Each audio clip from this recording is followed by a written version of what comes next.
Okay.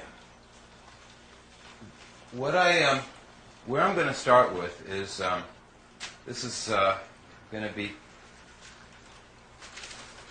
I'm going to try and not talk is what I'm trying to do. So I'm trying to do visual. This is a standard coil. Let's see. So we're rolling now? This is a standard coil. The grand unified field theory. Inexhaustible energy, end all diseases, produce unlimited food, travel anywhere in the universe, fusion, vortex energy, ionic acoustic levitation, gravitons, the ultimate fundamental particle in the universe, the underpinning geometry of the universe, morphogenic fields, flux thruster atom pulsar. Okay. This is what the Rodin coil, they named it after me. I had a different name for it. That's the Rodin coil. I call it the flux thruster atom pulsar, but it didn't catch on. That's my logo. Times divide plus and minus in one logo. That's because I figured out how to do all the functions of math instantly. Okay, the topic is called Point Energy Creation Physics. My company is aerodynamics. It's not the air in the atmosphere. It's the lumiferious ether, as our very informative gentleman friend Alistair was mentioning.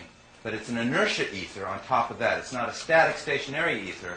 The conventional education and training that everyone had is they still related to kind of as like a loquacious jello. I hate calling something a loquacious jello, but you know, with jello food colors and everything else, it's not a jello, this invisible fluid. It's a pulse. It's a surge, and it has a vector, has a phasing. It has every attribute and property that we can imagine. And that's what we're going to learn about. Are you saying it's within 3D? It creates 3D. It is inseparable from 3D. It makes it 3D.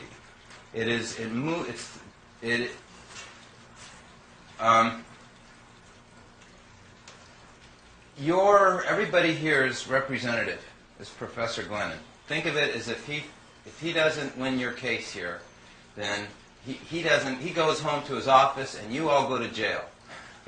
He's going to represent you. Yeah, you're the representative. Will you ask the first question? What it is it's linear. It doesn't bend. The whole topic today is about the number 9. Now, number 9 is but a big mystique in everything we know. Cloud 9, love potion number 9, the most great name of God equals number 9. In Baha'i scriptures, Baha is the equation for it, 2151. We'll come to that. To answer your question specifically about this energy is the only thing that comes from the whole, from zero, the vortex. It goes out linearly in all directions. Nothing can resist it. Nothing can resist it. It penetrates everything. It leaves its reticulation pattern. It leaves a grain. It animates everything. It is the source of the non-decaying spin of the electron. You take this energy away and the universe will become destitute and void. Okay? But you can't really talk about it as linear because that's reference to 3D. It's your z-axis. Okay? You have your vertical axis, your horizontal axis, and then you have your z-axis, which is distinct from the surface topology, okay, of the logarithmic spiral. Okay? Okay. Okay. We will cover this. This topic will reemerge, what we're addressing right now, every 2 minutes. What he just started will never be finished. We're going to tackle it from every avenue. Okay? It's going to be like a lion, and we're going to grab it by the tail. Okay, so this coil is what a coil looks like. This is a standard conventional coil. It's all parasitic. These were certified results from Hewlett-Packard that I am indeed getting double the output, that our mathematics, our numbers were not false, that they were authentic. They validated it. And used millions of dollars of test equipment, and this is the Rodin coil without the parasitics as compared to a standard coil, showing that there is not resistance compared. There is not harmonic discordance. There is not friction. My whole goal is to get rid of friction, to get rid of resistance, is to make electricity synchronize. And the kind of electricity that I'm making is synchronized electricity. I'm walking here like I'm a boat. Okay. This is a standard coil, but I'm going to turn it into the Rodin coil. A standard coil is based on how many wraps you have around the outside. Those are called turns. And they say that determines then your magnetic output, inductance and stuff. It's totally primitive science. What I found, what they were shocked at Hewlett-Packard is nobody could even say it's because of this. They tried to make up, they said there must be some other reason. Everybody said, but they came to the conclusion, it's what I've said from the beginning, it is the geometry alone of the wire that's producing all this extra magnetism. Okay? They said there would be a 20% savings in copper alone using this design for big transformers. They said even a 5% of copper would have been immense. Of course, that wasn't my goal to use alternating current. My goal was to obsolete it and get rid of it. I'm a just tear the veils down with a roaring, crashing sound kind of guy. And my goal is to replace it with a whole other type of technology, a whole other type of energy, and do it with a big noise. Okay. So how I change this coil, okay, we have two wires, okay, first of all. And this is the best we can do on art, so please understand. It's light, it's portable, and that's why I use these tarps. They're wonderful mediums. And yes, you can use my idea. Anytime you need to make a presentation, it only costs $7, and it sure beats a $500 sign from retail. So, and these are, I'm using dry erase, and these other ones were permanent markers, and it's the big tip. Okay, so what I did was I had two wires. One's red, one's blue. One of them, the electricity goes out. The other one, the electricity goes in. Everyone follow me? Pretty easy? And now it's always based on thirds. It's called a binary triplet. Okay? It's real important, the fact that I'm talking about something that's binary, but it's really a binary thirds. And I know that's a mind boggler. How can that be? But I'll show you. Okay, so the third you always leave alone. It's an empty space. You don't put anything there. That's where the ether flux magnetic field. In other words, we'll just say that's where the field occurs. Okay?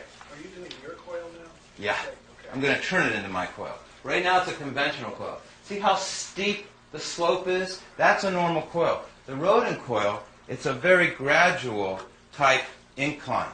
See how slow it twirls in, like water in a whirlpool? Okay? It's the least acute incline as you can have in winding this coil on this using 3 parts. Any questions, Charlie?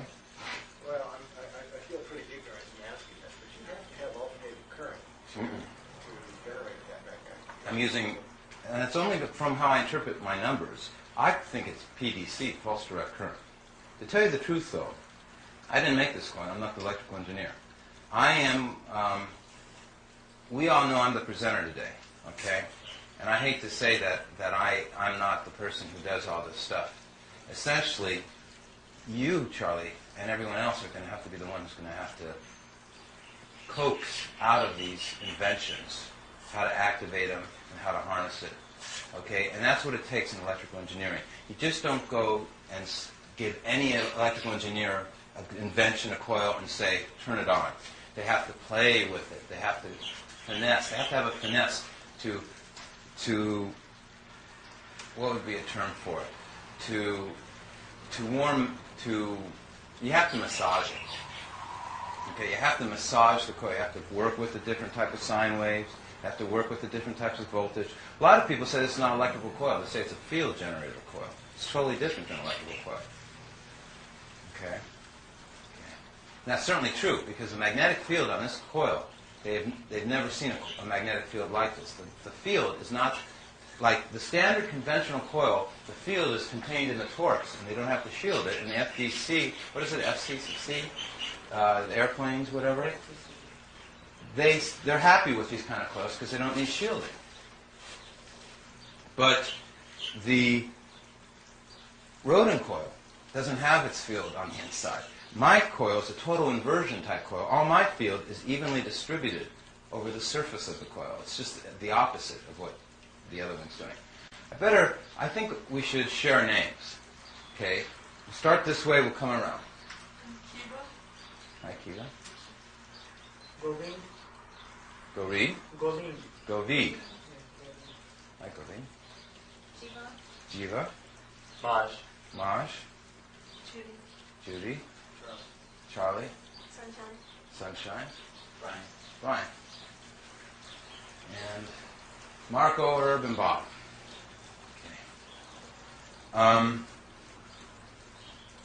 Okay. Now,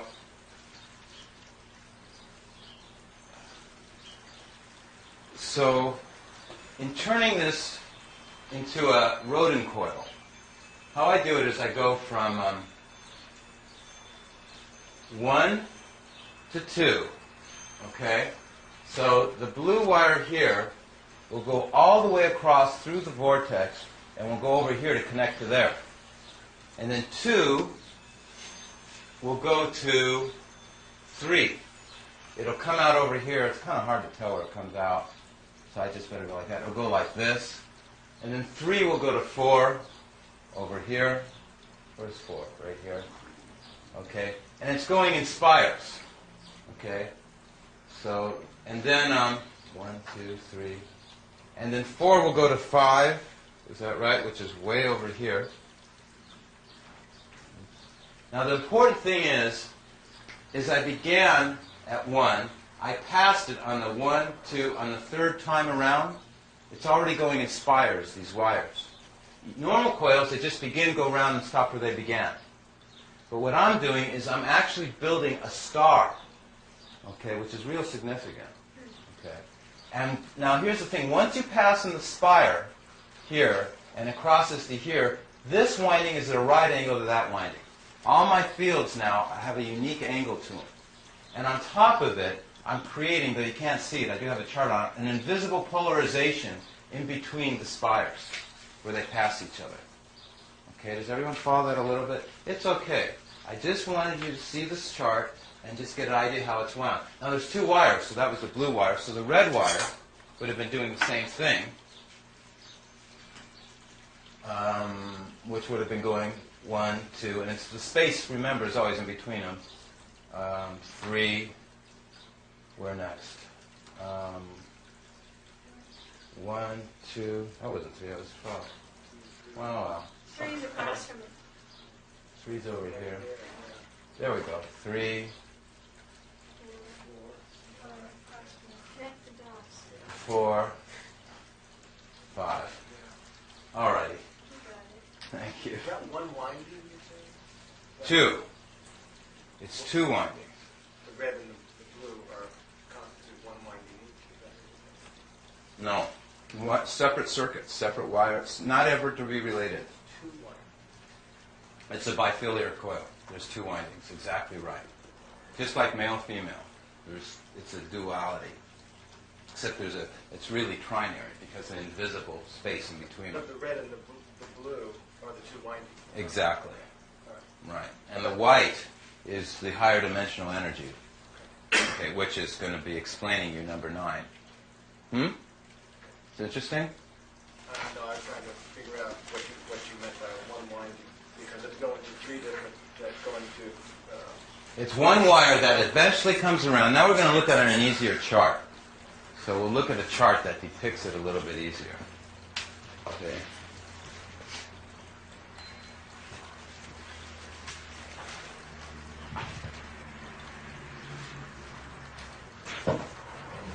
Let's see if I have where that chart is. Here it is. Okay. So the chart that depicts that a little is this one right here. This is one winding, this is the other winding, and the space is always represented by 3, 9, 6. 3 plus 6 equals 9. 3 and 3 is 6. So the dotted line is always 3s and 6. 3. It's going 3, 6. Anything that's a multiple of 3, you leave alone. Okay? So here's the windings, and a half. So 1 goes to here, to here, to here. Here's your right angle. 1 and 10 are right angles to one another, which was the third one. 1, 2, 3. Now we're on the 4th. Everyone follow that? And this is 1 wire, this is 2 wire, but I have to separate them because when you look at this, you can't tell that there's 2 together. Okay. This is the construct for perfection for everything in the universe is based on that, which you will know shortly. They also use this to produce fusion. This is a fusion reactor. And I call one the right doubling circuit, one the left doubling circuit, the winding schematic for inexhaustible energy. I call the primal point of unity is the hole right here where the emanation's coming out of. Number of permutations defining the invisible. And that's what we're going to be learning, is number of permutations, how they work. Okay? Can everyone see that real well? Yeah? Okay. Now, I might tell you that the reason I'm explaining to you in such a technical fashion right now is because I needed some variation in how I've been presenting it mathematically. So this is kind of like my change of theme for me. So this is a whole different. So I'm instead explaining it to you now this way because the other day I've been explaining in schools and I've been doing it mostly mathematically. But okay, so here's my flyer on where I give classes. That's been at the Manoa Innovation Center. I give them at many different places. These are the topics. Jane gave me a beautiful flyer. It's in the shape of a pyramid. All my friends who helped me on this, it's all been a free gift. They donate their time and help. I'm very blessed for that because otherwise I would not even be around. I'd be sleeping on a shipwrecked beach someplace. Now don't laugh. This is from my homepage. Okay. And this is that's my homepage number, rodin.org. These are my letters, correspondences, web and page mail, articles, scientific results. We haven't gotten hardly anything up there yet, but we'll have it up there in about 30 days. We've got pictures up there so far. I, Marko Rodin, do declare with witnesses present that I am hereby giving to the world to use my complete work, aerodynamics, the dandelion puff principle, point energy creation physics, in return for one-third of the gross of all income derived therefrom. This is to be based upon the honor system with no legal recourse by either and all parties concerned. Everything shall be voluntary. Thus my copyright and intellectual property is now placed in the trust of the public domain. May all of mankind profit therefrom. Further, it is my will that any money derived therefrom shall be used to print and disseminate the hidden words behind sacred scriptures. Much aloha. And that's for me. Those are my fingerprints. And this is when I started making the coil correctly, because I'm making it out of a plasma gas. This says, paid $100 for a prototype flux thruster atom pulsar Rodin coil made out of glass tubes and argon gas to be hand-blown by George Glasser. Would you believe that his last name is Glasser? From time immemorial, they've been blowing glass from Germany. He escaped out of Germany in I think it was 85. If he just hung in there a little longer, he could have walked out.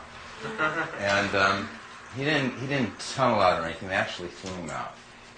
It's interesting because they threw him out because of the fact that they put him in jail for a year, and when it was time to release him, he said he was going to tell them how bad the system was and stuff, and he was just such an outspoken guy, they just threw him out, which was, I guess it was easier than fighting him any longer.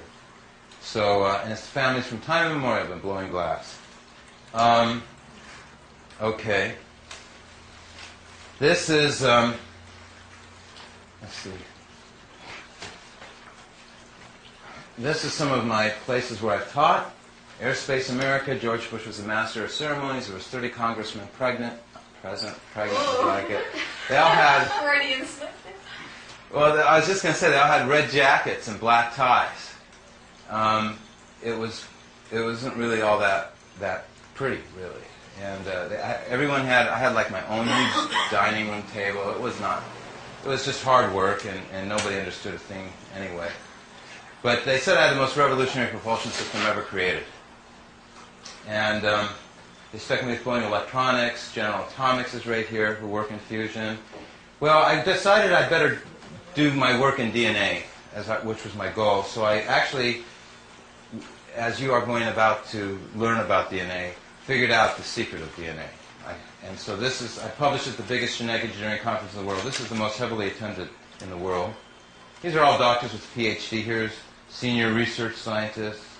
Here's another doctor, VP, process development. And here's me. I should have invented some title. I guess we'll call me resident, I guess, what? Call me resident mind jogger or whatever. Mind jogger.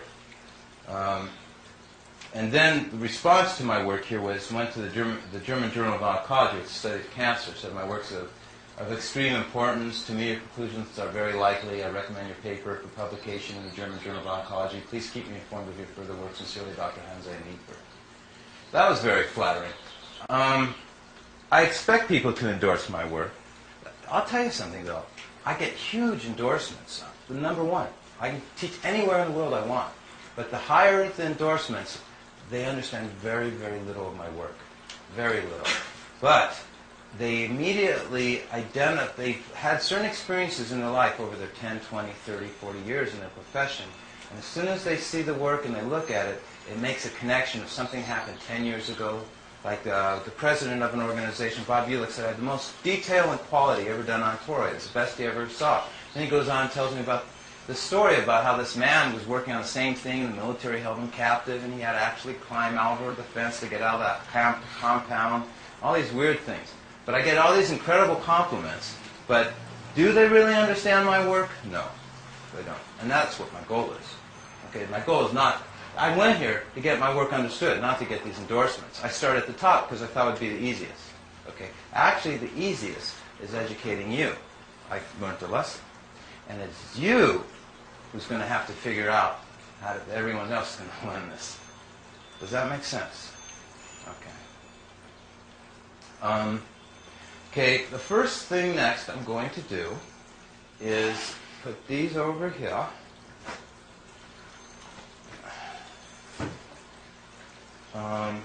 Put this here.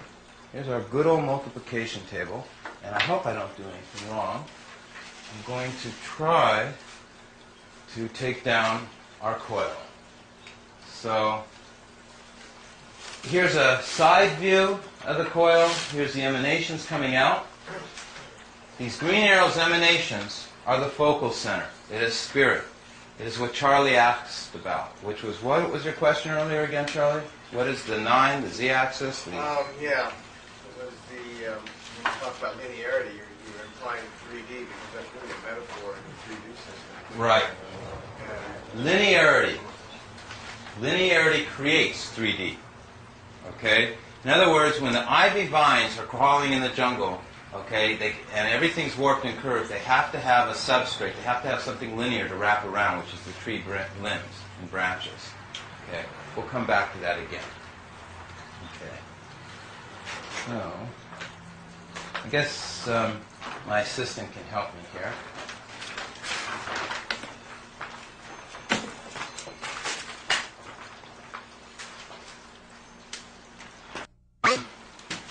Uh-oh. Now, Sunshine's a Baha'i, which is a religion. I'm of that same religion. And because I never undertalk an audience, that is the most great name of God. That is a symbol. That's God's petroglyph. In other words, while we were all doing our own petroglyph stuff, God was doing His too. Okay? And what was the purpose of our petroglyphs? But to essentially find the Supreme, the most great being. All coherent intelligence, perfect brainwaves, as Spock would say. So, let's keep me from talking. We'll just start.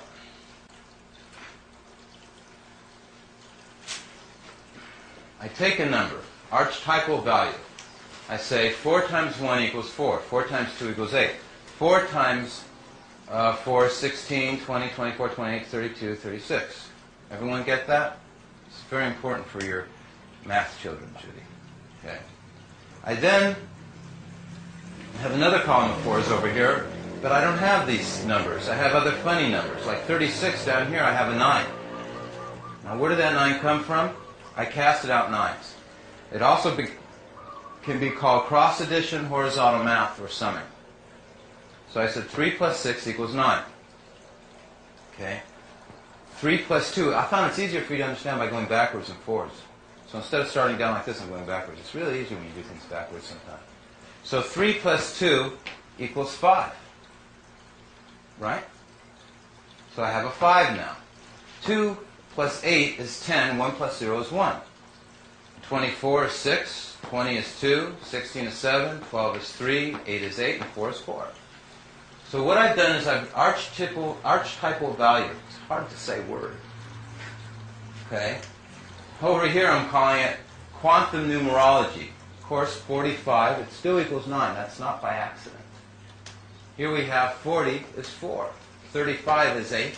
30 is 3. 25 is 7. And here I'm saying telltale numbers. Hope Edgar Allan Poe doesn't sue me for this, taking his title. And I actually take the multiplication table and reduced it from standard multiplication table to a very simple multiplication table. I call it a kid's multiplication table. Okay. Here I say 0 is not a member of any multiplication series. Here I'm saying preferred frame of reference explained through number patterns. A little too deep right now. I also say time and frequency, too deep right now. We were talking about time before we started. And we used to think of Leon Russell as the master of time, space, and reality. And what I have done is I've actually got a hands-on grip of time. Okay? Time to me is a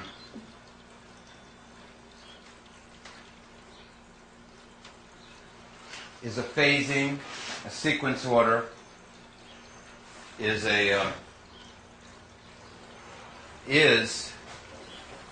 what Charlie is referring to as, how do we say it again, the invisible energy?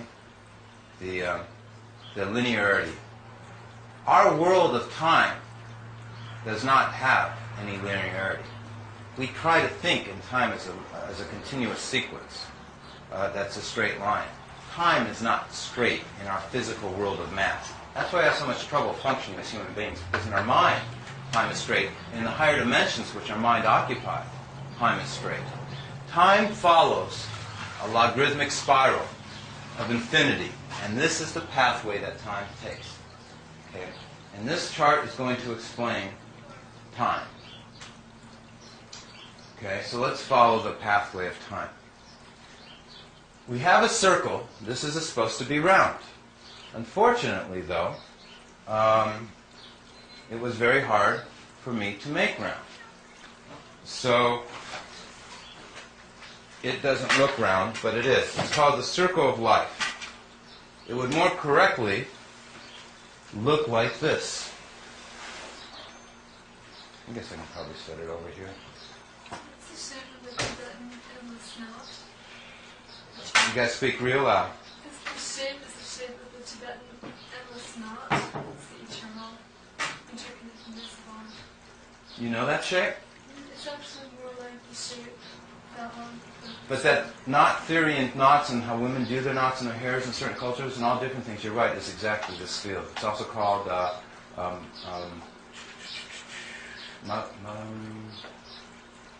forget what it's called.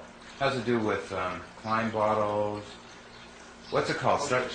Mobius strip, but there's a word for it. Well, lemniscate, too. The idea of a symbol for infinity is very much like that, only it's round. You gotta speak loud. Lemna? The lemniscate is what we always see as infinity, which is rounded. If you take the corners out of that, that's the lemniscate. And what I brought back in, Symbol of infinity. what my contribution is, I brought in the intersection points. I brought in the matrix to it, so we can have, it's called the underpinning geometry of the universe. It's real important, because if you can have a lattice structure, which is what this is showing, interferometry pattern, see how it gets bigger and smaller, they're little whole screens, but they make bigger patterns with overlap and stuff, then you can actually scale it from microscopic to macroscopic to infinity. It's called fractals, or self-similar growth, recursive scrolling. It's essentially this Moiré pattern. It's the secret of how everything works. This circle, this shape in here, and the corners and stuff, is what I want you to be experts on. We have three elements. We have the infinity symbol, the lazy 8. We have the green element, which is the pyramid, let's say. It does not connect on the base. It connects at the top. That's very important because it's a vector. And we have the gold right here, which is the emanation coming out of the center, okay, which is the primal point of unity. It's zero, where, and when. Why do I call this Easter eggs? Why do I call it cookie crumbs? And why do I say, well, the bounded infinity is what this is? Numbers are real. Because I'm about to show you, when we do a computer program, the programmers leave us little messages, if we are lucky enough to find them. God left us big messages. Okay? And these are what are called his signs and attributes. Okay? Everyone still with me? Okay. So, we count on the circumference. 1, 2, 3, 4, 5, 6, 7, 8, 9. Okay. But as I already said, time on the third dimension moves in a spiral, and it does not move linearly. So I'm going to show you, and everything starts from the inside out in creation. Everything inside out arose inside out. So we're going to now stick on time, though, and we're going to follow the pathway of time in our physical world, third dimension, curving, warped universe. Number one, we have no trouble with. One God, one universe. What does it do? It doubles to 2. What does 2 do? It doubles to 4. Well, that's definitely how things work in our universe. We have 4 cells, 8 cells in conception when we're conceived. Then we have 16, 32, 64, 128, 256. No trouble? Okay. Now 4 doubled and becomes 8. Okay? And 8 doubles and becomes 16. Okay? Now these charts I'm covering up, we're going to be coming back to, so you don't have to be concerned if you didn't see all the information. I'm going to actually reverse my path as well. So sure enough, I went 1, 2, 4, 8, 16. But on our circle here, we still have a 7. You see our 7 over here? Okay? Now, where did I get that 7 from? I said 1 plus 6 equals 7. No problem? As Alistair said, he said, like I'm going to repeat this. What did he say? Numerology is the something, something, something.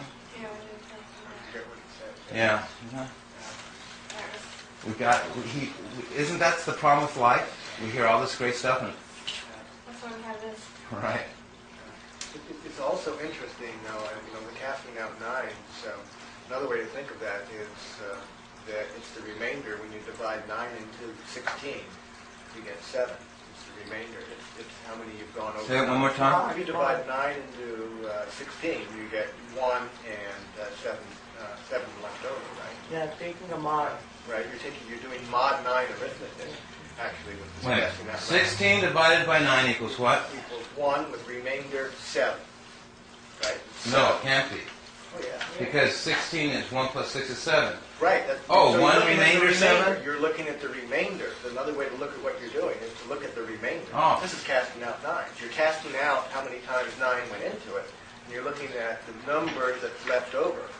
So it's as if we say 12 o'clock, then we say 1 o'clock instead of 13 o'clock, because we're starting from 0 over again. Yeah, we're going, just like you said, we're going 1, 2, 3, 4, 5, 6, 7, 8, 9, and then this is 10. Yeah. 1 plus 0 is 1, 11, 1 and 1 is 2. After you divide 9 into 10, you get 1 left over. So it's the excess of going around the clock once. Well, Barney's going to be very thankful. He's our host, and we've been trying to get somebody to explain it clearly, and he just did it for us. Yeah, so when you're dividing, it turns out that you can just add the numbers, the digits together, and do your mod 9 arithmetic that way.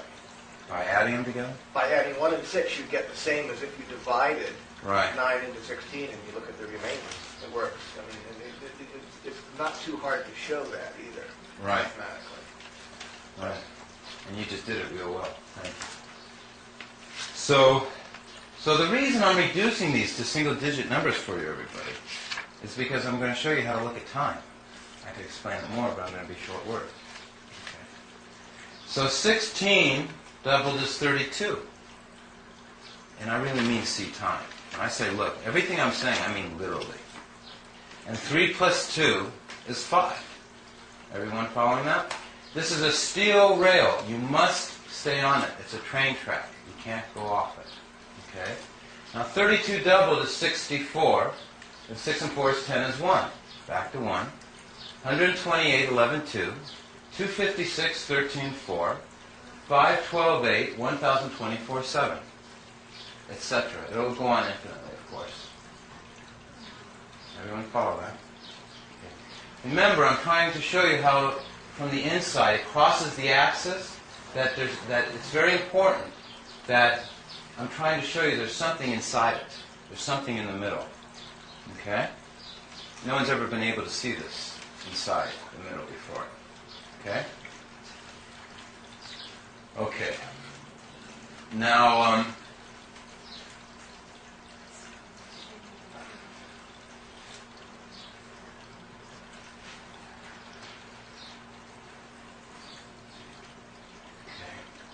assistant, Judy, please.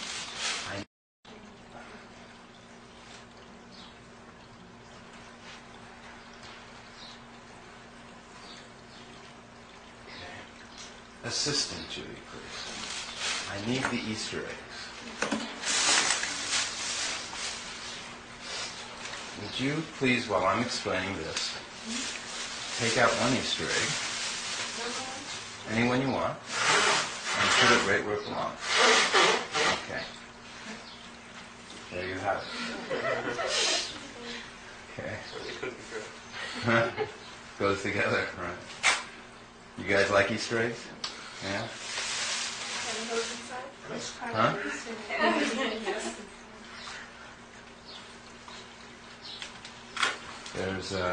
There's nothing in them. I've been trying for weeks to figure out what to put in them. I can't figure it out.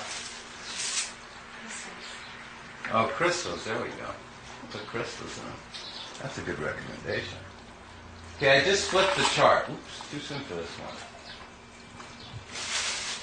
It's okay that you saw it, though. No point in having your mind race ahead, though, because the secret is we got to be calm, cool, and collected, then we can assimilate better. As relaxed as we can be, and as comfortable as we can be. Isn't that relaxing? Okay, here we have going backwards. We see that the 1 connects to the 5. Okay? So we're going to go backwards instead. So a half of 1 is 0.5. A half of 0.5, okay, there's a 5 matching a 5. Then a half of 0.5 is 0.25. But 2 plus 5 equals 7. This is where it starts to suddenly hit home that you're about, that you see that I really am meaning perfection when I say perfection. And what does perfection mean in your life? This is when it starts getting personal to you. And when you start taking it internally. Okay, so now 0.25 is a 0.5 is a half of 0.25, and 0.25, half of that is 0.125. Well, 1 plus 2 plus 5 equals an 8, still. These numbers are never changing. They're never moving. A half of 0.125 equals 0.0625, which equals 13, which equals 4.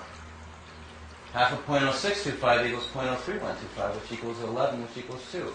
Equals 0.01625 if we half of this again, which is 1. And I can't say the numbers after that. I'm not going to try because it's just too long. Does everyone understand that so far? All I was doing was happening?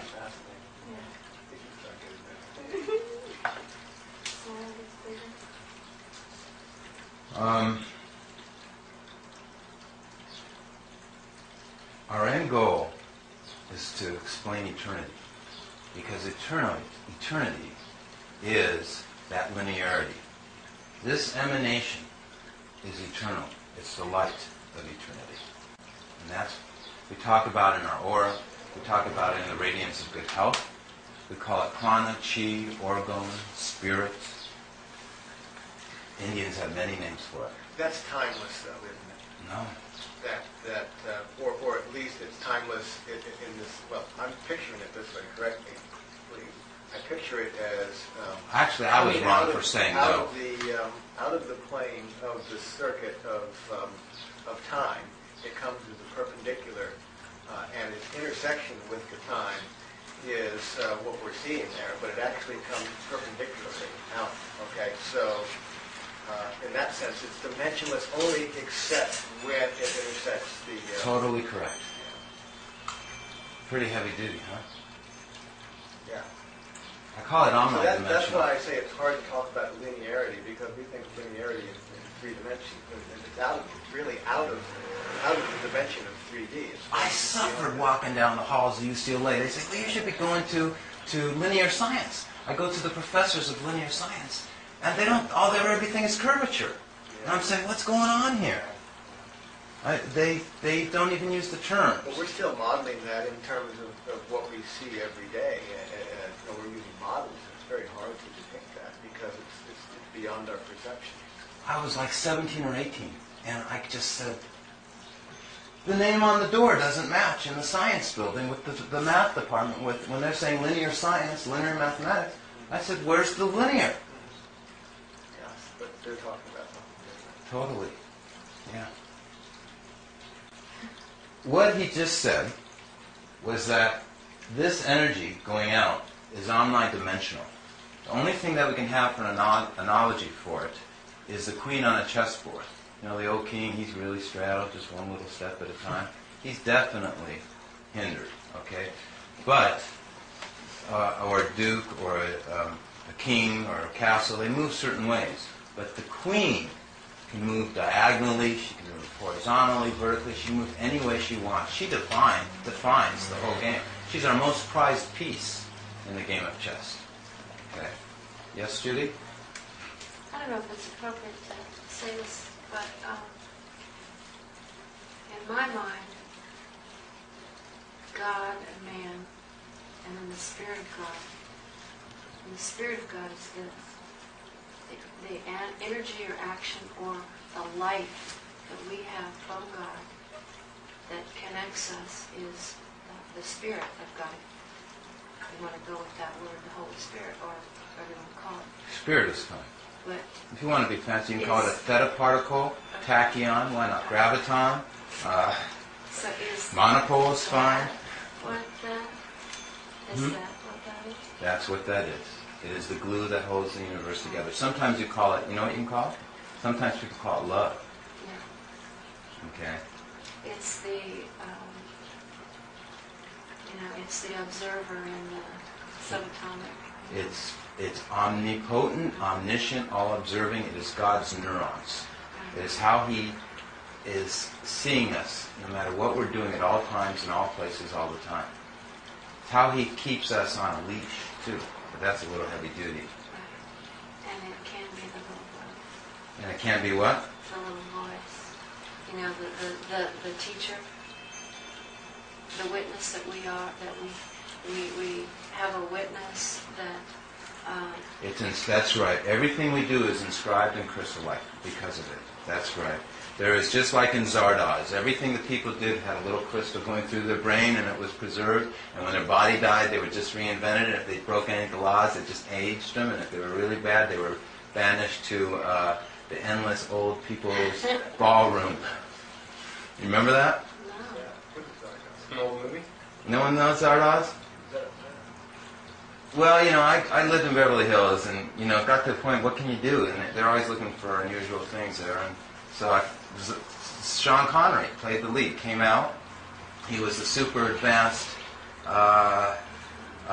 he was done genetically engineered to an advanced being. This advanced civilization of mankind, one of them was broken the laws. They all wanted to die because this crystal was preserving everything they were. So he invented this most advanced man on the planet, so he would kill them all and destroy their civilization so he could die, because everything was always preserved. So Sean Connery played this being that had total mind control, and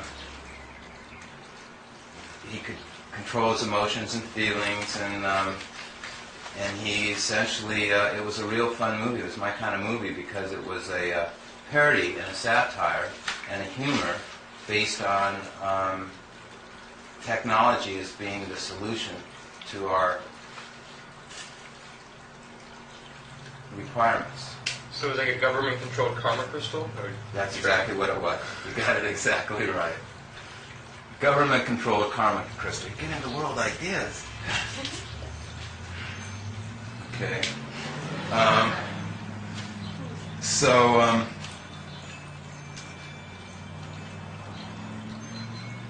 Since I said the word technology, I have a saying. Numbers are technology. Okay. Math is a science. And the universe is a machine. And spirit is mechanical. When we talk about God, when we talk about spirit, we talk about human beings,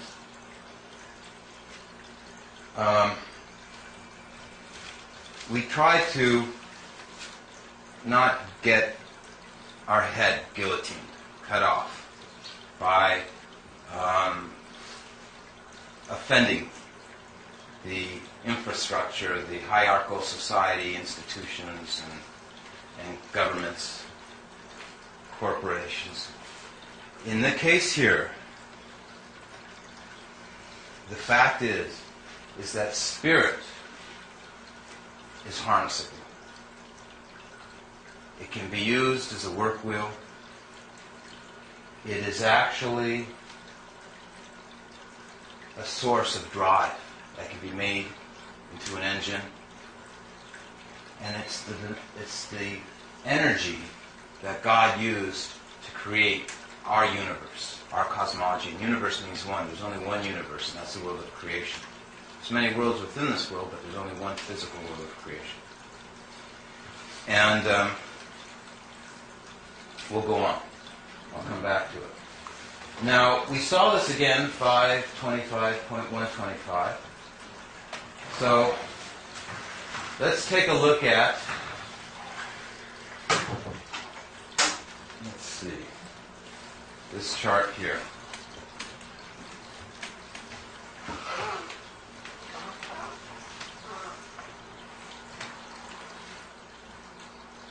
May fall, but that's all right. Move this coasters out more so they'll leather them. You're real heavy though. The powers of 10 come from half of 1 is 0.5. That would be 1 over 1, by the way, correct? 1 line 1. This would be 5 over 10. Okay? So the 10 goes there. This would be 25 line 100. 100 would go there. This would be 125 thousandths. Okay, so we have now 625 ten thousandths, 3,125 hundred thousandths. This is called the powers of 10. 1 times 10 is 10, 10 times 10 is 100, 10 times 100 is 1,000. 10 times 1,000 is 10,000. 100,000, million, 10 million, 100,000, 1 billion, 10 billion, 100 billion, a trillion. Everyone have it? Okay. Now, with the 10 right there, the third time that the 10 reoccurs again is exactly horizontal. But it had to go 1, 2, 3 to re-emerge again. This energy has a phasing in thirds. What I just did, sunshine, is you could hear it? Oh, good. Okay, so the 10s are horizontally lining up. These are horizontally lining up, and these are horizontally lining up. Why? Because there's a spray okay, shooting out from the center. This is a spray. They're like little BBs. Okay.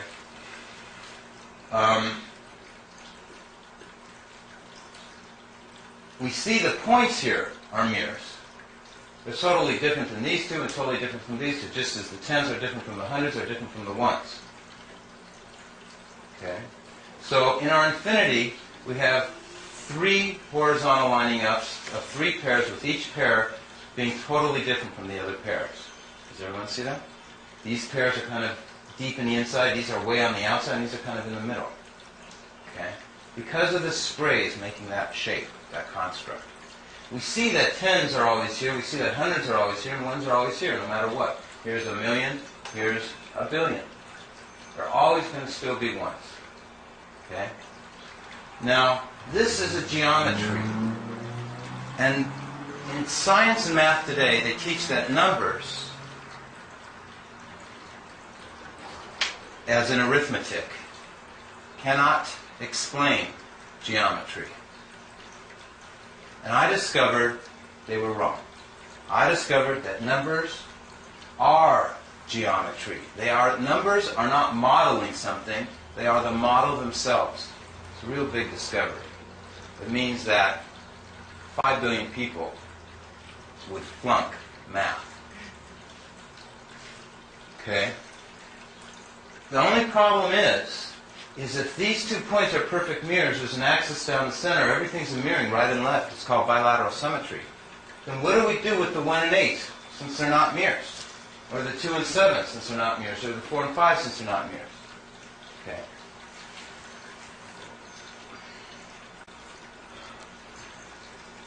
Well,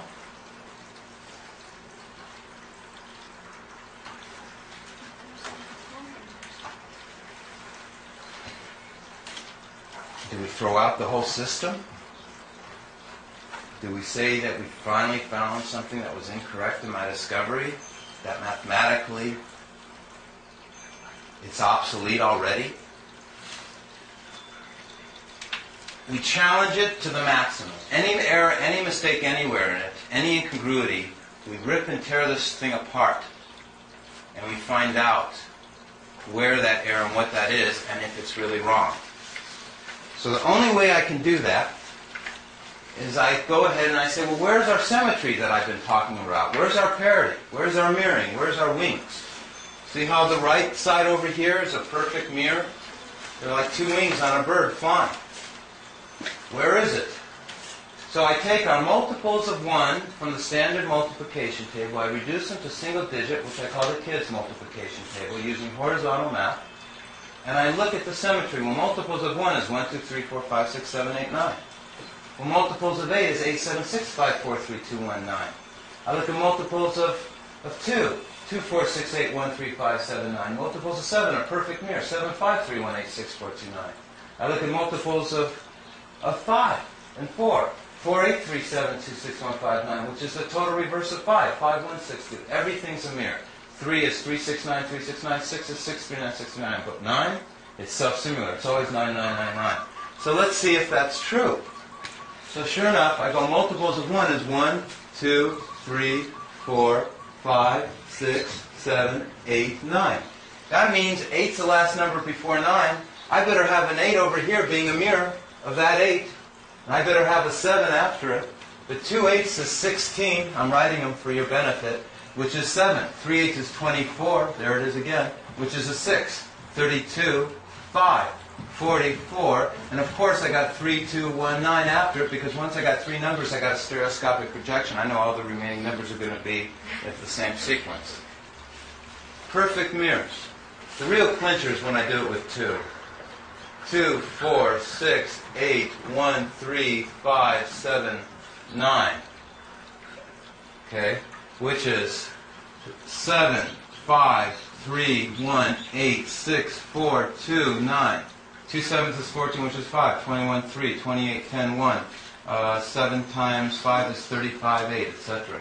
42, 6. Anyone follow that?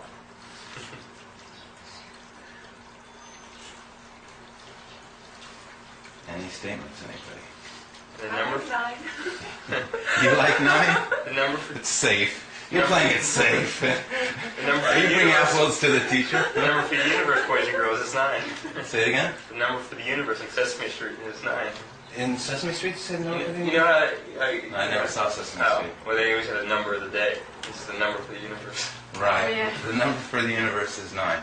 Exactly right. In fact, the saying is that the universe is created after 9 conditions. That's in the Sarata Hayakao. It's called the Suri of the Temple. It's a Baha'i scripture that's very old. So the universe has been created after 9 conditions. What's a condition? We're going to find out what a condition is. Each number has its own condition. There's never any redundancy. Okay? So what about primes? Judy says, what about primes? Right? I think that's a little bit more harder than for us to go into at this moment. But it totally encompasses all primes and how they work. But I have bad news. The definition for a prime is not a true prime. Would it work in your system? This system is what creates primes. But have you experimented with primes? I have spent very little time on it. I went ahead and with primes, I kind of realized pretty fast that the definitions, we have to have conventional definitions for things so we all can agree in different countries on what we're working on. And I immediately realized, as soon as I looked at primes, that their definition of primes was false. There's a lot more to primes than they were understanding. So what I do is I prefer to tie this in with primes. So if we wanted to just do a whole session on primes, not a session even, I would call it a brainstorming together to see about how to present primes, then we'd have to do it. But I could never do primes alone. I can't do any conventional type of math alone. I would have to take both of your, since you're both math teachers, participation together, working with me and sharing.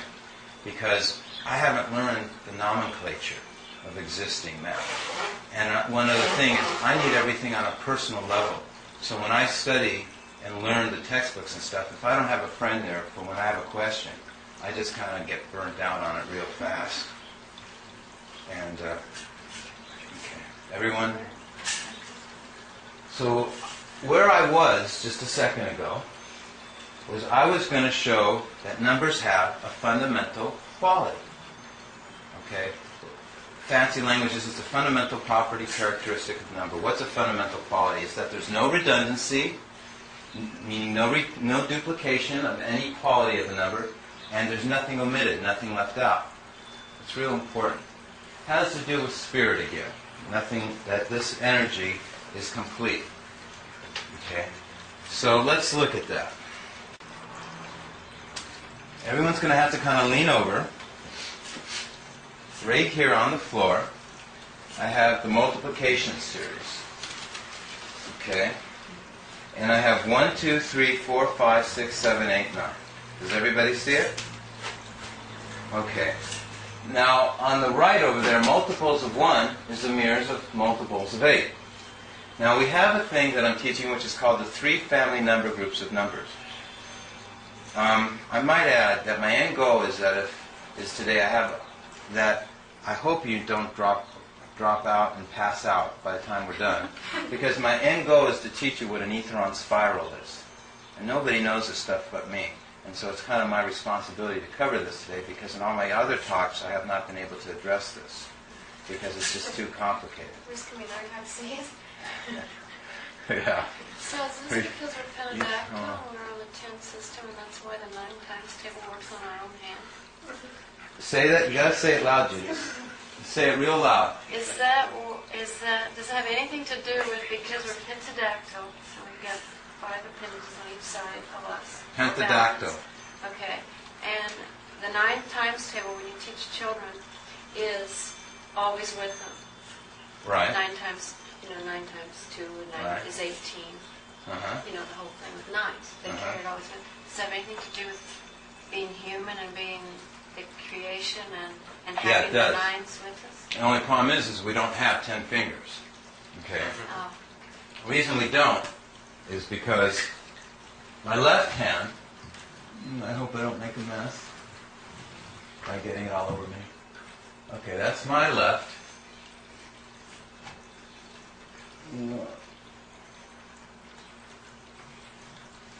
And that's my right. I can relate. What does it say about palmistry? Palmistry? So you can tell a lot about people by their thumbs. By their thumbs?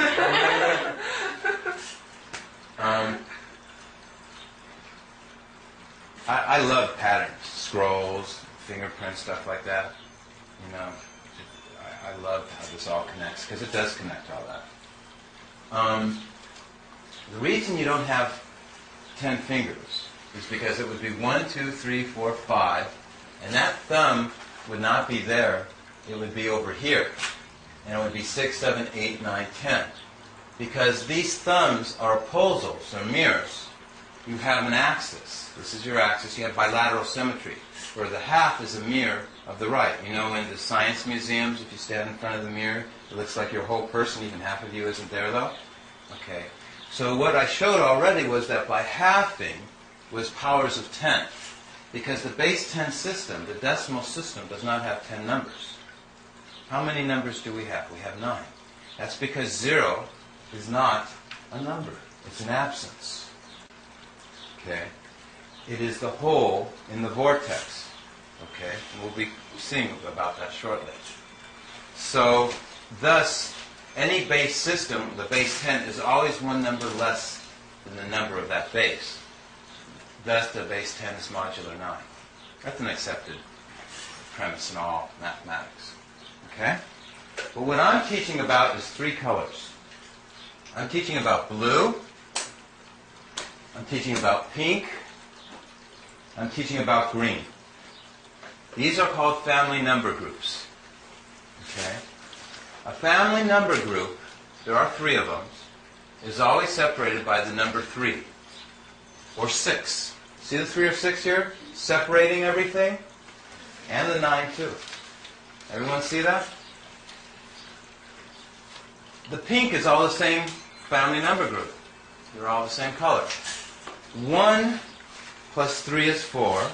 4 plus 3 is 7. And 7 plus 3 is 10 is 1. Okay, so you're back to 1 again. You're going to have 13, 16. It's just going to keep on repeating over and over again. What's important is where these family number groups are occurring. It's like a Mazda, it's like a rotary car engine.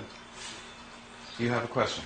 Well, I just kind of noticed something here. I'm an astrologer, so I got other things that each of the numbers signify, but I was seeing just in the Christian anthology that 3 is like the Holy Trinity, and then like the Father, Son, Holy Ghost, and the 6 is like the 666, like the Earth Matrix. One spirit, one's Earth, and the 9, I guess, is kind of like the bridge in between them with it's a Sagittarian.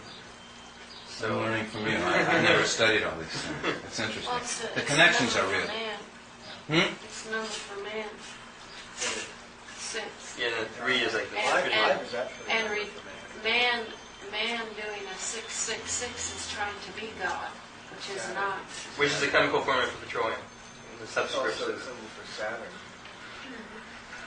Okay, It's I'm also sorry. the computer.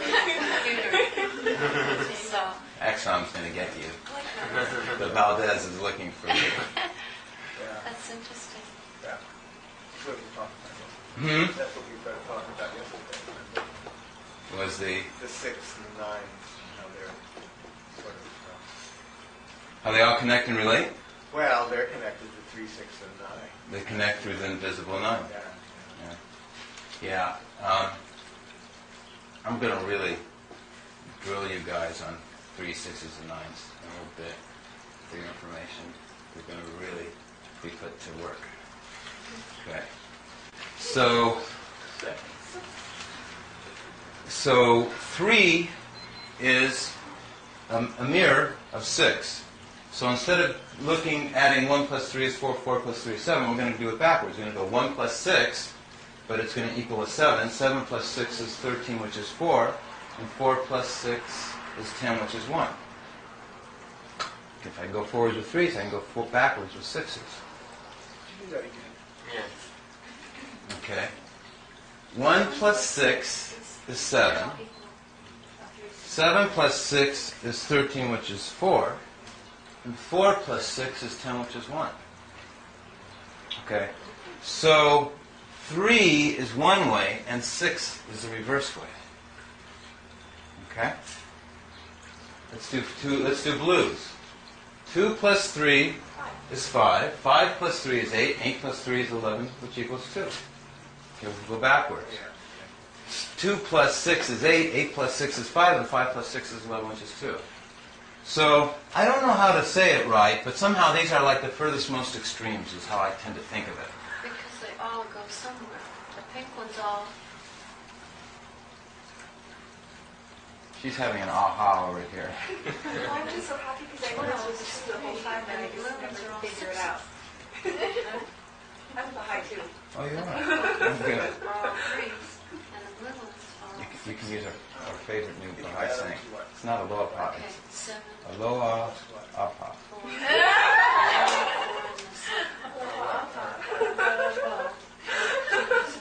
All right. and then the blue is... Oh, right. They oscillate between 3 Right, and 6. they're That's right. If you take a oscillating 1 back and a and 2, forth. you get a 3. If you take a 2 and a 4, you get a So they 6. all So are they two. oscillate between 3 and 6 when you combine an adjacent blue and a pink, right? He said it, I didn't. They oscillate. He used the big oscillate word. That's the power Yeah. point. That's Yeah. the When you power. had adjacent 1 plus 2 is 3. 2 plus 4 is 6. They are oscillating. 4 plus 8 is 3. Yeah. They are oscillating back and forth. They're heavy duty. Right. Okay. You don't ever get a 9, do you? You never see the 9. It's always invisible. That's right. That's the power of this math, because we don't have it, but it'll show it by the angle and the ratio, the displacement. This energy here is displacing everything. See how the green here matches the green here? Okay. But let's not go that far It's ahead. like displacement, like color. It's the way color works, right? It totally polarizes color. This is the color wheel. Right. Right, and the music Well, scale. I don't know what I mean, but I know that I've heard it somewhere where, it's like whatever color you're wearing is actually the absence of that color is what you're Right. seeing. Right. Is that what it is all about? Kind of like that? Like black isn't really black. Black is all the colors. Black, yeah. Black is a total of White or white is the white, right? White is the Right. Black But is the the white absence. color Zero. is... But white, they always told me you can't have white. White can't be. reflective. Because if you Yeah, take a but it's primary all color, colors. With Right. It's pigment white. and light. spin 'em, If you you get do white. it with light, then you get all the colors, but then if you do it with pigment, it's the exact opposite. See, black and white are really the same thing. Or they're distinguished by their polarity, actually. Someone finally explained it to It's me. seeing, it's the becoming. I'm an artist. Right? That's some pretty art to share with you. I love artists. The Baha'i writings, they say artists have the greatest encompassment over mankind, not the higher learning Occident, but rather the artists will be the ones who will educate mankind through beauty. Saying is art is the best, beauty is the best teacher, and I believe that. Okay. We were brought by Charlie to the oscillation of 3 and 6 and to the power point. There's no escaping now. So we'll do it. 3 doubled is 6. 6 doubled is 12, which is 3. 12 doubled is 24, which is 6. 24 doubled is 48, which is 12, which is 3. Constantly oscillating. Never ends. Okay? Only one or the other. That's called movement back and forth. This duality is called what? The yin and yang. Correct? Okay. You have the yin and yang on your shirt there. All right. Do you want to say No, something, you John? can continue it. I know you want. So what you've done, when you have symmetry, when you drop you drop the top off, the edges off, you What do have edges? symmetry. The top. What, the 9? Oh, that's still... No. What top? Okay, you see the point of symmetry is the 9 and down to the middle. This is the axis. Yeah, the Well, axis. wait. The axis, there is an invisible line, Right. axis. And there's your symmetry. It's an invisible spindle. Yeah. Okay. Because you're still moving off of That's incredible. That's, Okay. I'm seeing something, but I'm not sure I understand what it's like. You've got the whole way that things are unfolded. Yeah. And 9 times 3 to 27, which is 9. Which is, it all So respects and that acts. stays, no, that's It zero. is. It is the perfect diagram of what Petrichor. things are. All right. Judy, I'm going to be mean to you. No, you can say that. I'm used to it. How many parts are there in the yin and yang? One part. One part. He's trying to play safe or something like that? It's all one. That's a good answer. Okay. And how did it become one then? I'll take that answer. We'll go along that theme. I'll learn something with all of us. Okay, so we have this perimeter. It's called the world boundary condition. Is that what you mean by one? It's a whole, it's a unit. In other words, one is unity. It's neither one or the other. It's the becoming and it's the ebb and the flow.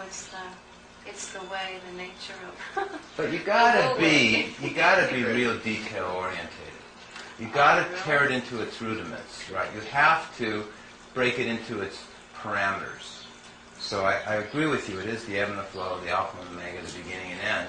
It's Okay, which is basically right the there. Mobius strip because It's a Mobius strip. It's infinity. Okay. But the Mobius strip is the 124875 right here. Okay. I could have been doing a demonstration for everybody, show everyone what a Mobius is, but we're not going to try and do that. Or you take that. When I read the Tao of Physics, this is Judy? why I read that. Judy, this is not the Mobius strip. The 3 and 6 is not the Mobius strip. No, that's not what I meant. I was doing a configuration thing. Okay. But This is there are not, three the parts yin and yang that's- is not the Mobius strip. I was playing with you. Oh. It is a three-part thing. It is a 3-part thing? Yes. Oh, because it says it. Oh, that's It is the energy. The synergy is the energy, which is the S curve. The S curve is the number 9. It is your 3rd part. Oh, I never noticed that. Yeah. It's the world boundary condition. And what it does is that when you learn about these world boundary conditions, and you have control over superconductivity, and you have a control over flight through the universe, everything. And this is what we're learning about right now. So what is happening is that the 3 parts of the yin and yang, you only see the yin and yang oscillating back and forth. But the yin and yang does not connect the pyramid on the base. You have the 9 in the center, okay, which is the control. Okay. Family number groups is where we were. Yes, Julie. Okay. So, just because we better consolidate everything we've done and be thorough. Here's a multiplication table, 1 through 9. Judy, you're going to get to be the assistant. Is this Vanna White kind of thing? Is this a what? Vanna White kind of thing? What's Yes, precisely. is this the Wheel of Fortune? Who's Big Bird? This guy doesn't watch Yeah. I'm sorry. Yeah, I don't watch TV. It's my secret's revealed. Unbrainwashed. Yeah. I know. Zero TV.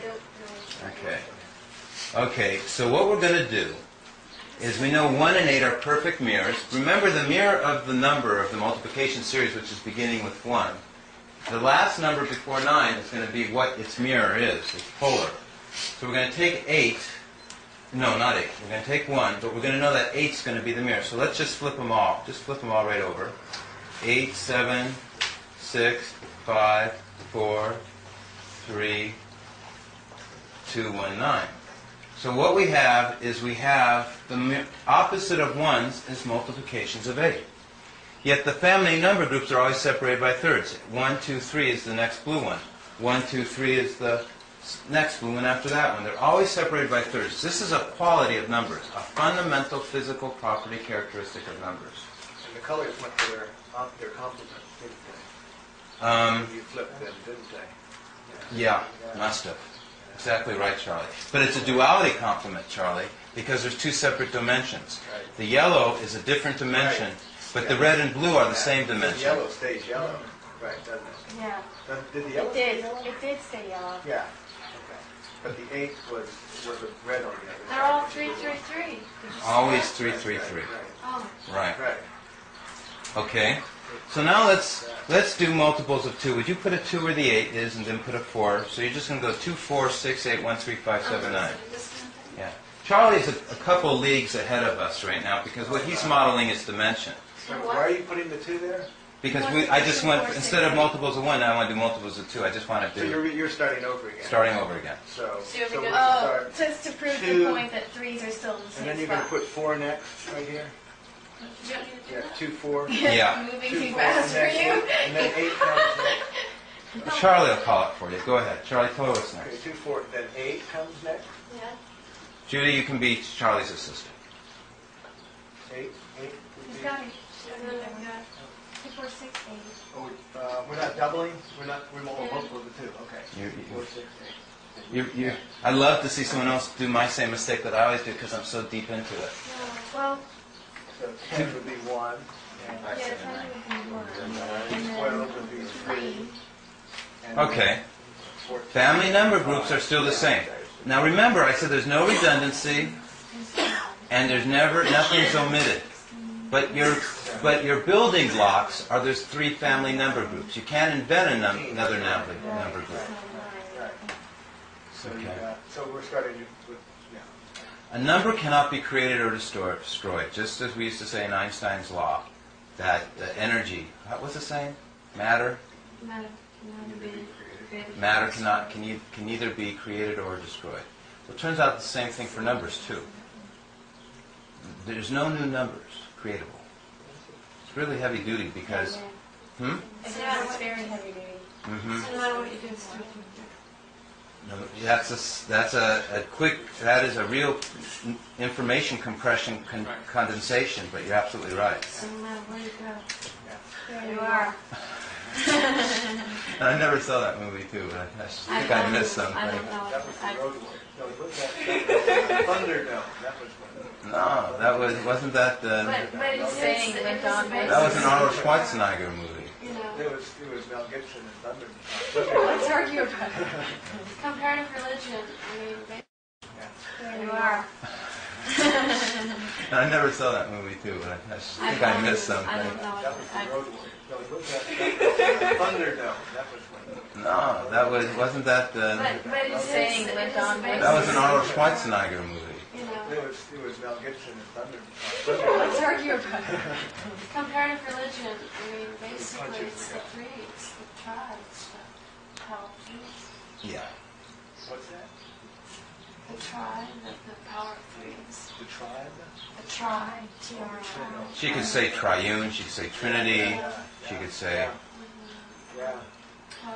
Well, okay. But what we're looking at is a polar opposite, and a polar complement always equals 9. See how 8 and 1 make 9, 7 and 2 make 9? Okay, this is just a polar property we're learning. Okay? And I always learn is that they're separated by 3. So let's go again now. We know that the polar opposite of 2 is 7. So because 7 is the last number before 9. So let's turn the cards over. Complement of 2 is 7. Oh, no, look at this. 7, 6, 5, 3, 1, 8, So those are mirrors 6, of each other. 4, 2, Right. 9. They're opposite each other on the grid, see. Yeah. Oh, look, Charlie, they're pink. I did make them a different color. Oh. We probably should have... Oh, it's because I wanted to distinguish between 3 and 6. That there's a positive and a negative 3 and 6. It gets more confusing. I better not try and say it verbally. So is that correct that you did change that for your... It's correct that there's a negative and positive. God knows I can't even So know. there'll all be 6 now, 6, 6, 6. I just know how it works. I can't say on those cards how it's correct. I only know it in the complicated. It's very hard for me to do it in a simple fashion. The complicated, which you're about to go to, I can tell you what's correct. The easy stuff is hard for me because it's too easy and the universe is more complex. This complement is always 666. I wouldn't call it a compliment, but it. Where are you getting that? 666. They're now 666. What's the other side of 3? Is that a 3 on the They're add these up and then add those two numerals. Wait, well, what's on the other side of this 3 again? Okay, so that's a 9. No, it's always, essentially what it is I'm not sure what you mean. Everything is still in thirds, but what happens is the 6 occurs automatically. What were you saying? Just you add 7, 5, and 3. That's 6. Well, 15 is 6, and then 1 and 8 is 9, 6, 15, that's 6, and 6, 9, that's 6. Oh, so you take triplets, and they add up Like to the last 6. time, everything was See? always 3, 3, 3, Right, 5 when you threes. flipped it over, well, really? No, there's always going to be a No, they 3, were- a 6, and a 9, and which ones No, are adding but she's together? saying that triplet right there adds up to 6. Oh, And That that's triplet adds oh up to 6. sure. She's She's And when working it's on, turned over, it was adding up to 3, 3. 3, 3 every time. it's not even in the curriculum. She's working in things that are apparent, that have universal truths and axioms, and she's now, Patterns within patterns. she's working on aspects and facets of this stuff So that's the that I've never polarity. even gotten Yeah. to. Well, I teach little kids, and little kids think that way. They would see that. Especially this young generation. Yeah, It's so the little dangerous. kids really. And it all has meaning. I haven't even gotten to that, and it helps explain this. It helps that they don't have other things, cluttering and obscuring their That's thought. why we need you to be the new example for teaching math next generation, because the way you learn math is the way you learn like the structure of reality in a lot of ways. I mean, you learn just like the calendar systems that we have. The calendar being off affects every other part of our civilization. So just like our the math. Okay, so we saw family number groups are always the same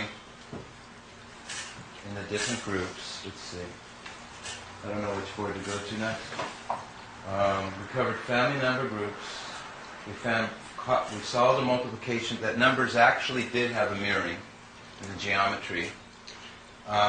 We were looking at the boundary conditions. You said 1 on the yin and yang. So let's see what we can do with what we've learned so far. So we know the quality of every number, so we know the quality of this number is a mirror of that number quality. We know this quality is a mirror of that. So we got 1 quality, 2 qualities, 3 qualities, 4 qualities, 5 qualities, 6 qualities, right?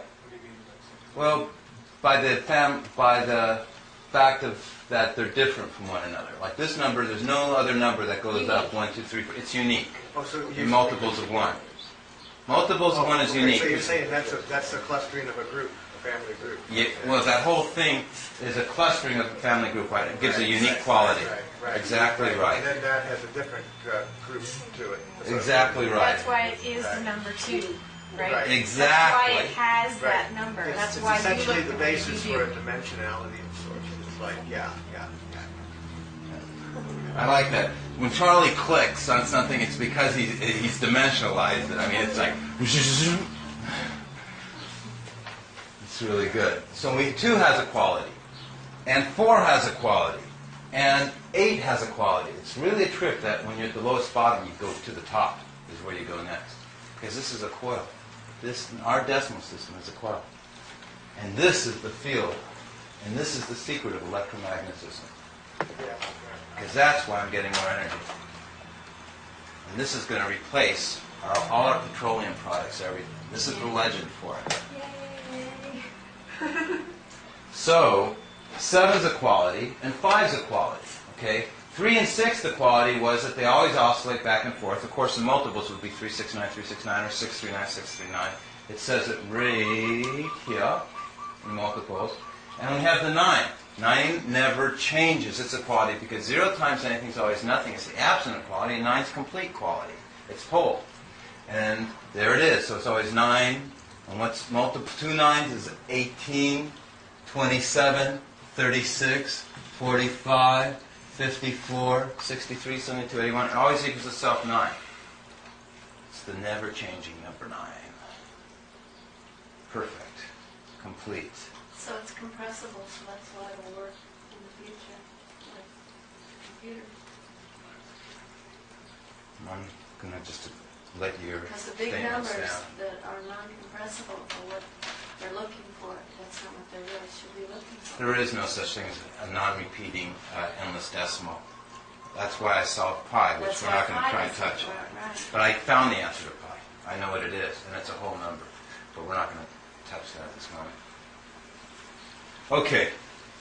You can keep on thinking. I just want to say a few more cute things about 9. Okay. Let's first look at a 6. A 6 is a hexagon, 6-sided. A triangle is the 3. But as we know, in reality, the triangle doesn't connect except at the vertex, the point. And the 9, this is very important, and it's not by accident, is a perfect diamond. See how this makes a diamond? Should have been a little bit better, a little bit more perfect. But it is the perfect diamond. So the unicorn will tell like you're going to do it. We'll see. When you were you like connected with other people? No. Like free energy design? Is the camera on? I guess everybody does give their permission. I guess this is a release. You give your permission to be. This is a verbal, written in video. In what's video made up? Written in acetate. That you don't mind having Yes, your we don't raise our hands or something. your being duplicated and disseminated and circulated to help educate and teach people on this topic. So thank you very much for allowing and educating people and sharing your insights with the world. Okay. Charlie has a question, but before Charlie does it, I want to finish this one point all over again. Okay? The number 9 never changes. There's not another number that doesn't change. Okay? Only number 9 can do that. 0 is nothing. 0 times anything is something. And by the way, 0 is not a member of a multiplication series. That's why after 9 is not a 0. The 0's the vortex. And this is making a vortex. Okay? I'll come to that vortex after I answer Charlie's question. So multiples of 2, there's not another thing that does it like it. You can't. And if you had if you had a base 12, you would still be using the 1 and the 2 and 3 again, because it's after 9. And so you would be duplicating, at least as a phantom, as a mirror, the 8, 7, and 6. In other words, you would be actually doing a mirror imaging, like in Kirlian photography, of the leaves, right there. Okay, you know, familiar in Kirlian photography, you have an appendage, cut off the finger, still sort of put it on photographic motion in your hand, you still see that finger, it's a phantom, a ghosting image. Do you remember that? Really into Kirlian photography? Yeah, it's called Kirlian photography. It's still there? Oh, you didn't know that? No, I didn't know it was still there. It's a trip! How's that work? It's so well known now. Let me have the secret. What happened is your bioelectric field doesn't know it was cut off. Okay? So your bioelectric field, everything else is still projecting the energy out and around it. And you can have a person missing a whole finger, put his hand on photographic motion, and he's got all his fingers. Well, that happened to my Charlie, you've seen that? Well, not only that, the people still feel Yeah, their my grandfather limbs. felt his Their finger and limbs it are itched. still there, even when they've been amputated, and Yeah. the aura is still there. So the But still, that's subjective by them. In this case, I'm Right. saying it's film emulsion, so right. we can You actually also see see it. that. You, Right. and you've You seen can it. also see it. Yeah, I've seen it in photographs. Exactly. And psychic discoveries behind There's it. someone here that does that. It was all done in Russia. No, it started. Someone here that does that. Yeah, Pat Howard. Pat Howard Is does that that. so Yeah, thinking? she lives up on Olinda Road. Yeah. Yeah, she did that on me actually. Except you got all your fingers. Yeah, yeah. But she's able to read those Yeah. for She can health tell you purposes. what's wrong with you. And help she's you. pretty good at it too. Yeah. And then she does color ones. She does the black and white ones, and then she does the color ones. They're pretty neat. So what about increasing the bioelectric frequency with a missing finger? Is being able to make a finger grow back? Is that We're getting to that. getting to that? Good question. Well, they can do that at certain stages of, children. If a child loses his or her finger, from like about the first digit on, I heard, it will grow back. In fact, I have a board right there showing the fingers. So you're right. So numbers themselves, by the very existence of a 1, it creates a phantom of the 8. So there is not endless, as to the points we were reading, such as that, how many base systems are there? Okay. We say, it says, somewhere, it says, how many counting base systems are there? There's only 1. Pretty hardcore medicine to swallow. There's only 1 base counting system. Okay. Remind me. I want to go to polarity, and I want to go to the vortex. 2 things, please. Okay. Charlie? I'm unclear as to how you're defining each of those numbers on the corners there. It represents a group, a family of numbers, right?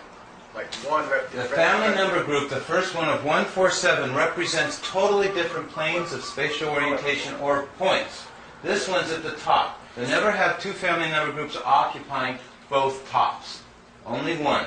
There's one's at the bottom, and the other one's at the middle, and they are as far triangulated away from that's one. a number group right there. I'm talking One- about, what about 1 itself? Is that a number group by itself? No, it can't Okay, be. so 147 is the group you're referring to. Nothing's less than groups of 3s. Okay. So, and how is that made into a number group? Again, just review for me. How it's really made into a number group is that these emanations are shooting out. This is what you're asking, but this is the correct answer. There's 3 emanations shooting out at the same time. And as they're shooting out dimensionally, Charlie, one's going right here, one's going right here, and one's right here. And as these 3 are shooting out, 3 points ahead of them, okay, is the last one that went out before them. So there's space, next emanation. So they don't just shoot out and then there's another one, then another one. In a group, you add 3 each time. Say it again? To get, Everything's controlled by 3. okay, you add 3 to 1 to get 4, and then you add 3 more to get 7. Right. And then you add 3 more and you get 1 again. So those cycle, those are a group in themselves, right? With differences of 3. I admire you, Charlie, for learning this because your math is, you've learned so much. The fact you can deal with such easy, basic things really is a big accomplishment because it's much harder for you than it is for normal people. Yeah, okay. But by themselves, they're just parts of a group. That's They're right. Closed. But still unique. but the blues and the pinks are closed groupings. Exactly. Yeah. Definitely Yeah. close. Yeah. Creation's a closed creation. That's why it's called a bounded infinity. It's an infinity of duration, not direction. The duration is the spin continuum. It's infinity of motion, but it is not infinitely going out into space because it's warping and being curved by the intersections of these emanations. It causes it to warp. It's like a little kicker, and it causes it to spin. And as they spin, ever hit a leaf on the lawn, kicks up in the air and comes closer to you than where it began from instead of going away where you wanted it to? Okay, that's what these things are doing. They're being warped. Okay?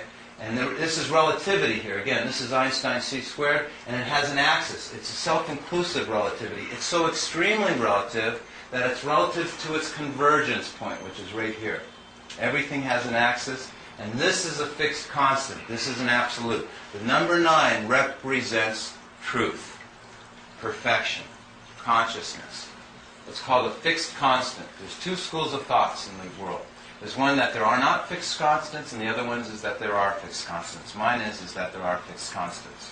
These are called axioms, theorems. They're called divine virtues, spiritual principles. They can be applied just as fast. You can go from spiritual to physics and physics back to spiritual. It can be spiritual, it can be love, faith, trust. In physics, it can be the axis, the number 9.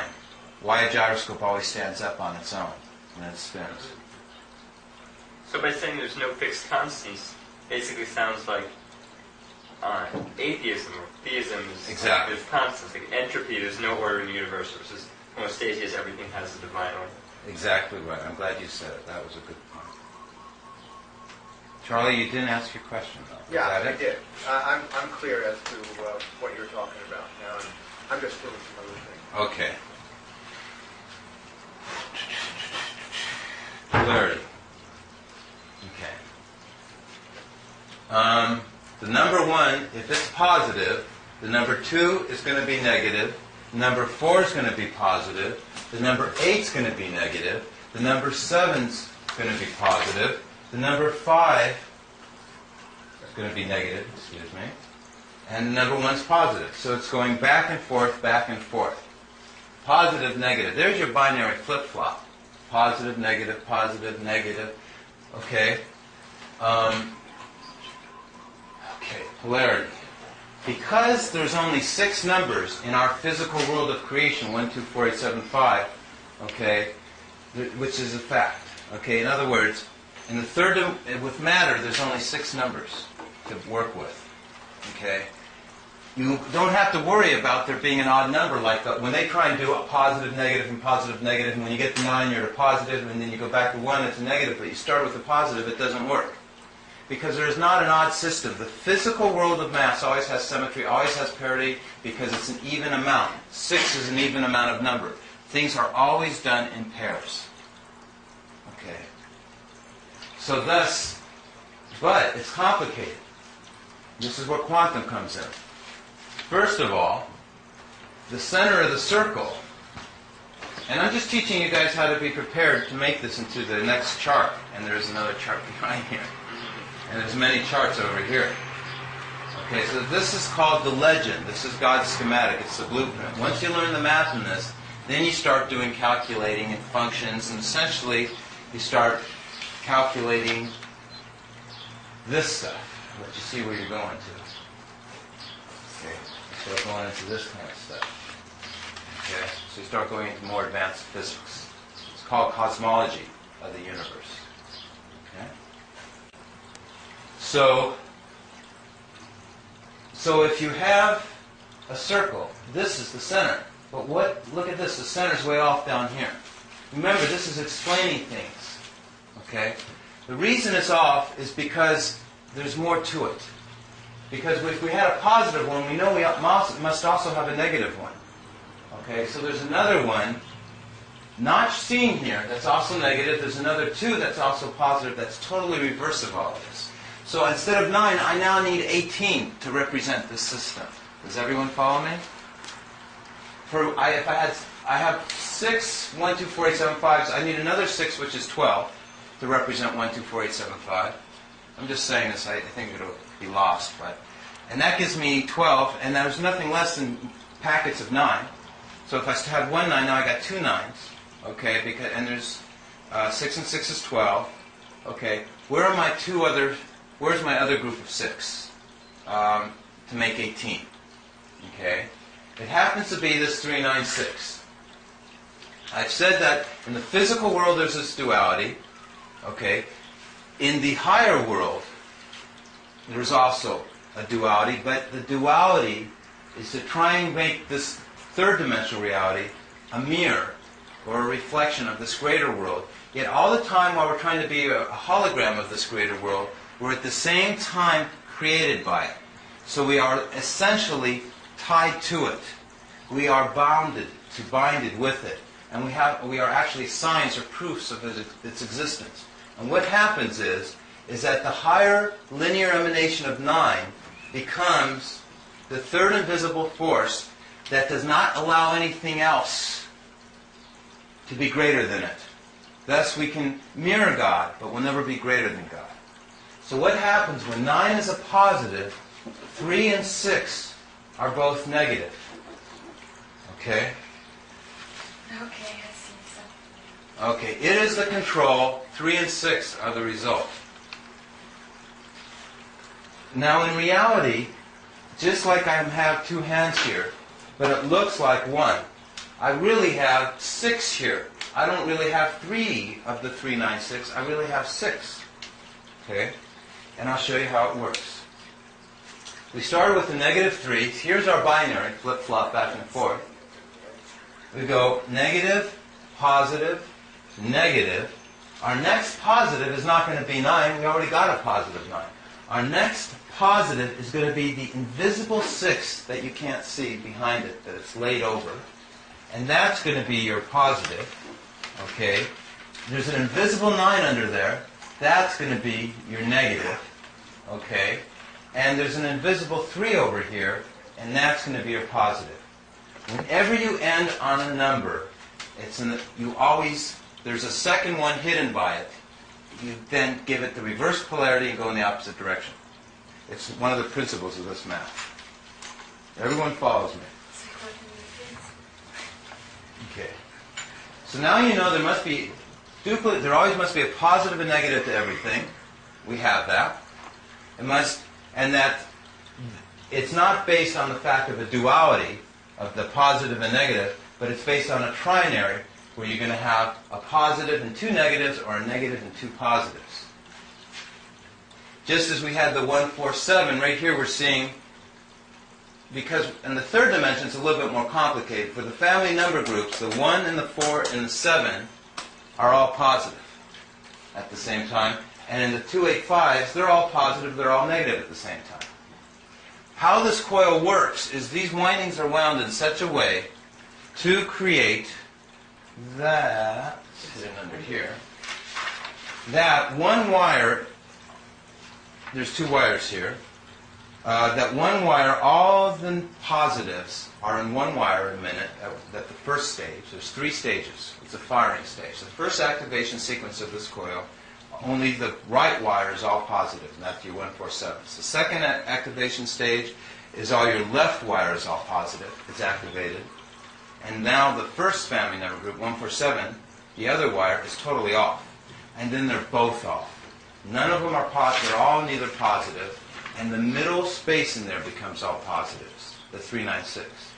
I'm just preparing you this. This is like advanced education. This is for what you're about to see, not what you've seen so far, to relate it to. As long as we're finishing up on this symbol, okay, I said I'd go to vortex motion. I missed something, so let me just ask you one more time. Even though you mentioned it, 1, 4, and 7 are always positive? No. There's 147s are always They positive, flip, they reverse the or polarity. 147s are always negative. Right, I got you. Okay. So, but as soon as it creates a circuit, It's a good it question. goes to its opposite then. This coil here, the negative 147s are all on the wire that the positive 825s are on. You don't have, and the positive 825s and the positive 147s all have the negative 825s. They're so separated from one another that's why only one wire is on at the other time. Because if both wires had the same family number groups on at the same time, then this coil wouldn't work. It'd have resistance. Okay? So thus, when the first wire is on, it's all just positive 147s. And on that wire, there's only negative 825s. When the second wire is on, it's just all positive 825s. And the negative 147s aren't on. It would help maybe if you could draw a picture of the wires that you're pointing to on that so that we can understand. There are 2 wires, the though, aren't there? Aren't there a total of just 2 different wires? And the windings? That's right. So there's a red wire, so to speak, and a blue wire, right? I'll show you on a tour. I think it should be easier for you. The reason I went so far ahead and told you now is because I wanted you just to get a feel how it related to the symbol, that there's somehow eventually it's all connected to this, because I don't think that even when you see the other one that you're going to be able to understand exactly how they tie in together. So go ahead. So you're saying the polarity switches when the current reverses its direction. Is that what you're saying? The emanations are always going out. But When they hit one wire, the electricity goes in one way. When they hit the other wire, it goes in the opposite direction. Right. But you have an alternating current source there, don't you? Well, what makes it switch? It's not switching. Let's wait till we see the That's what tour. you wanted to ask us early on. You said, we're the switch. We have to figure out how to, for something, didn't you, at the beginning? Forget it. Yeah, I don't know. See, this is what happens when I try and explain something without a chart or a graph. Because I'm not familiar with the way the Activation you run sequence. You run electric field electricity through the wires. You've got two wires. And that's I the most understand, important right? part. You've got two wires, right? Just like in a plug, you've got two wires. Right? This is what I'm understanding. Okay, you've got the current That- flows in, and That's not two wires. That's a single circuit. But You it's part of close the circuit. Yeah, but it's In my case, I have two totally separate circuits. So if I was comparing this to a plug, I would have four wires using your analogy. oh. Okay?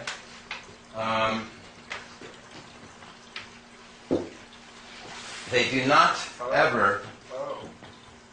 Yeah. So the typical toroid would have one wire. Is that what you're saying? Is that right? Typical. Yeah. Oh. And you've used two. Which is a And you're bicular winding them like this. with a space in between them. Right, Because there's really three parts. right. But that's created through the two, isn't it? Or that Yeah. exists. It's hard to say what came first, the field or the... Oh, okay. Okay. All right. So by creating the energy with the two, you get the third. Already there. It's I see, it's already there, okay. Yes, I have to kind of make room for it. That's better put. Yes, it is displacing. This is making this make room for it. And that brings us back to this, and that's why I'm glad on this. Because this whole thing, all these numbers have an angle and a ratio because they're making room for this field. And it really brought me right to where I wanted to go. Because 1 plus 2 equals 3. It has an angle. I take any two numbers, add them together, and they're going to equal this flux field. 2 plus 4 equals 6. 4 plus 8 is 12, but 1 plus 2 is 3. 8 plus 7 is 15, but 1 plus 5 is 6. See how I'm always going 3, 6, 3, 6? 7 plus 5 is 12, which is 3, and 5 plus 1 is 6. It's always 3, 6, 3, 6. That's because it's being spread apart. It's making room. The 1, 2, 4, 8, 7, 5 is making room for the 3, 9, 6. But they're two separate systems, which we're going to be studying on. Okay? Okay. 5 billion people didn't discover this. Probably a lot more than that. So it's okay that this making room concept seems a little different. Okay? So I think I've covered as much as I need to cover on this symbol for the moment. And for the multiplication table, probably can get back to that, see? And the yin and yang. I think what I'd like to do, though, is because I am really, really making your brains work to the max. This would normally not even be explained, but I just want you to understand something. I took a circle here and I put 1, 2, 3, 4, 5, 6, 7, 8, 9. Okay, that's called a control. Okay, because as I could have done 2, 4, 6, 8, 1, 3, 5, 7, 9. Okay, and that's a new control. Do you follow what I'm saying? So it's very important that I demonstrate to you that whatever your control is, you're still going to get the same scientific end results. So sure enough, there's your 1, 2, 4, 8, 7, 5. It's very important that these doubling circuits never go away. They have to exist in anything you know. Fibonacci sequence, Pascal's triangle, pi, the golden means, everything we know in science. This has to be here. Biology, genetics, periodic table. It has to be there, along with this 3, 9, 6. So the next control is 4 and 5. You know, there's only 6 multiplication series as far as 1, 2, 4, 8, 7, 5 go, as far as the third dimension. So I show those here. Spatial orientation, triangles connected only at the vertex. Okay. Oh, we're going to go to the vortex. We haven't done that yet. Okay. So, but sure enough, 1, 2, 4, 8, 7, 5, 1, 2, 4, 8, 7, 5, 1, 2, 4, 8, 7, 5. We have it? Still there? Okay, it's very important to note that the 124875 is going like this. See how it's always moving in the same way, this treadmill? Because everything's based on thirds. And let me tell you, this is why we can't travel backwards in time, and this is why if things were based on a duality, the universe would stop flowing forward. And this is why we always eat, or we would die, because it's called a positive flow. It's a systemic system. Our system's alive. It's a systemic system. And the last thing you want to do is back up because it moves only one way, which is straight on, forward. Go ahead. You said we can't travel backwards in time, so all these rumors I've been hearing everywhere about time machines is not right in your opinion? It's certain. I do not. If they're moving backwards in time, they're not moving in the created universe of this universe. Oh, no, I think they could be parallel universes. Then I wouldn't even call them universes. And I don't know what's going on. But as far as this physical material world... Lots of time machine talk. But I am very, very, very cautious when I hear about people going back in time. I'm more cautious about that than anything else. In fact, most of the time I turn it off when I hear it on the radio. About going ahead in time. Yes, you can go ahead in time.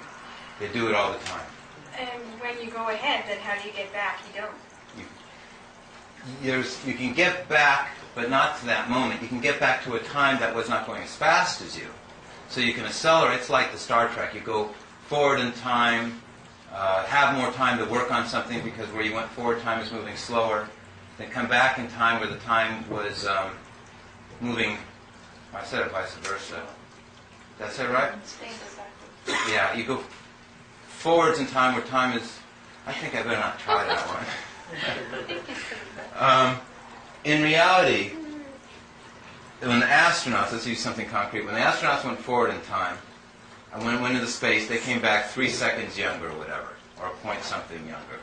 Because in space, you're farther away, and mass is a part of time, and mass affects other mass. Because of the positive emanations that come from the center of all mass, which are these emanations which we're modeling. So, on Earth, time is going faster than it is going out in outer space, away from Earth. So the astronauts then, when they return, they're younger, and conceivably, we can actually perish, like in Planet of the Apes, before they ever return. And when they return, there can be totally different people here, and they're still alive. You can actually, and thus they could also go to another solar system, to a bigger planet like Jupiter, where time is actually faster towards its surface. Okay? So they can actually go there. Time will, and they can actually come back much older when they return here. Time is a relevant ingredient to condensed matter physics. Condensed matter physics is based on your axis, your center of mass, the number 9. The farther, it all has to do with the closer you are to the center of mass, the faster time goes. The farther away from the center of mass, the slower time goes. The only thing is, there's one more ingredient to that. Time is really moving the same everywhere, because the thing that's controlling it is that frame of reference from your distance. So while time is, it's the fact that they're changing the frame of references. Okay, that means that they're moving from one time to another. But in reality, the people on both locations, Earth and Jupiter, they still have a year. They still have the same amount of time to themselves. It's just that their rules and measures change because they're going to new frames of reference. Okay, now, for instance, I'll give you one example. Time for us right now is different than it was an hour, let's say when we started 2 hours ago. How is time different? Okay.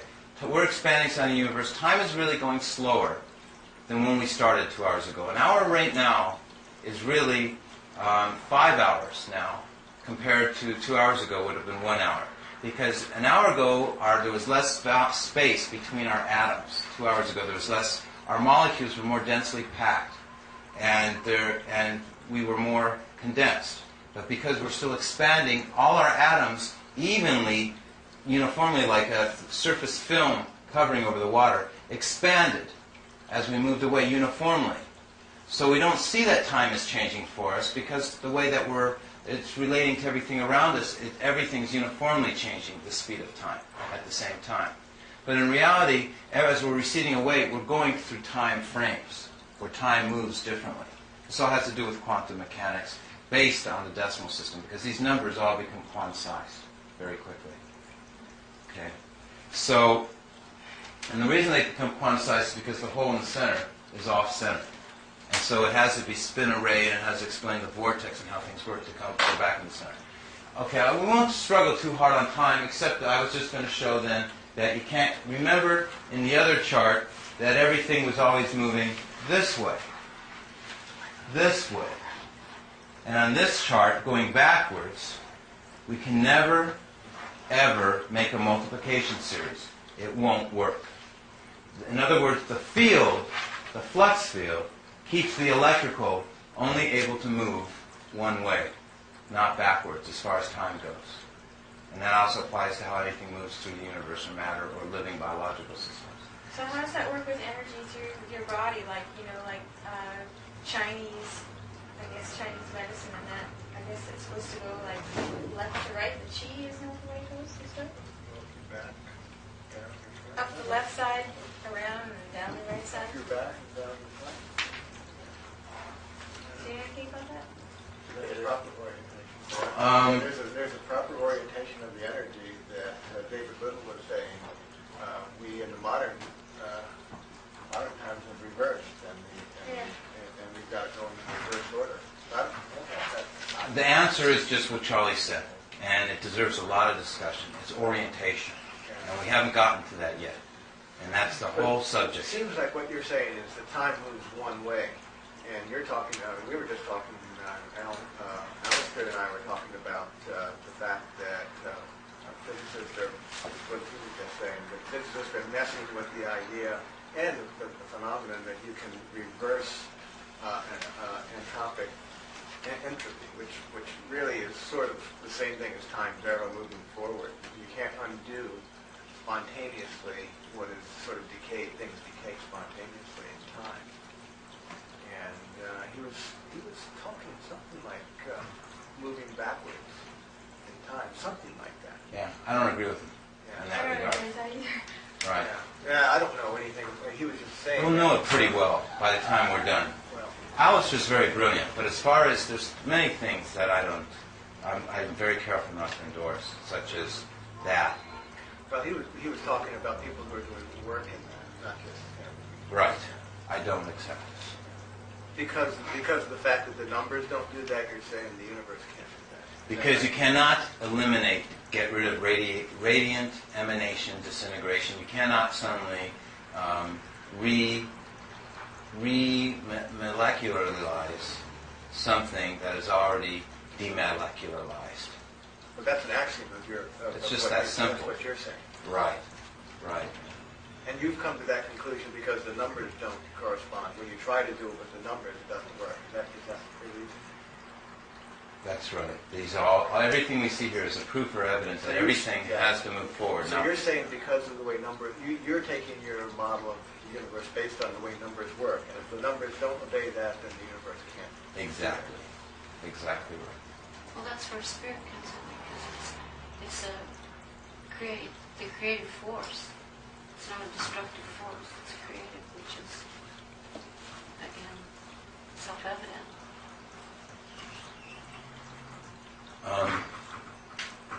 Spirit means that everything works in a spiral staircase on the The creative force. It's not a destructive force. It's creative, which is, again, self-evident.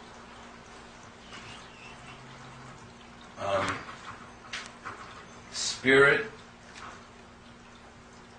means that everything works in a spiral staircase on the physical world. That means it's like in spiritual qualities. That means that instead of it just being good or bad, black or white, there's actually three qualities. So what happens is that everything's moving in a logarithmic spiral. So it's not a duality. And that's why when we get stuck and we have to make a decision and go forward in life, we always have other options. We think this is going to destroy us or this is going to make or break us, but actually Each thing leads to another quality. Compassion leads to mercy. Mercy leads to forgiveness. Forgiveness leads to, what would be the next one? It's different than just being a duality as we tend to try and think of it. Okay. The numbers 3 and 6 are oscillating. So 1, 2, 4, 8, 7, 5, we've already seen is 3, 6, 3, 6, 3, 6. Here we have 3, 9, 6, 6, 9, 3. Remember the invisible field? But sure enough, 3, 6, 3, 6, 3, 6. Again, a discrete number cannot be created or destroyed. We're all comfortable with that? Okay, last thing before we take down this chart is the vortex.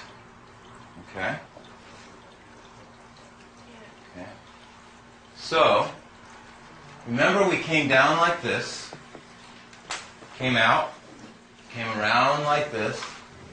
We're coming in, coming down, coming out, coming in, around. Okay, what does this look like? These arrows are connecting here, and they're leaving there. Okay? I need my assistance again. It's the hard one. Okay. It is making an egg beater. Okay, we see this? It is a vortex. Now what does a vortex do? It takes matter and it demolecularizes it, whips it around, and brings it out now at the bottom. In at the top, out at the bottom. Did everybody see that? Yeah. Okay. And that's exactly, thank you very much. That's exactly what is going on here. It's taking in at the top, out at the bottom, in a vortex. Okay? In and out, comes around again, feeds itself to renew it. And that's how time moves. This is the expanding southern half of the universe. Let's look at it on another chart.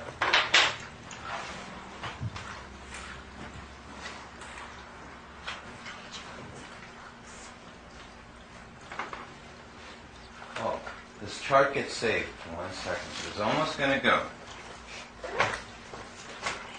But it gets saved. Because I don't ever remember to make this point. It has to do with the vortex again. I'm glad you're going to see it. Here is the number 2. You see how the number 2 is a perfect mirror of the number 5? Do we all agree with that? Okay. But they're inverted. One's upside down. This point right here is inverted. This is the inversion point. This is where everything gets flip-flopped. See how the number 2 is over here and the number 5 is over here? Okay? This is God's cosmic grinder. Okay? The cosmic grinder. Every black hole feeds a white hole. Okay? And the 2 and 5 are opposites. Now the ancients knew this. They knew the symbol, they knew everything. But they didn't share it with the generality of mankind. Or mankind just couldn't learn it. I don't know what the problem was. Okay? But they left us a clue anyway. Now a lot of people say, hey, this is artificial. What are you talking about? The shape of the symbol having anything to do with the actual function and shape. But you know doubling was how we were going that way. And you know halving was the other way. And it's not by accident they stuck the 5 all the way down over here to be a mirror of the 2. And that comes from them both connecting to the 1 where they connect. It's not an accident. Oh. And then the 8, the other third part there is the 2 things filled overlap. in on the side. Yeah. This is where the whole the swastika thing came in the 4 quarter. I would think so. See, that's say what you said again. 2 times 5? 2 times 5 Oh, is 4. Would you repeat what you said? Oh, I said, well, when you combine the 5 and the 2, they together form an 8 to 2. Like Both this, ends like there this, open. like this, like this. It's a digital. It's a Yeah, digital. take It's a digital 8. Oh, when you combine the symbols for it. Right. Oh, yeah, Symbols of right. 5 and 2. Oh, I see what you said. When you It's overlap. the swastika, the spiral. Oh, I didn't see that circuit right there. Yeah. I was thinking of when you get half, you get 0.5. Is that how they're connected here? Everything's connected. And then, Yeah, that's the... You just said it. but Say it one more time. Everything's connected. Yeah. But the whole secret of that information was kept very secret.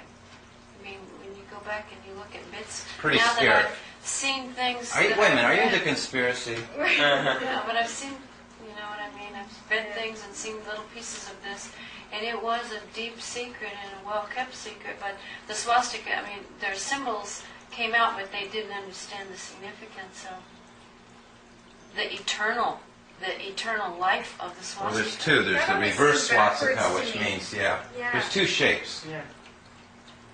It just looks backwards. They've been found in every continent, I think. These symbols. Well, we're dealing with mysticism, and actually, that's my favorite topic, is showing how it relates to archaeology and mystic symbols, and that's my favorite topic. But I'm about to saturate you guys with a whole bunch of that stuff anyway, so. So you asked for it by bringing up that stuff. But the point here is that they are reciprocals, they always make one, and it has a use. Everything we're seeing here has a use. And the use is this. Okay? The use is 1 times 1 is 1. 2 times 5 is 10, which equals 1. So I go away from 1, 1, 2, which is a 4, and backwards, 1, 2, which is a 7. And 4 times 7 is 28, which is 10, which is a 1. Do you follow that? Do it again. No. We can- Okay. Too fast. I have to just see. It's weird because I'm going very long this way and very short You're this going way. to adjacent nodes from the center. Exactly, from the 1. Okay, so- I'm using the 1. I'm not on the 9 right now, I'm on the 1. We learned about polar relationships, which is by the 9. But now we're going to learn reciprocal relationships. The polar is different from the reciprocal. The reason I have the answer to everything is because I'm combining every principle that exists into one ball of yarn. So right now we're going to work not on the polar aspect, but we're going to work on the reciprocal. Reciprocals always equal their beginning point. Okay? 1's the beginning, so 2 and 5 is the next distance. And 2 times 5 is 10 equals 1. Okay, and so now I'm going to go 1, 2, which is the 4, two lines away. Bear in mind that every one of these lines, the ratio of this line to this line to this line is your golden, it's all your means you could ever, everything you want to know. But you're starting with 2 and you're looking at 1 and 4 in relationship to... No, I'm not going to do that yet. Oh. I'm only counting, I'm going to start with 1, I must end up on 1. And this must be a 1, 2, because if this is a 1, I want 1 times 1 is 1. Watch. I'm going to just do it. Okay. 1 times 1 equals 1, because this is really 1 over 1. Right. Okay. So I go over here, and because I have 2 parts now, I don't have to multiply 2 times 2, and, well, 2 times 2 is 4, I've never done this before. 2 times 2 is 4, and 5 times 5 is 7, and 4 times 7 is 28, is 10 is 1. Yeah, it still worked anyway. Okay, it's okay. I just thought I like to do new things when I can find new things to do. Okay, so 4 times 7, which is now 2 away from 1, 1, 2, 1, 2 equals 28, which is 10, which is 1. And then I go 1, 2, 3, I end up here this way, and I go backwards. 1, 2, 3 this way, so I go 8 times 8 is 64, is 10 is 1. Yeah. Always equals 1. And I found that this shape always makes the demarcation line. It's called a shear. It's called a. It's real important for modeling electricity, but I won't go on to it further on the chart because you'll see it elsewhere. But since Charlie, you brought up one other thing, let's do a 2 now. 2 times 2 is 4. Okay, so I go this way. 1 times 4 is 4. Then I got to go like this. 8 times 5 is 40, which is 4, and sometimes 7 is 49, which is 4. Yeah. It's always going to be a shear, consistent. Yeah, and one you're moving backwards, 1, or moving Yeah. forward 1, and then the next time you're moving backwards 2, Right. forward 2. Now 4 times 4 is 16, which is 7. So I go this way, and I go, what is it? 2 times 8 is 16, which is 7. And then 1 times 7 is 7. And 5 times 5 is 25, which is 7. Isn't that fractal, though? That's fractal. This whole thing's a fractal. I have a chart in here that not only, that I don't have to say one word, that is so beautiful, what's actually behind this board that you're going to get it's to that see. squared plus whatever you... Oh, that's it.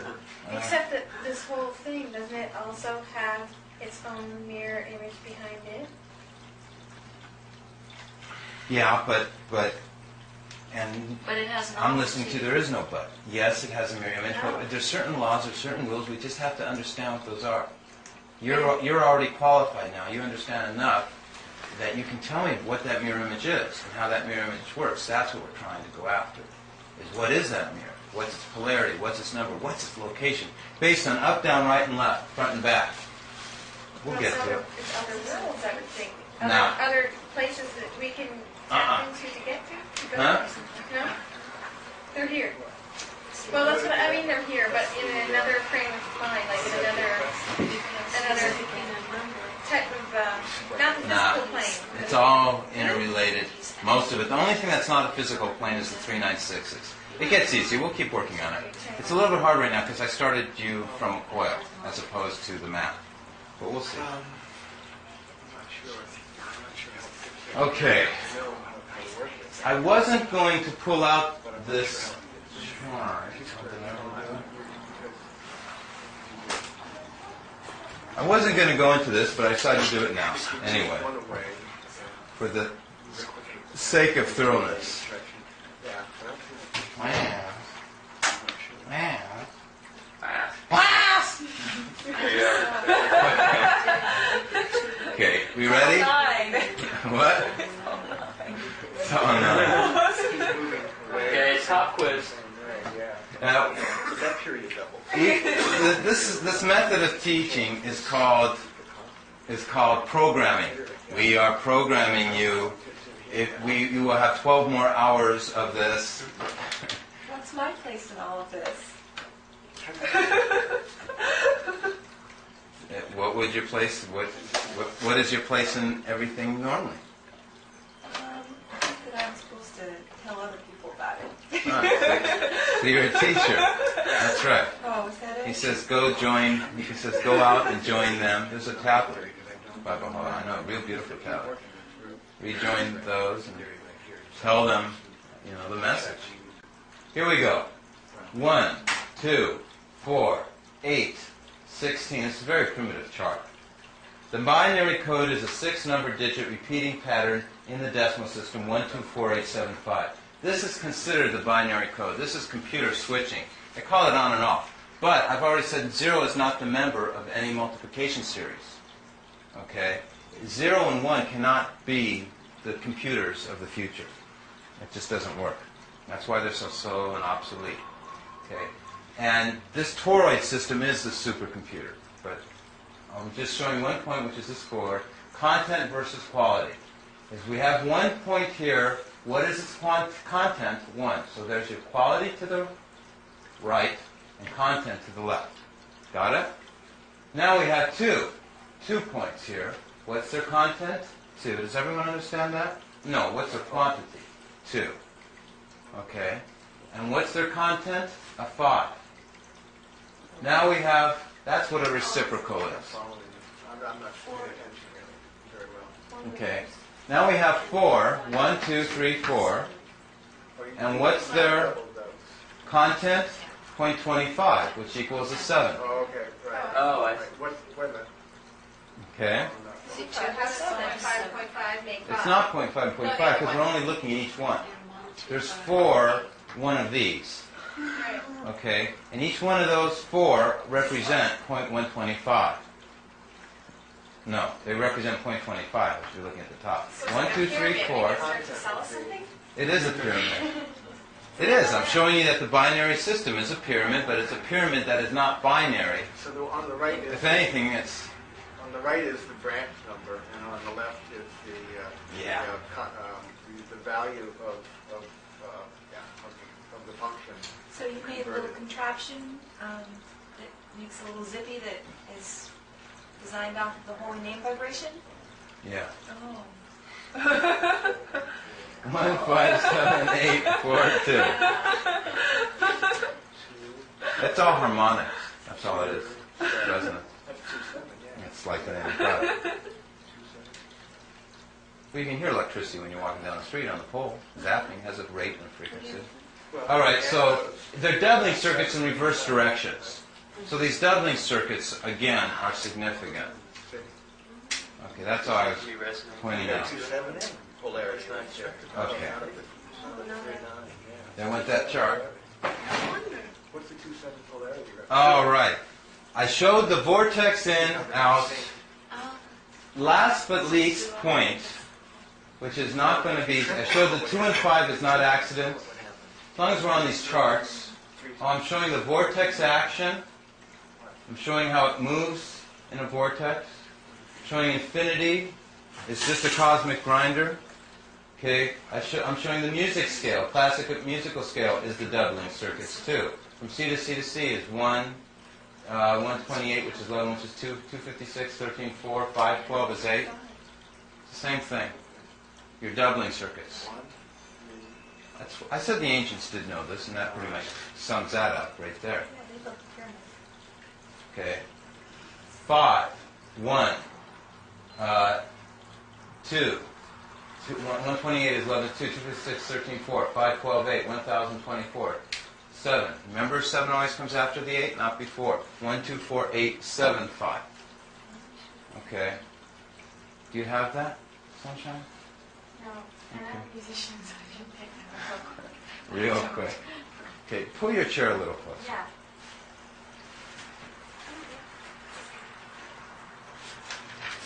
I think we need like a mental doggy bag to take some of the time. Yeah, really.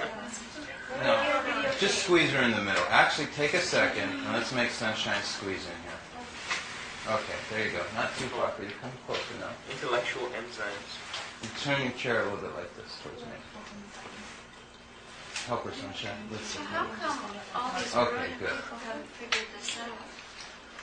If they're using ones and zeros instead of nines. Well, that's the whole...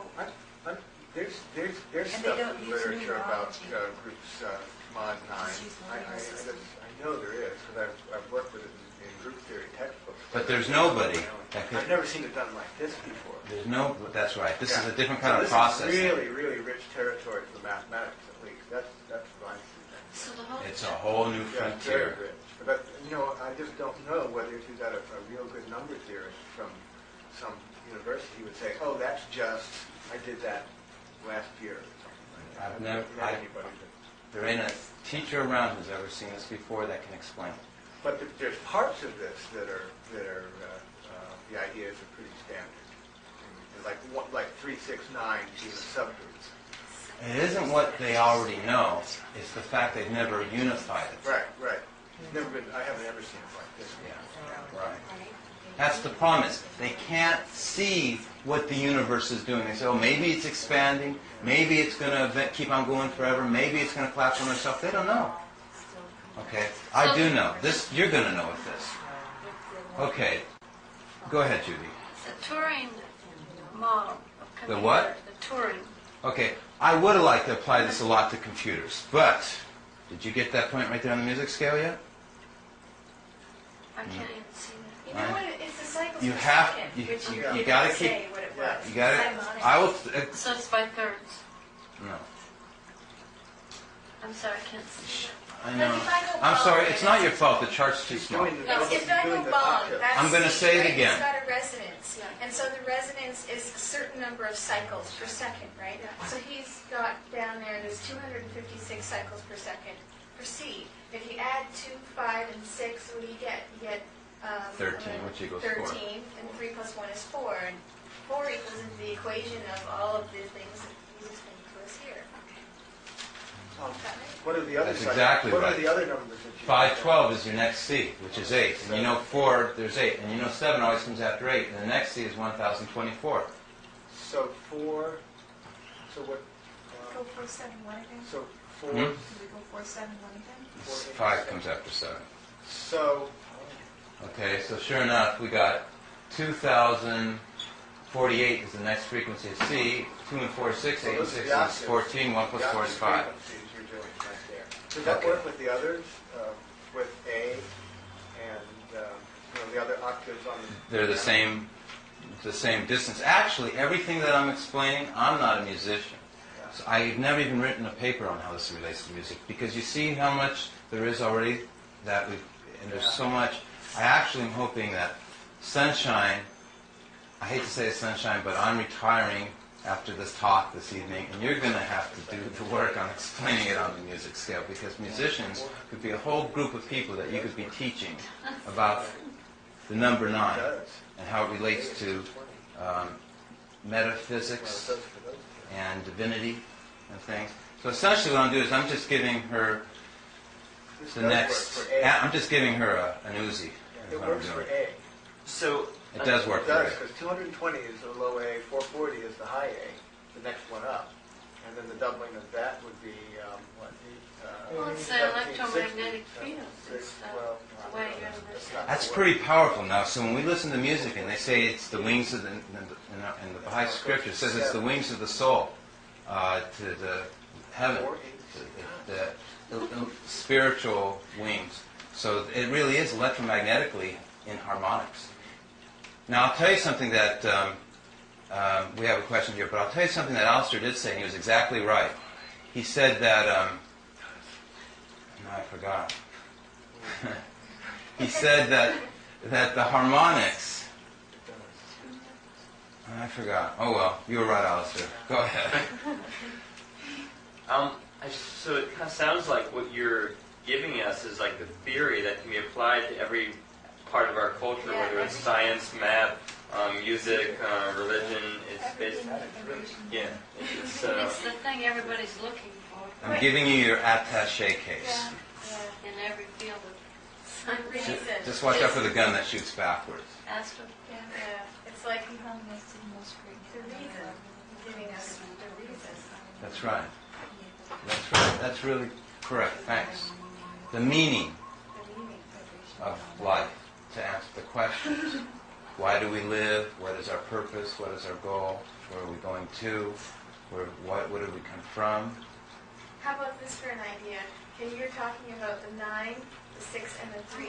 And when the 9 is positive and the 6 and 3 are both negative, some friends of ours that came from Los Angeles spoke. They were Baha'is, and they were explaining how two people that are in love, if they are focusing on God, I agree with they're that. like little mirrors, and they're reflecting the light towards God. And yet, if they're focusing on themselves or each other too much, then they're not reflecting the light, and they're not getting anything either from God.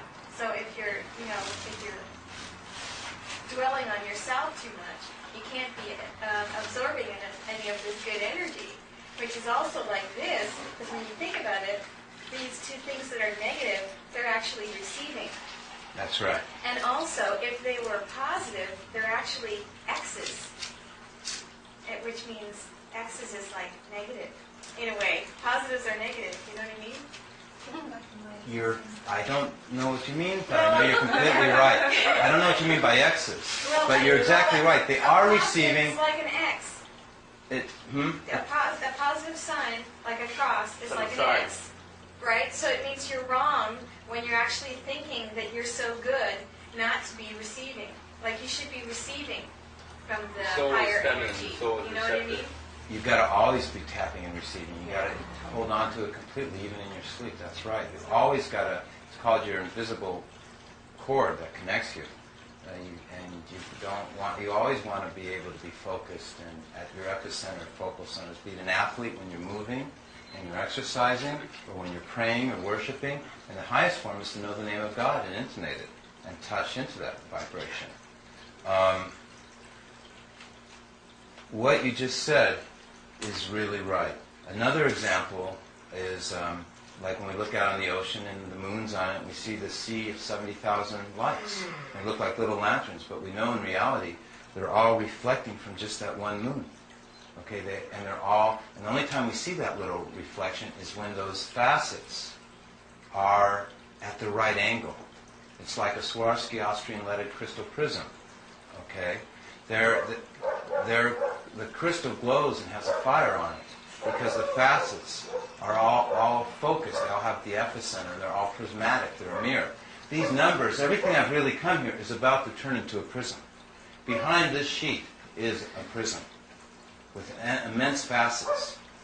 And Charlie's seen that prism, so he knows what's going on. And you're about to see it too. Before we go to that prism, there's one more thing then that we should cover. I just want to say that I cracked the code to the Enneagram, but we won't try and do it. You were going to talk about the Turing in computers, but I honestly think that the best application of my work is to computer sciences. That's why I'm going to be speaking at the Maui Computer Center. And maybe if you have the time, you'll come. I'm a little frightened that most of them won't understand what I'm going to say. If you don't come, it's fine. Only thing is that there is no board here other than me showing a few fractals which you were interested in, artificial intelligence. I don't address the computers. I do address it. I don't do it is the difference. I didn't make these coils. There has to be computer inventors and programmers and softwares that are going to have to do this. I don't have the resources to start working on computers. If I had a laboratory, if I had a budget and an office and all that stuff, I'd be applying it to computers and technology. A lot of people want to apply my work to that. I do have the answer, but so I'm not going to jump into the Turing right now. What you're going to need is a bulletproof vest. That's what you're going to need to stay safe. There's nothing I can do about that. Yeah. My bulletproof vest, you know what it really is? You were going to say something, Judy? Okay, but I feel bad saying that I didn't go into the Turing. So say what you want to say about the Turing. When you showed the binary system was along 2 and 7, Uh-huh. it immediately, hello, it's like, it doesn't work, and there are no zeros, and how smart do you have to be to see that? Yeah, I know. It's shocking. Because what they're doing is they're saying things in science predicated on things that are fallacious, and it's just amazing. In other words, they are fudging. Don't rub your eye too hard. Okay. Now, here's the thing. If you're worried about protecting yourself, then you don't have the time to be doing other things. So I've ignored that issue too. Quantized from relativistic to quantum. He actually said that, he had a funny saying, he says, they're actually going to be very frightened of me, which they are, because he said that it took somebody out of the right field that came in through the side door from another approach because they haven't been able to solve it. That makes sense. It's somebody that was off the wall would figure it out. And that's the problem. So, I've never had a threat from any government or agency, ever. I have had a few scientists get drunk, and when they're sober, say my work's the best and most wonderful they've ever seen and stuff like that, and how could they have not have read my book 6 months sooner and this and that. And then, when they got drunk, they called me, you this, you that. I can't remember all the things they say, but about the 20th word was a scandalous Scotsman, and my best friend who was with me really burst into laughter on that. Called me everything in the book. So, and I like that. I don't know. So, okay. So we did cover this chart, which I normally forget. We couldn't even touch this unless we had the toroid. Maybe we'll come back to it. I'll leave it up here. Maybe not. We'll see. Because it is interesting how it relates this to the toroid. Okay. We are now then going to pull it down. And we're about to get complicated. Okay. Everybody ready? I'll wait 1 second. It's interesting the two teachers are the ones talking about it. Right. Very good point. Okay, you guys over there, just a sec. You ready? We're about to present.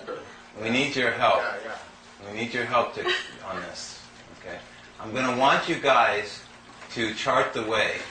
This is Judy and Charlie. I'm going to want you to chart the way how this toroid, how this semblem right here is going to be a three-dimensional system. We're going to try and take everybody into dimension now. Okay? Because all this has ever been is a flat, straight line cross-section of a circle. Okay? We're going to now take them into dimension. And Charlie knows how a little bit. Yeah, I remember from yesterday a little bit about that. Okay. My students probably remember better. And he has great students. They're focused, they're concentrated. I'll ask them what they remember. And, yeah. Okay. They probably, Willow, I'm sure, remembers. Because she was the one that was, and then Renee was Okay. to ask her. we have right here, so I'm telling you the answer before we go with Charlie's tonight. We're all going to try and help you understand. This right here, the reason these 2 points are different than these 2 points is this is telling you simply, nothing fancy, this is a coordinate system. On a simple coordinate system, you have an x, y, z axis. Okay? Okay, this is your x, this is your y, and this is your z. Everyone follow that? Z comes out at you essentially? Z comes out at you, like that. It's the dandelion principle. It's really coming out this way, but it's in a phasing of thirds. Thirds means is it's coming out. This one's little, this is medium, and this is long. And the next one coming out to it, if this is representing a tile or a space, there's going to be 1, 2, 3 before that space is ever activated again. It's always in thirds. So they're just not shooting out randomly. It's really, I'm so privileged to be understanding, to be able to mentally think of this. Because when I was just a little kid, I saw the books they wrote at this, the most advanced professor in the world, Eddington, and he was a wonderful guy. But it was the same as your children telling you a story at night before you go. It was like Alvin and Clive's, and what is it? Some Dewey Hamster. He always gets his head chewed off at the end. It was a hamster story. Everything's a hamster story. So I really feel blessed to be able to get out of the hamster story and learn about how this energy sprays out. It's like a fountain. It's the fountain of life. Okay? So, the x-axis, now it turns out what I'm doing is I'm doing an x coordinate system, and it's going to be all your family number groups of 1, and it's going to be all your family number groups of 4 on the y. I better circle my number because it's becoming messy. And this one right here is going to be my family number groups of 7. See the same sloppy 7? 4 is part of the 1 group, though, isn't it? Nah, because they occupy different points. They're the same family number group, Right. but we're not talking about family number groups right now. I'm showing you how the spatial orientation, how this point is so significant from this. These are all the planes of architecture. Oh, 1.7. So 1 and 8, you're going to say are equivalent now in this system? Or what? Oh, we're getting there. Okay. It's pretty But tricky. I might say that the most brilliant seismic engineer and architect in Mexico looked at this, and he just knew what it was immediately. I wish I was as smart as him. It took me years. He said it was all the planes of spatial orientation. Okay, and you're doing it fast because you've already jumped to the 8. Where's the 1 and 8? Here, I superimpose a double coordinate system. This is your 8. This is now your 5. Remember, 4 and 5s are opposites? And this is, actually, it's not going, it's going the reverse. This is your 2. Okay? And everything about them is opposite and reverses. This one, okay, Is that right? you're about to see how it works. Yeah, it's right. What about 8? There's your 8 and 1. 1, 7, and what? Here's your 4 and 5. I know it's getting a little difficult, everybody. It'll be easier in a minute. Oh, okay, they're complements. Okay, the complements are opposite. And I put 2 coordinate systems together to make a stereograph. See how we have red and blue here? So I'm about, now remember, if you have stereo, you got dimension and feel and displacement and surround sound. And, okay? Yes? Charlie, you ready?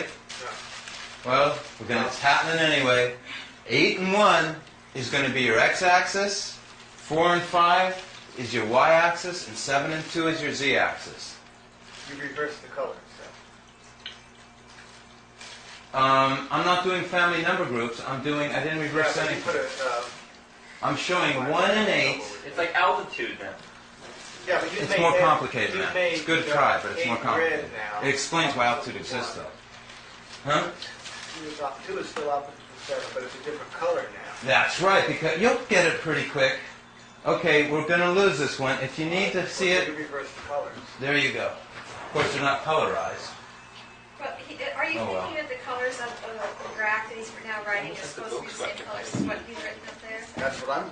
Oh, see. Are you doing that on purpose, or does that just happen to be the colors that you You pictured in the reversed graph? all the colors right there. That's what's confusing him. You've got You got complements. blue with 1, See what you've done, and 7 is blue, and 4 8 plus 1 is or 9, Y 7 is plus blue. 2 is 9, See? 4 plus 5 is 9. So I See can how see the X that. and Y are written in blue? That's what's confusing here. This You've taken 714. 174, you've taken what was pink, and you've made that family into blue. What matters right now It's the number. is that I just Okay, used the so same you just did color. that arbitrarily. Okay, you didn't care about matching that. There's nothing arbitrary in the universe, but yes, you are correct. Okay. So I follow you now. And I've never erased in a class before until now. But here we go. Thank you. That's a Okay. I appreciate meticulousness. So this is a 1. This is a... 7. No, it's 4. What's that? Thanks.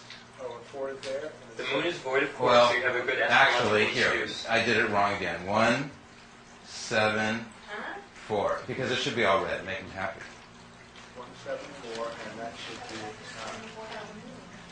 Oh, And I'll put 285 in the blue so it matches the chart. that's what's good sunshine. And I hope, and I will probably never let this happen again. It's a mistake. Okay, 8, what is it, 2, and 5. Thanks, but he's right. You got it? 174, yeah. This stuff's a poison. You gotta be And careful. those axes correspond to the different vertical levels on the... Not vertical levels. The Well- horizontally lining up, the disketting is because there's an energy. We'll come back to that. I'm saying that this is showing XYZ. This is totally different now. Right. But you've taken that from the fact that they're complements of each other. And That they're different. on the corresponding corners mirrored, though. Yes. We're comfortable with that? Okay. So Judy, I need your help, please, to remove this one. And this one will not be too easy to take down. So if we put it on a little bit stronger. What I'm about to show you, I'll tell you real quick, is we're going to show you this coordinate system, stereographic, everything overlapping. We're going to show you the skin of the toroid. We're going to show you how this all works now. And it's not going to be too easy. But it looks like it's moving. Oh my god. Oh, I didn't want you to erase Thank you. You can just hold it up with him. It doesn't hurt right now.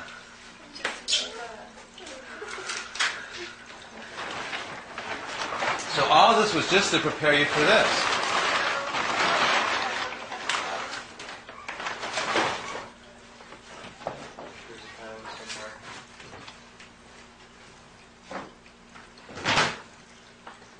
Okay.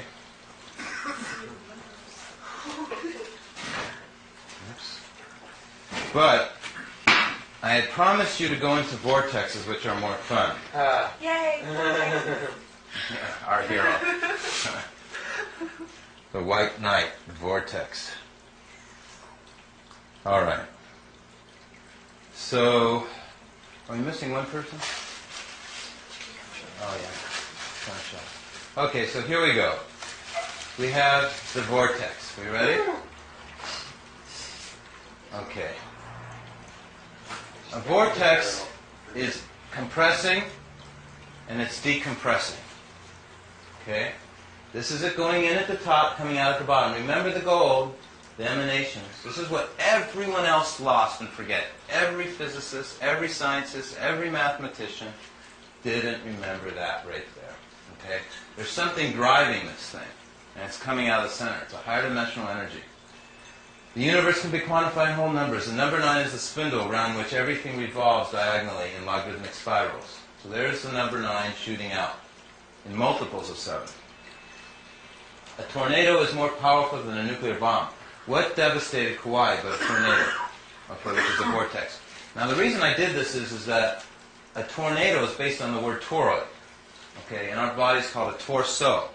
And that's what we're modeling as a toroid. This is called a toroid coil.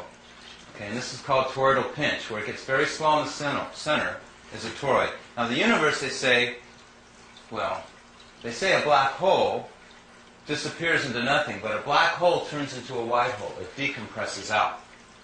Okay? Here's the Earth's magnetosphere in a toroid. Okay? These are all based on a vortex. Okay? Now, this is called a funnel. Are you having fun? There's the dandelion puff principle. How the universe reprocesses itself, because I'm saying it's an ecological system. It comes out the nozzle, the jet, which is right through here, nature's hourglass, and decompresses, okay, and these are toroidal field coils, and decompresses and purifies, and it comes out again, all over again, to continue the process. Okay? Time ratchets is forward. These are just other things I put. Okay, so let's look at a toroid. I'm going to ask you to be our new assistant. Yes. Would you please spin that and make that into a vortex? Do you have to stand up here? Spin it? No. I'm going to ask you to be our new assistant. Yes. Would you please spin that and make that into a vortex? Do you have to stand up here? Spin it? No. Do you know how to do it? No, he'll do it. No. There you go. Okay, get it going faster, faster, faster, faster. Okay. Okay, and stop. You just start, move your hand, hold it only in the center. There you go. There is your tornado, there is your vortex. It's compressing, going through the singularity where the energy shoots out from, and going out the white hole, and it'll come back and go again in a closed loop cycle that's ecological. And that's how the coil is made. But it's not made like this. It's made almost straight lines around the invisible nine that it's spinning around, the vortex. Okay, I'll show you how to do it real You fast. should just throw water before you drink it. Yeah, no, a lot of people sell machines that do that. So there's... They do that. In fact, they make a machine that costs $40,000. They say it puts back the life energy into the water. You just gotta shake it up. Hmm? You just gotta shake it up, though. My friend Ray spins every morning. He does those fountain of youth exercises, and the first one is spinning more than 21 times. Yeah, a lot of mystics, like dervishes, that go into, what would be the state? Mystical states? By the spinning and stuff like that, they go into ecstatic states. They go into ecstatic states, but they're not stuff. It's just to align the chakras, apparently. Each exercise aligns one chakra. That's interesting.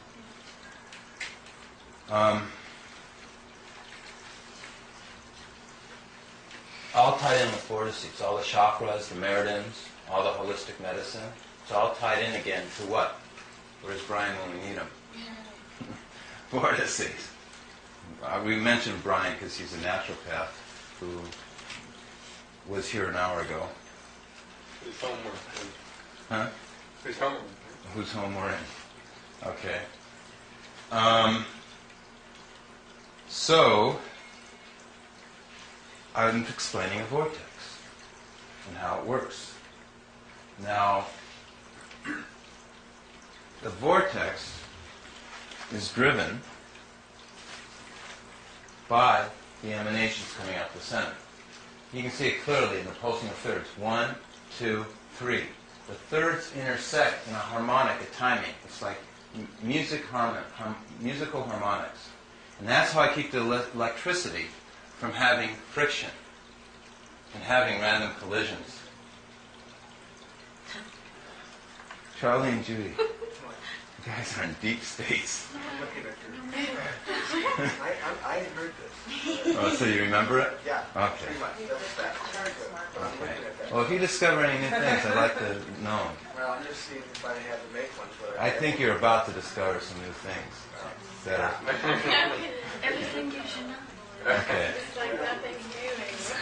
Everything's Here's your 396s in the center. Right. See your 396s always in the center? Remember I said we leave it alone? 396, 693. It flips. First it goes 396, and remember I said it flips, 693? Here's your 1, 2, 4, 8, 7, 5s going in. So this is one winding. Here's the other winding going out, 1, 2, 4, 8, 7, 5. Oh, and then there's the space in between you were talking about. And if you put these both together, okay, Space. Is that where the energy you get this guy. which is the skin of the toroid. Because here you have doubling down, 1, 2, 4, 8, 7, 5.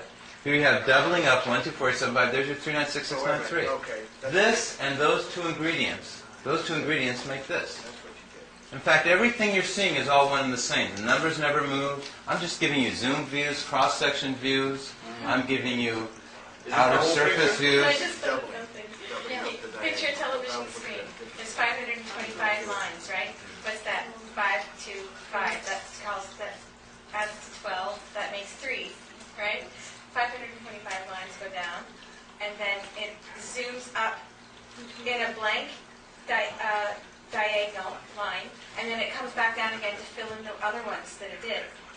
There's a blank line in there. Why is that blank line in there? Well, that's a good Why point. is a blank line? Every time you're seeing, every second, there's a blank line in there.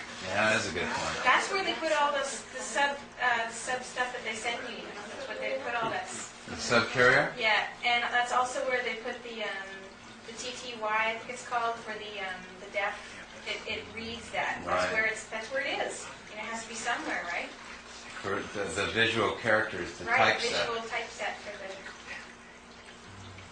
That's right. It comes to 3. It adds up to 3. It's real interesting. Yeah. Well, it's real interesting, too, that you broke it down in the interlacing. Because really what I'm doing here is an interlacing. What I'm doing is I'm creating because in reality, all the lines that exist are really the diagonal lines this way. It's all moving this way. It's the right-hand rule. And in reality, all these lines this way don't exist. But I needed to put them there so I could show you that there is really a tile or a spatial or a volume in how it moved. In reality, all these other lines under here don't exist. What you're seeing is really just this, which is the winding of the coil. But what I did was I interlaced the undercarriage, so then that you would have a matrix from which you can tile, from which you then can decorate your environment, so that you can then navigate and move around in it. Because that's what this whole thing is. It's a navigational map. It tells you how you can go anywhere in the universe and up and down and know what's going on in the universe. It's the secret of the gyroscope. It's these numbers, this everything. The number 9 is the source of the gyroscope, and everything's spinning around 9. Okay, everybody ready? So I'll explain to you how it works. Now, remember we were going to say that it is a... Okay, so you now see that this is the skin. So these tiles really get bigger and smaller. See how they're longer here and wider out here? But here I had to make them just like a grid cloth to keep it simple. Okay? Otherwise they would have been getting bigger. Okay? By the way, this cheesecloth is very important. Again, there's no horizontal or vertical line. It's all diagonals, like our symbol. That's why in relativity everything's a warp and curve. Remember I said time follows a logarithmic spiral of the doubling circuit? Everything's diagonal, not time on our third dimension, not a bullet shooting, not light. Nothing can be horizontal or vertical perfectly. Even a photon behind the eclipse of the sun was seen to curve. A photon coming from a distant star proving that relativity existed. It's a double. Okay, so here again, we are looking at, so when they do math made out of horizontal, vertical lines, you get a quad ruled sheet of paper and you calculate things, that's totally false. Because if you get a quad rule and you put it diagonally, everything diagonally, it's not squares, it's diamonds. When everything's a diamond, then you can pick up your calculations, you can go off that end, and you can go through a hole and come back out the other end. And you can actually be the toroid. Does everyone follow that? Okay, I'll show a picture of that too. Everybody can say, no, I didn't follow that. But this is what it looks like. This is what I mean going through the hole. Okay, so on diamonds, you can go off the page this way, and you're really coming back in around, and you're coming back out the other end. Are you making a virtual reality of all this information so you can kind of get inside it? It's something you can do. Okay. Okay, we need someone to do this. You said you don't want to get left out. No, actually it needs to be modeled on a computer, because that way you can see when you start with a number how the energy vibrates. When you have a motion here, it goes over to there. You're going to have fun on that when we get to that. showing vibration and motion. Okay, so everything's spinning around the 9. Why? Because the ether magnetism, that invisible field, is displacing everything, creating the vortex. Okay, and you have the doubling circuits, and they come around, contract. So I think we'll start right now on that vibration that you'll have fun with, and that energy. So let's see if I can find it. Here it is, right here. Okay. We're going to have to go backwards because 90% of the stuff is the charts that we didn't cover. Well, that isn't it. That's mysticism. Well, you would have liked that anyway. That's dealing with the letters in the name of God in harmonics. And they all have numbers. Okay? So far. Him. You get to pick a number, any number. 5. Okay? Which 5 would you like? Second row at the top. Sure. Where? Right here? No, the one above that. Blue 5. Way up there? No, that one. Yeah, the red one. The big On one. the left hand side, yeah. How come you guys know? Yeah. Right here? Yeah. Very obscured up. How come you guys know that that was the one he wanted? And why would he pick this one? It's so hard. Okay. You can't reach there. I'm drawing. I actually shouldn't be using blue, should I? Oh, I don't have any blue. Okay. So we have 5 in the center. Okay. So we're going to add up all the numbers and stop at 6. 1 and 1 is 2. 2 and 2 is 4. 4 and 4 is 8. 8 and 7 is 15 is 6. 9 and 8. 9 and 6 is 6. 6 and 6 is 12 is 3. 6 and 3 is 9. 9 and 5 is 14. 1 plus 4 is 5. That's what you get for making me pick a hard one. I did it quick. Okay. Do it again. Who? Again. Okay. And you do it with 7? Okay, we'll do it with 7 next. 1 plus 1 equals 2. 2 plus 2 equals 4. 4 plus 4 equals 8. 8 plus 7 is 15, which is 6. 6 and 6 is 12 is 3. 6 and 3 is 9. No, you didn't do that right. I did it right. Wrong. 1 and 1 is 2. 2 and 2 is 4. 4 and 4 is 8. I need a caller. 7 is 15. You wanna be the is caller? 6. Oh, Charlie will be the caller. Well, until I make a mistake. Okay, Charlie, go ahead. 1 and 1. It's 2. 4. 4 and 4 is 8. 8 and 7 is 15, which is 6. 6 and 9 is 15. It's just 6. 6 and 6, 12. 6 and 6 is 12, which is 6, 3. 3 and 6 is 9. 9 and 5 is 14, which is 5. So it's still equaling that little drop that's shooting out. It's still being generated by that little drop. So we had to add all the numbers in That- that, right? That's why it's called point energy creation physics, because there's a point coming out from the inside of this toroid skin, making that happen. Does it relate to... In other words, there's an emanation shooting out that's making all these numbers ripple. Does it relate to 0 point energy? This is 0 point energy. That Right. is what your skin looks like, too. What? Like a crisscross. Our what looks like? Our skin? Yeah. Yeah, it is. Our skin actually does have that. Everything has it. Even our bones, when they do x-rays, it's imprinted everywhere. There's some charts on that. That's exactly right. Literally. We can always take this literally, what we're working on. So he asked, does it relate to 0 point energy? Okay. Is everyone satisfied it makes a wave of 9? Okay. That's right. And what's coming out of the 0? The 9. All the numbers. Okay, are created by this energy. So one of your points is that if you take a number and you add around it, you end up with 9 always. Always Another 9. fact, though, is that if you add 9 to any number, you get that number back. Exactly. Right? And So you 0 end up point with energy, 9. over unity, free energy, alternate energy, this is what we've discovered. Because of the 9. Even though you can't see You it. mean, Right. if you add the 9 to the center number, If you you get add the 9 to any number, you get the number in the back. center, Yeah, but you'll get the number. you get the drop. Yeah, but if you added 9 to 7, you'd get 7. Okay. When you add 9 to 8, you get 8. Okay, so you get 9 on the outside whenever you go, and then when you finally add it to the middle number, you get that little number again. That's why it's yeah. Let's pick Two 7. different ways of looking. You picked 7, correct? Over there? Oh, essential aroma oil? What? You picked 7? Yeah. Give me a 7. The one right in the middle, it's easy to reach. Right. Which one? Which one you want? Okay. We have 7. Okay, because she made one easy for me. I'm going to make waves around it, even farther out. Okay? You can even go this far out. God help us. That'll be not too easy. Be here all night, so I can go in. Okay. You see what we're doing? Okay. They all make 7? Hmm? They all make They'll all make 7. So here's 7. Okay. Who's going to be the caller who's really quick? Who's really fast enough to this now? You can do it? Here he goes. Here we go. Okay. Yeah, we just do 2, Perfect. 8, 4, 6, 1, 9. Perfect. A wave of 9. Let's do another one. So it goes to 9 and then comes back to the center. Well, we already did this in it with 7, so we really don't have to even think about it. Okay, but yeah, you're But right. that's 2 ways of looking at it. Because we're really just looking at this is the source, which is the 7.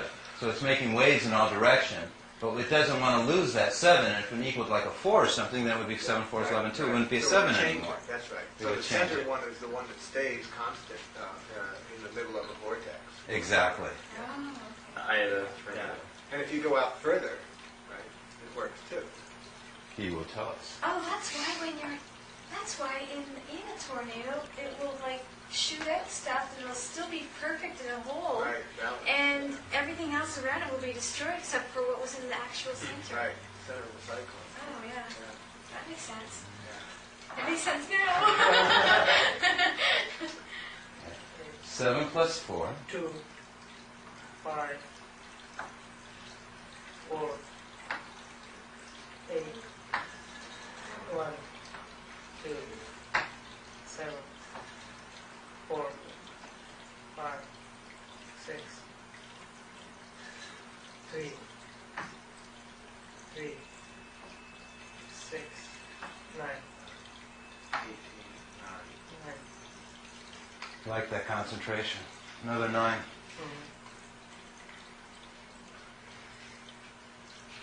Okay. But you can only, but you're adding, never mind. What's your numerology? What's my numerology? What do you mean? What number your name or Oh, my, birthday? I don't do it based on the sequence of numerology. I don't use man-made numerology.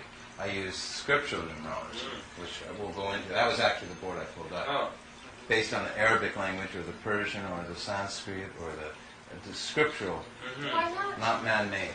What do you mean? Like your name is man-made? Like your name? He asked me what number my name added up to. And I said, my name does have a value, but I said I don't use the numerology based on English, where we arbitrarily say A is 1, B is 2, C is 3. I say I use a different kind of numerology, not based on superstition or witchcraft or voodoo. The kind of numerology I use is what I call quantum numerology, and where I learned that was studying on the name of God out of the different religions, out of the different scriptures, because the name of God was always sacred and so holy, and all the major religions recorded all their knowledges not with math, but with their alphabet, with their letters. Okay, I'll show you an example of that. Here's the Arabic alphabet. Here is the mathematical correspondent. For T is 9. For Z is 900. For, God, I can't even aim. Oh, that's the key letter right there. Is represented by that symbol there. We don't even have it in English. Is 7. Smaller than an 8 is the Hamza. And that's actually the word of God. And that's actually the sound that the glottal stop. And that's actually the word that they're talking about, that created creation, stuff like that. But that's religious mysticism. And we're not ready for that yet. But that's the numerical system that I use, that I found this toroid skin. Okay? So we'll come back to this stuff dealing with math. Okay? Math and letters and harmonics and sounds. Eventually we'll take it to the brain and our intelligence and brain waves and the cephalograms and meditation and worship and mantra and how to tap into the remaining potential of the brain and tap into 90% potential. unused part of the brain, and essentially how to become geniuses and psychic states and be able to do miracles and all that other stuff that is inherently latent potential within us that we should already be doing that we never fully realized yet. Yep. Are you going to go into how you constructed, I mean, if you were going to construct one of these, how the numbers are related, that this magic is happening? I think so. Okay. I think you should know that. In other words, you want to know how these numbers make the coil.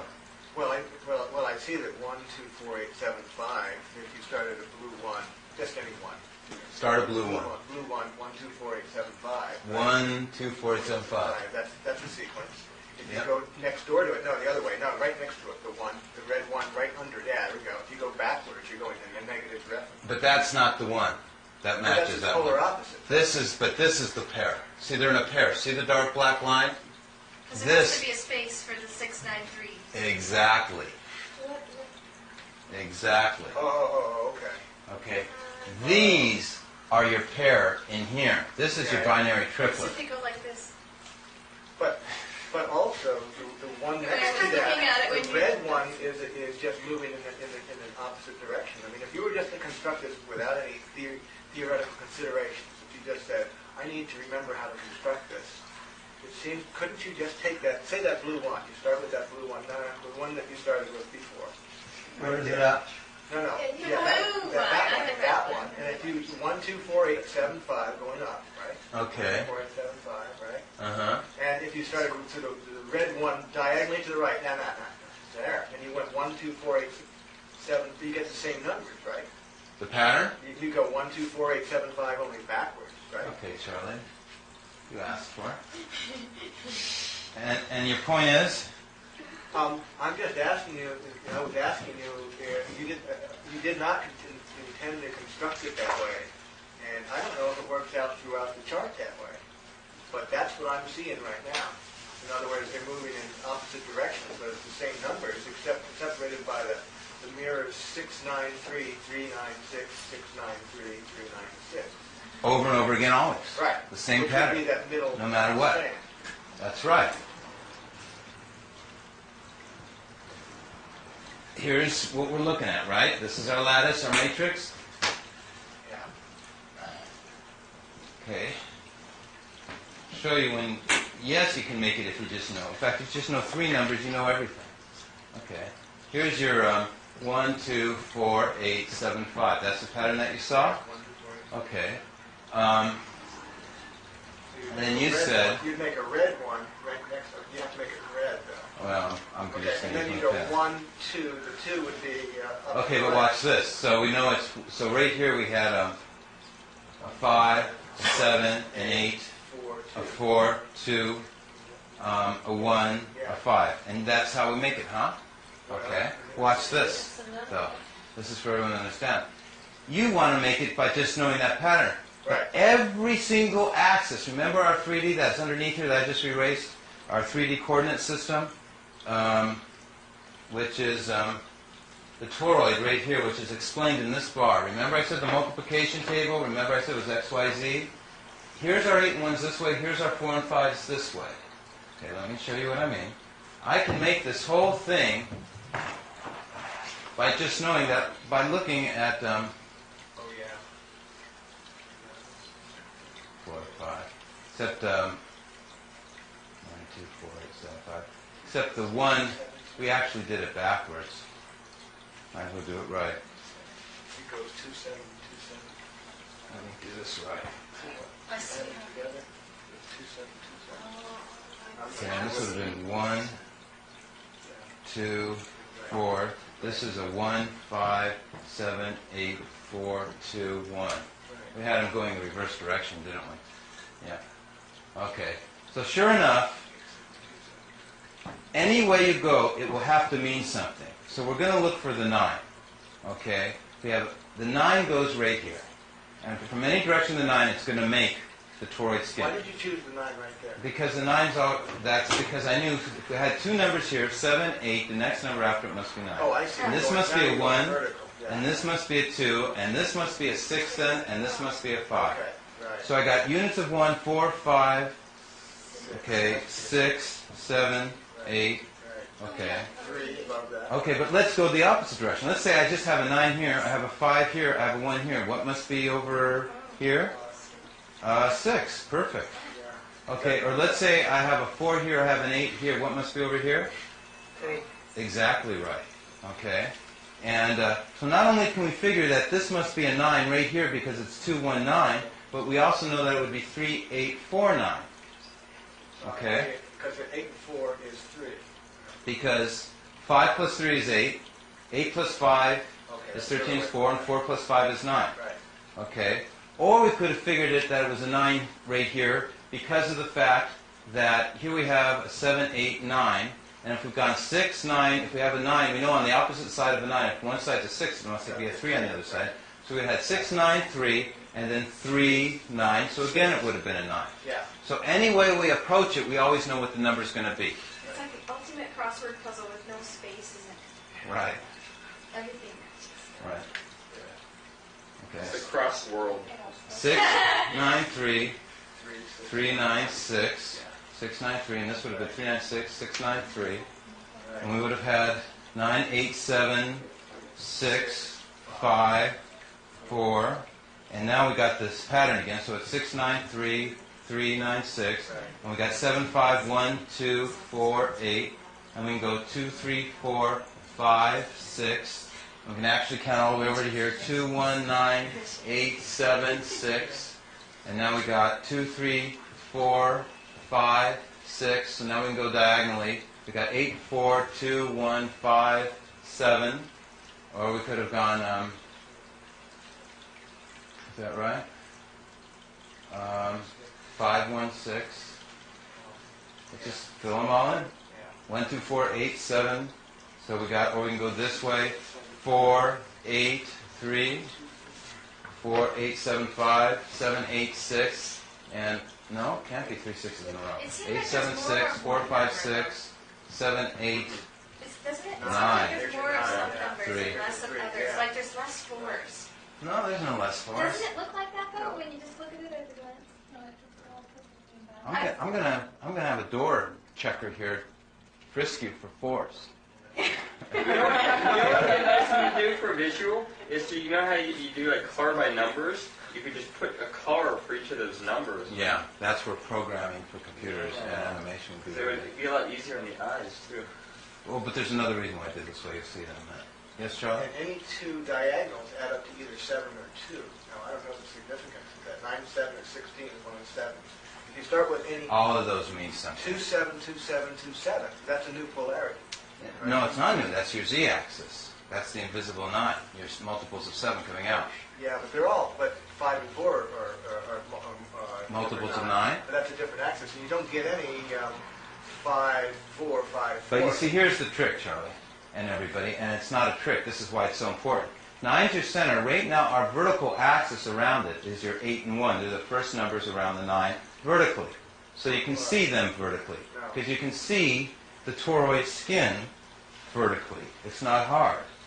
1 and 8 is the vertical axis around 9, yes. It's 8, 1, 1, 8, Yeah. 8, 1, 1, 8, 8, 1, 1, 8, 8, 1, 1, 8. So you can see the vertical axis of the toroid, okay, that it's 9, 8, 7, 6, 5, 4. So you got 9, 1, 2, 3, 4, 5, because the first number around 9, okay, 1, 2, 3, 4, 5, 6, and 8, so 9, so 1 and 8 is your vertical axis. The reason that you can see them is because they're your vertical axis. And you can see the 5 and 4, okay, because they're your vertical axis, okay, which is 4, 8, 12, okay, 16. What is 4 times 5 is 20, 24, 6, okay. Or multiples of 5, 5, 10, 15, 20, 25, 30, 35, 40.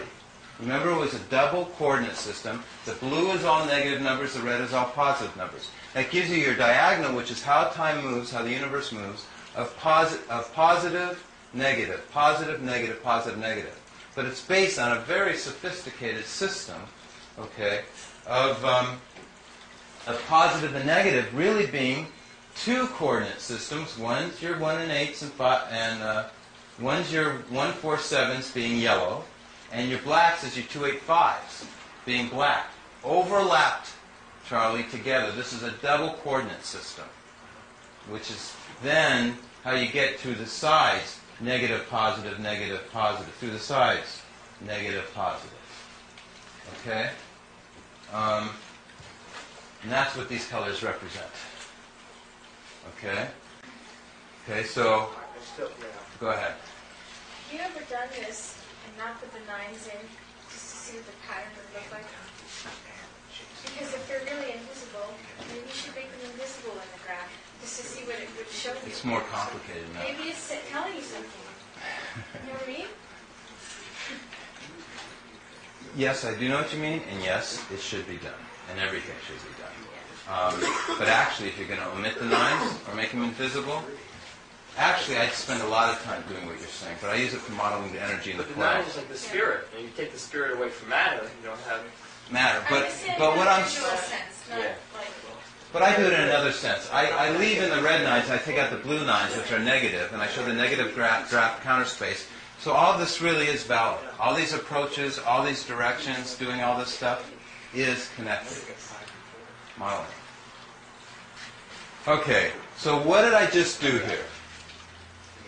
This is the coil. Okay. Now, the first strand, as it comes around and comes around back again, this tile right here, let's look at this tile. I'm going to circle the 1, 2, 4, this one right here. See it? Okay. This tile does not occur again on the same axis. It's not easy. Okay, I want to just follow this line. Where is it? It's this one over here. Looks it. So all the way over here, which should be 3 over. 3 of the binary triplets. So sure enough, 1, 2, 3. Do you see that? Okay. What that means is that I can't just keep on winding this wire like this. That means it has to go around in the star shape, in spires, before it comes around here, and other windings have to fill in between. That means there has to be a space in between this one and this one. And that's why this coil is wound in this shape. Remember I had in between 1 and 2? Look at all the numbers I got in between them. See, 1, 2, 3, 4. Okay, 4 went around from here, 1 to 4, which is the next time around. Remember this time around, the next time around, it's all the way over to here. And to get from 1 to 4, to have these 2 in between it, how many do I have in between it? 1, 2. So in between 1 and 4 is 6 and 11, which gives me 1, 2, 3. The family number group is, the numbers isn't really what's mattering in the family number group, is that it's showing that everything is separated by thirds. It doesn't matter that a 4 is a 4, a 1 and 1 is, or a 7 is a 7. It's saying nothing more than everything has a phasing, or an energy, a positioning of thirds based on stars and spirals, spires, not spirals, spires, because this emanation has a sequence order, a phasing, a firing rate, an activation sequence. Real complicated stuff. There's nothing more harder than what I just told you. Okay? But as long as we're on it, and I never get the opportunity to talk about it, I think I'll go to my most hardest board for a Could I second. just ask you one more question? Sure. You said that 2 and 7 is the z-axis. Is that right? Correct. Okay. Actually, That's the only z-axis ever, right? no. Oh. 2 and... Okay. It gets more complicated. But 2 and 7 is fundamentally distinct from the 1, 8 and the 5, 4. In other words, As an axis? yeah. No, let me just answer your question without it being posed, and you tell me where you're driving at. Okay. I'm Okay. not sure. But What is happening is remember I did that chart with 3 different controls? You still only have 1, 2, 4, 8, 7, 5. You only have the 3 polar pairs of 8 and 1, 7 and 2, and 5 and 4. But in this system, you also have, because everything's in 3s, you also can do a what we call a activation, moment of activation. It's called a stage, activation stage. And each one of those polar pairs can rotate to another axis I understand what you're saying. Okay. Yeah. What counts is it can only be those polar pairs. They're only separated by third, and you're changing from one axis to another. And they actually have a sequence order of how they change. And I believe that happens on, if I ever did computer modeling, I would show it, as you have more layers. Each layer would be a different family number, would be another polar pair. Do you follow what I'm saying? I think I do, yeah. Okay. In other words, it's a lot more complicated than even we've begun to discuss, but your mind's contemplating all that stuff already. We've all contemplated real complicated stuff. You were very complicated. You're very complicated. Everyone's been real complicated, okay? But, you know, this is your first class. So, but all that stuff is real. It will transpire. It does happen. What is this math really could be said? It's number permutations. And what are we looking at? We're looking at the toroid, which is the ultimate shape for number transformation, for energy transformation. That's why your blood cells are a toroid. This is why everything's based on a toroid, okay? So, thus, that means then you can work on your own transmutations, permeations, okay? That's what this math is about explaining, is how the elements become other elements and how time moves and how cosmology is beginning and is created. What I learned from understanding this is lots of stuff. Okay, let's keep me on what I'm supposed to do. We now know this coil is wound in a certain way, okay? But what keeps this coil together? I found that the emanations shoot out in a spiral that's even going over this whole thing that's even bigger. There's spirals over spirals. Here's the doubling circuits we were used to, okay? But here we have, it's really a beautiful chart. First of all, we see it's going 1, 9, 1, 2 going in. Here it's going 8, 9, 1. In the reverse direction, it's going out. Let's see, 2, 3, 4, 5. The pink ones are swirling outwards, so they're decompressing, as the yellow ones swirl inwards, compress. These are nested vortices over the surface of the toroid, like dimples on a golf ball. By their existence, they get rid of crash. It cannot even tilt. There is no tilt in this toroid. It cannot tilt because they're in quadrature. When this 2 and this 2 and this 2 and this family number group's activated, and the other 8 and 5 of the same family number group, the other 7 and 4s are activated, and they're all breathing in and out in such a way, like dimples on a golf ball, or like, I wish I had a better picture, but they're all focused on the center, these nested vortices. In fact, I do have a good picture of it. Nested vortices focused on the center look just like this. Okay? There are vortices focused in the center. Some spiral in and some spiral out. The ones that go in are called a negative vortex or a black hole. The ones that spiral out are called a white hole or positive vortex. Okay?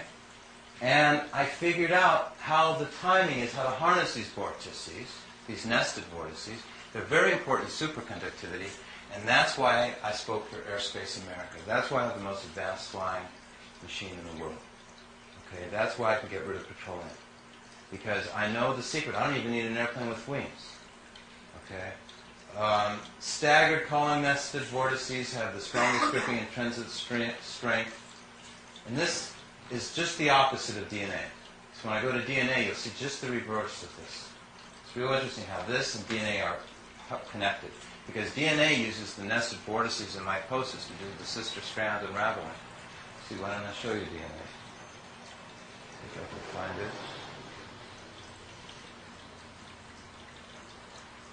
No, it's somewhere.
Oh well. I'm going to give up looking for it for the minute. You know where it is? Okay, would anybody care to guess and tell me where the DNA chart is? The one that's up there? Yes. Thank you very much. There we have it. That's what it should be. Right. Here's your double spiral helix. Here's our symbol. Remember our doubling circuits are double. Remember the space for the 396? In microbiology, that's called your major groove. Would you believe that DNA has that 396, that flux field? That DNA is bounded by an invisible field, and that is the source of our genetic coding that determines our evolution, that it isn't random trial and error or haphazard chance. Yeah. We're not going to suddenly de-evolve. Really? Yeah. Oh, good. But your pinkies may get smaller. Okay. So, symbol of enlightenment, that's what I call that symbol. And sure enough, you can actually see it if you look. We're not going to suddenly de-evolve. Really? Yeah. Oh, good. But your pinkies may get smaller. Okay. So, symbol of enlightenment, that's what I call that symbol. And sure enough, you can actually see it if you look inside DNA. You can actually see the shape of 1, 2, 3, 4, 5, 6, 7, 8, 9. Oh, my God. Isn't that trippy? That is so trippy. I think I heard they already have cracked the genetic code. Right? Say it again? Loud. They have cracked the genetic code, right? I mean, No one's cracked the genetic code. They are showing the connections of the amino acids, the phosphates, their sequence order. They know nothing of the code. If they knew of the code, then they would be able, or they cannot manipulate the code. All they're doing right now is like when we mapped the moon 20 years ago. All they're doing is locating where the craters are, where the mountains are, things like that. They don't know how to crack the code. But aren't they trying to make cyber people with like all the artificial like forms? Like there's a thing that the president vetoed against artificial was it gene splicing? I forget what it is. Well, working on humans, Yeah. embryos, but that's typically accepted to be inhumane, Yeah. unethical, and immoral. Yeah. Uh, but they're working. But then, if you're not a member's nation, just go to your own Mad Doctor's Island, right? Yeah. And but actually, they've already done it. They did it with the tomato. Haven't you ever heard the tomato? That's a fish. Oh? Yeah. Yeah, it's frightening what you're doing. Tomatoes is a fish? Yeah, That you use one. the DNA of the fish and put it into the DNA of the tomato, so it makes the tomato last longer, apparently. Oh, well, yeah, I heard about that. That's right. Is it that they use the DNA of the fish to make that happen? They do it with soybeans. They do it in, they have the control of their own soybean crops, and they're doing the same thing with soybeans. I don't know what they do before. My brother has one of those tomatoes. He's kept it. It's still there. It hasn't Tomatoes. disintegrated. It's Really? actually gotten like, when you pick it up, it feels heavier, he says, than when it really was a tomato. And now it's like, it still looks like a tomato, but it hasn't gone rotten. I He's think. had it for over 2 months or something. Really? We should keep it in an aquarium where it belongs. Not, you know, it must like, Yeah. You're a total vegetarian? No, but if you were to tell a vegetarian that there was really a fish inside his tomato, then Well, it already happened, though. The state of New York, all the gourmet chefs and everything, they signed a agreement amongst themselves that they would never in any of their expensive gourmet restaurants ever serve a genetically engineered with a tomato. But all our food is already It's engineered. already, I mean, it's out of control. Yeah, I mean, if you look at anything that's not organic, it's engineered with petroleum. Like petroleum and such things. Well, actually, I'm fighting a case. I'm about to sue a supermarket here, Star Market. I actually was responsible for the law becoming recognized because I don't eat commercial produce as much as I can avoid it. I like organic, and I don't like those coatings on cucumbers. They make me sick and stuff.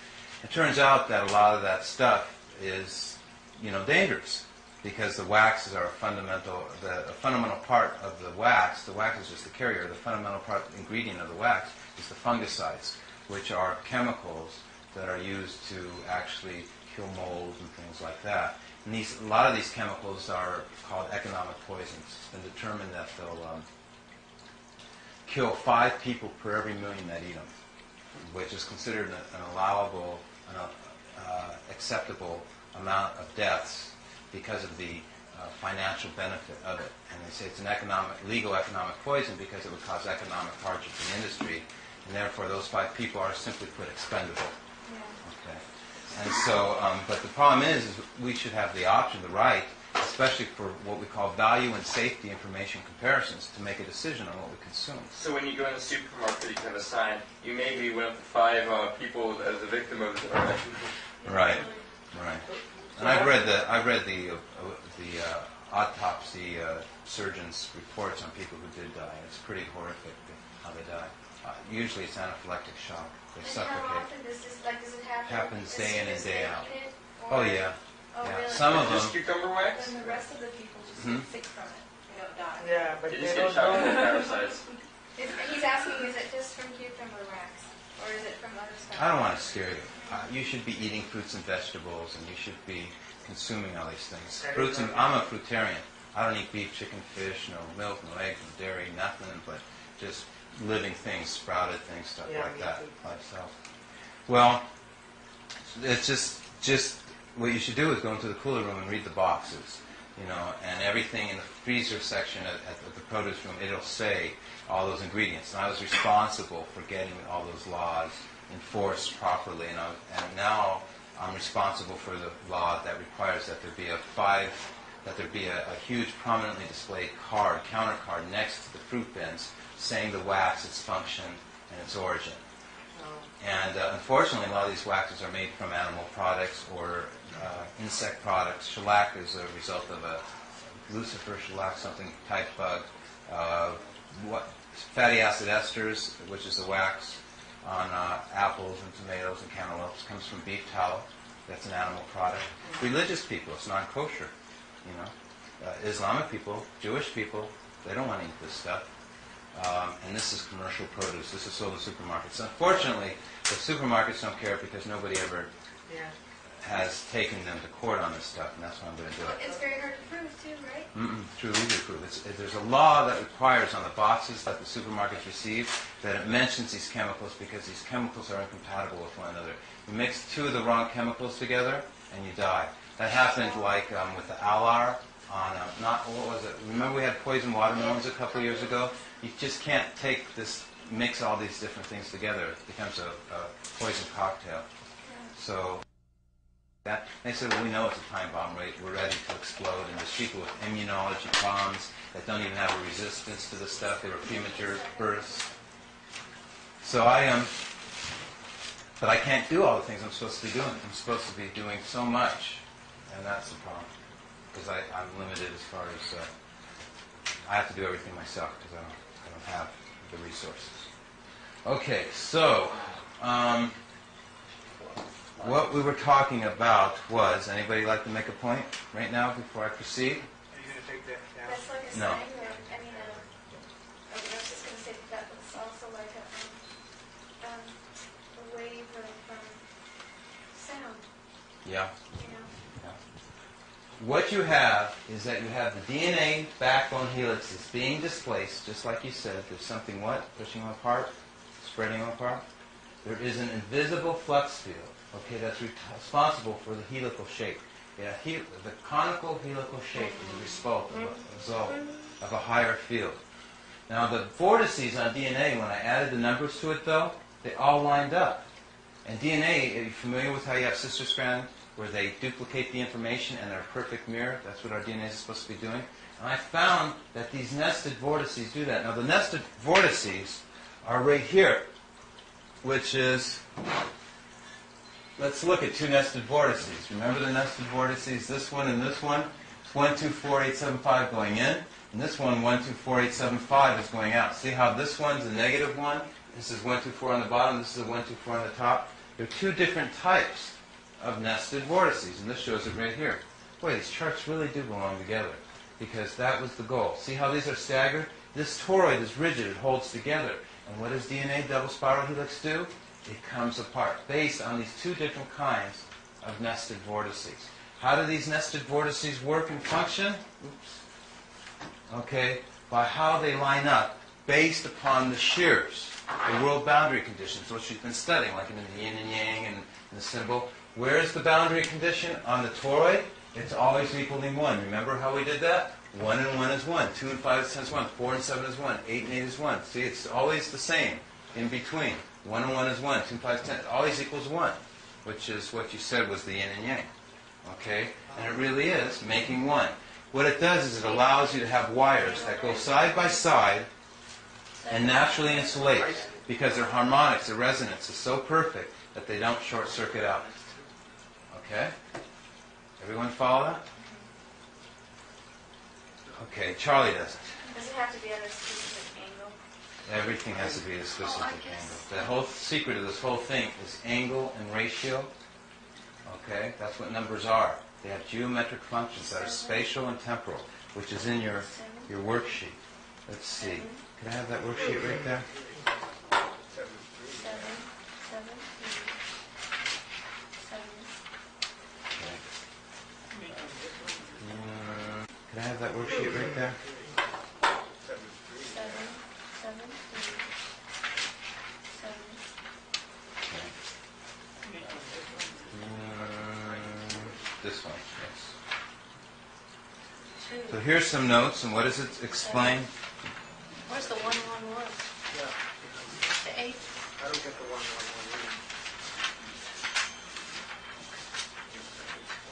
1. Here it says it very clearly. Numbers are relatives. Each number exists only in relationship to all other numbers. The relationship is spatial and temporal, which is angle and ratio. There's many other things that this explains. Thank you. What angle for you is time, isn't it? He was Is that what first. you're saying? You did it first. Yell it loud. What you mean by temporal? I don't know. Related to time? Yes. The timing, only 1/6 of this coil is ever activated at one instance. These charts actually reflect what time is and explain it in that regard. Let's see which chart that would be. Right now, in this chart over here,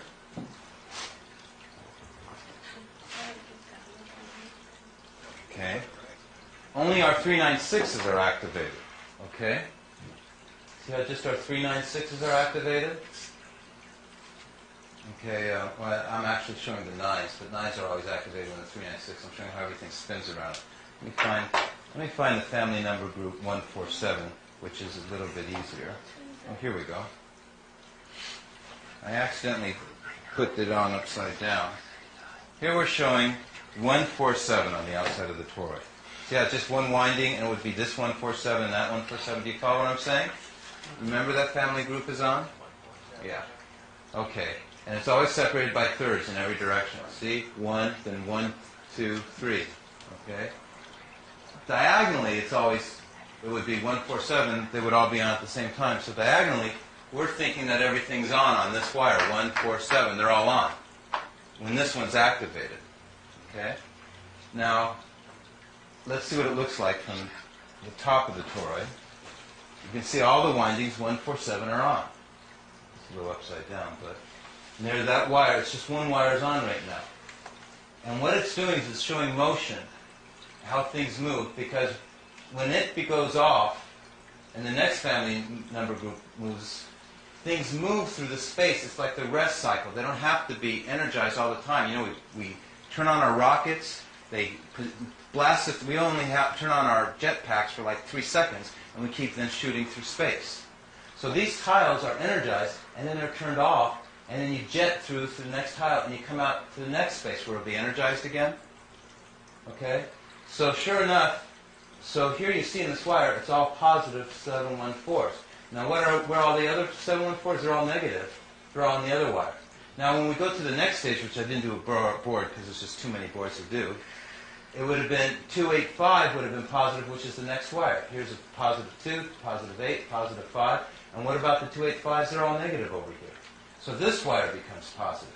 Do you follow what I'm saying? Say yes or no. Is there one no in here who doesn't follow? Okay, there's 1, 2, 3. Okay. I'm going to explain to you another way. I'm going to explain to you on the big board. Let's try and work on the big map. Okay. We're only interested about what is on where. Right now, 1, 4, and 7 are on. Okay? In this wire, which is also the same as all these other wires where there's a 1, 4, 7, which is all the same wire wound in a star. We all understand that? Okay.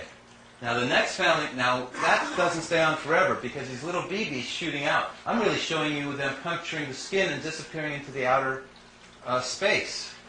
They're only on when the surface of the toroid is hit by the z-axis, as you mentioned in the very beginning, with dimension. It's going in, it's kind of weaving in and out. What, this toroid?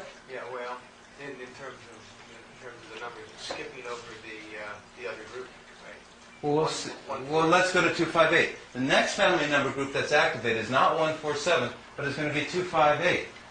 And they're all over here in the opposite wire. So this wire is totally off. And when this wire was on, it was all negative 147s in that wire, so the other wire was off. So right now we got this total wires are all on, while this total wire is now all off. So only one wire is ever on when the other ones are off. The right one or the left one. Does everyone follow that now? So they're not both going at the same time? They're not both going at the same time. But alternating? They're not even alternating because it's based on thirds. Because then when this one's off, okay, this one's on, the space where there's nothing. Okay? There's no resistance. And that's why there's no resistance. Okay, and then it comes back to, so this is all on along here, the 396s are all on. So then it goes 3 space further And then it comes back to the 147s again. So this one, these are all on, and then these are all on, and then the spaces are all on. And I wish I had sequences of charts to show it neater to you, but I think you follow. There probably are some charts. So, I just had a little flash here. The 0-1 computer system that most of it's based on is kind of like in the mode of duality. It's this or that, off or on. When you base it on 3 and 9, it 3, 9, and 6. Yeah, 3, 9, and 6, it creates a current that doesn't stop because it's more harmonic. 3, 9, and 6 obsolete. 0 and 1 doesn't even exist. They think it exists, and they think they're making it work. It's like saying, we think we're more, well, what would be a good analogy? I don't want to give an analogy that's wrong. Let's just say their concept of 0 and 1 is just their way of saying, this is what we're doing and this is how it works. It has nothing to do with math. It has nothing to do with electricity. It has nothing to do with good computations. They need to think in terms of trinity rather than duality. Yeah. Right. That's what I'm saying. Instead of like dark light, seeing those extremes, it's looking at it as trinity. When they build the new computers with this system, would the computers be able to be creative and imaginary as we are? Artificial intelligence. Wow, that's a good idea. Well, okay, let's take his question. Okay. Say his question real loud one more time while I look for the chart. See, when the new computers start using this tertiary system of 3, 6, and 9, would they be able to be imaginative and creative as we are? Here we go, we found it. What a question. Whoa, what a thing. Great question. They already came.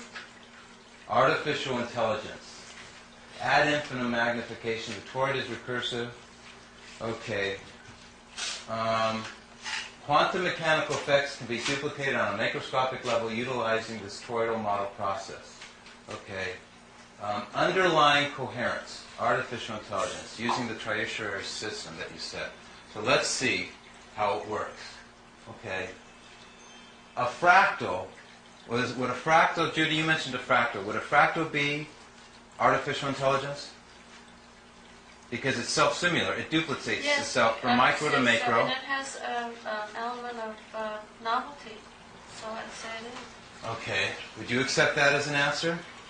I didn't get that. Can you come back? There's a thing with artificial artificial intelligence is that it has an input, you put your input into it, but it also can create things from that. So it can problem solve.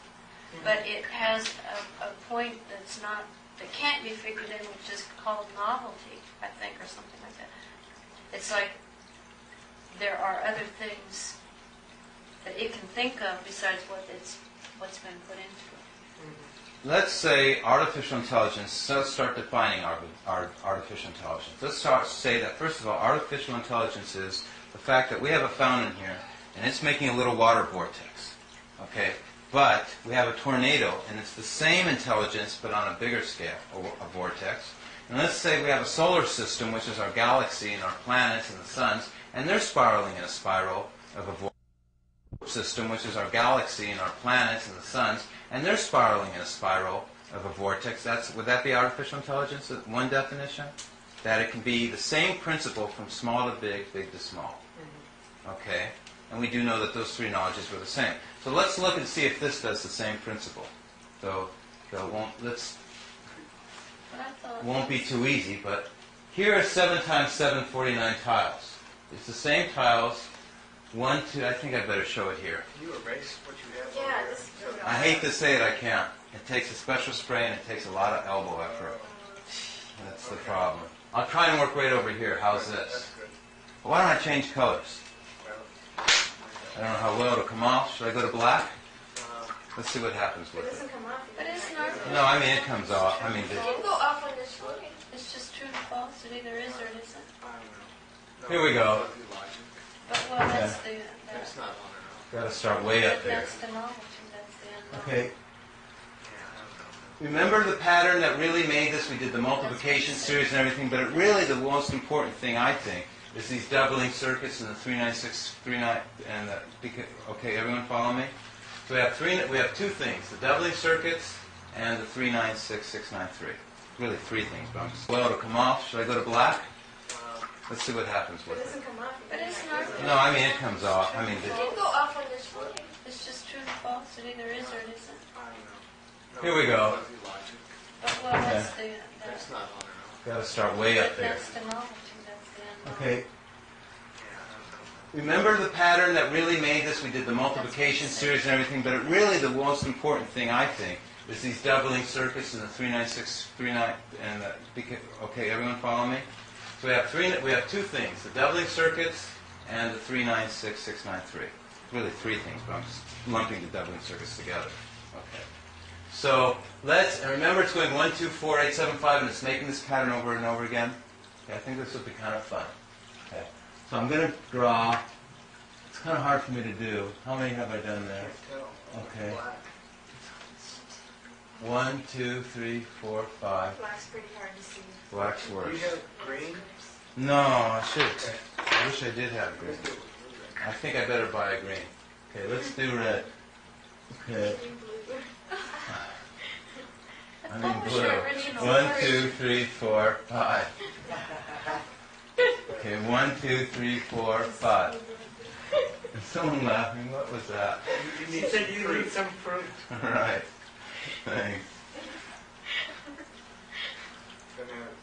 I accept. What Yeah, kind? there's a banana. You can do the banana trick. Okay, banana trick time. Okay, watch this. Some potassium. We were all going to go to dinner tonight after I was going to invite everybody to what restaurant, Bob? Raw experience. The Raw Experience. Okay, is this banana? Does it look round? It's too late. It looks very good. Whatever. You're going to want it after my little pedlies go all over my finger? I could get about 20 of them. Where?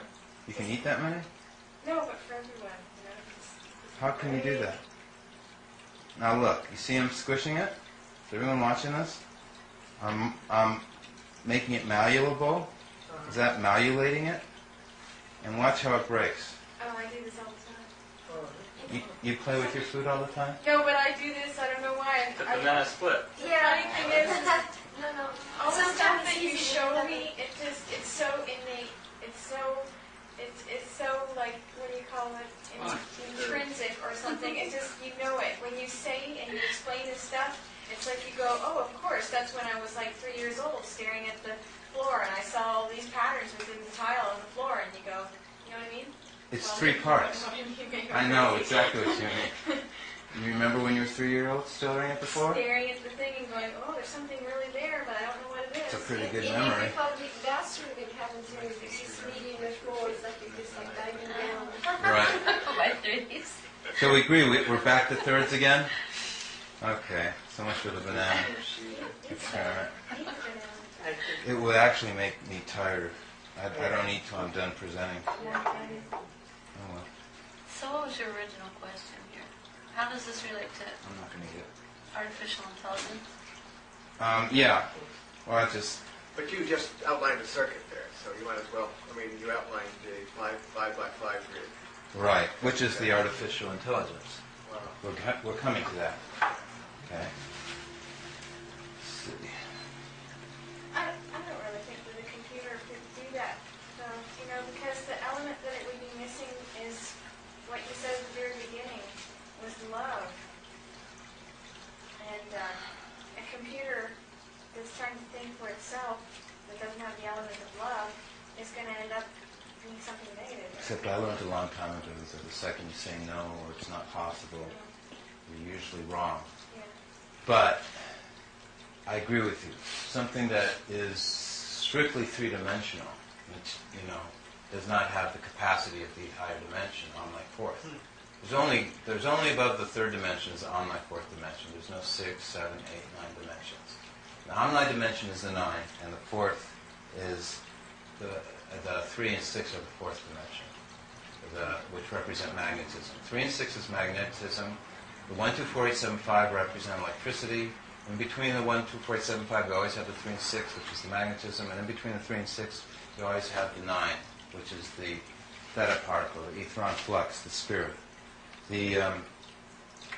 As far as making things and doing things, though, in artificial intelligence and stuff like that,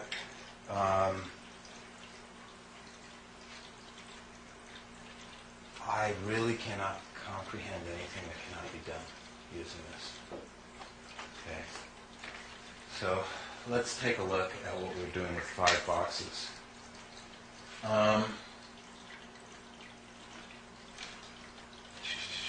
This was the number 5 was right in the middle. We had 5 like that, correct? 5 was in the inside. Okay. So we come down 5 now. We're going in odd amounts. 1, 2, 3, 4, 5. So we come down 5. Okay. And where's 1, 2, 3, 4, 5? So this was it right here? Yeah. Okay. And what's the number in the center? Well, that's exactly what belongs. Because and what's going to be if there's a 5 there and a 7 there? There's going to be, there's got to be an 8. Because 8 doubled is 7, 7 doubled is 14, which is 5.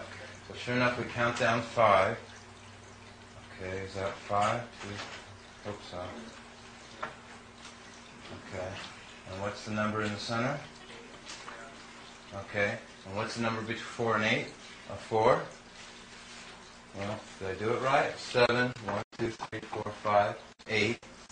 8, 7, 5. So there's got to be a 4. I'll write that red 4 down. The red 4. Right, so there's 4 down there.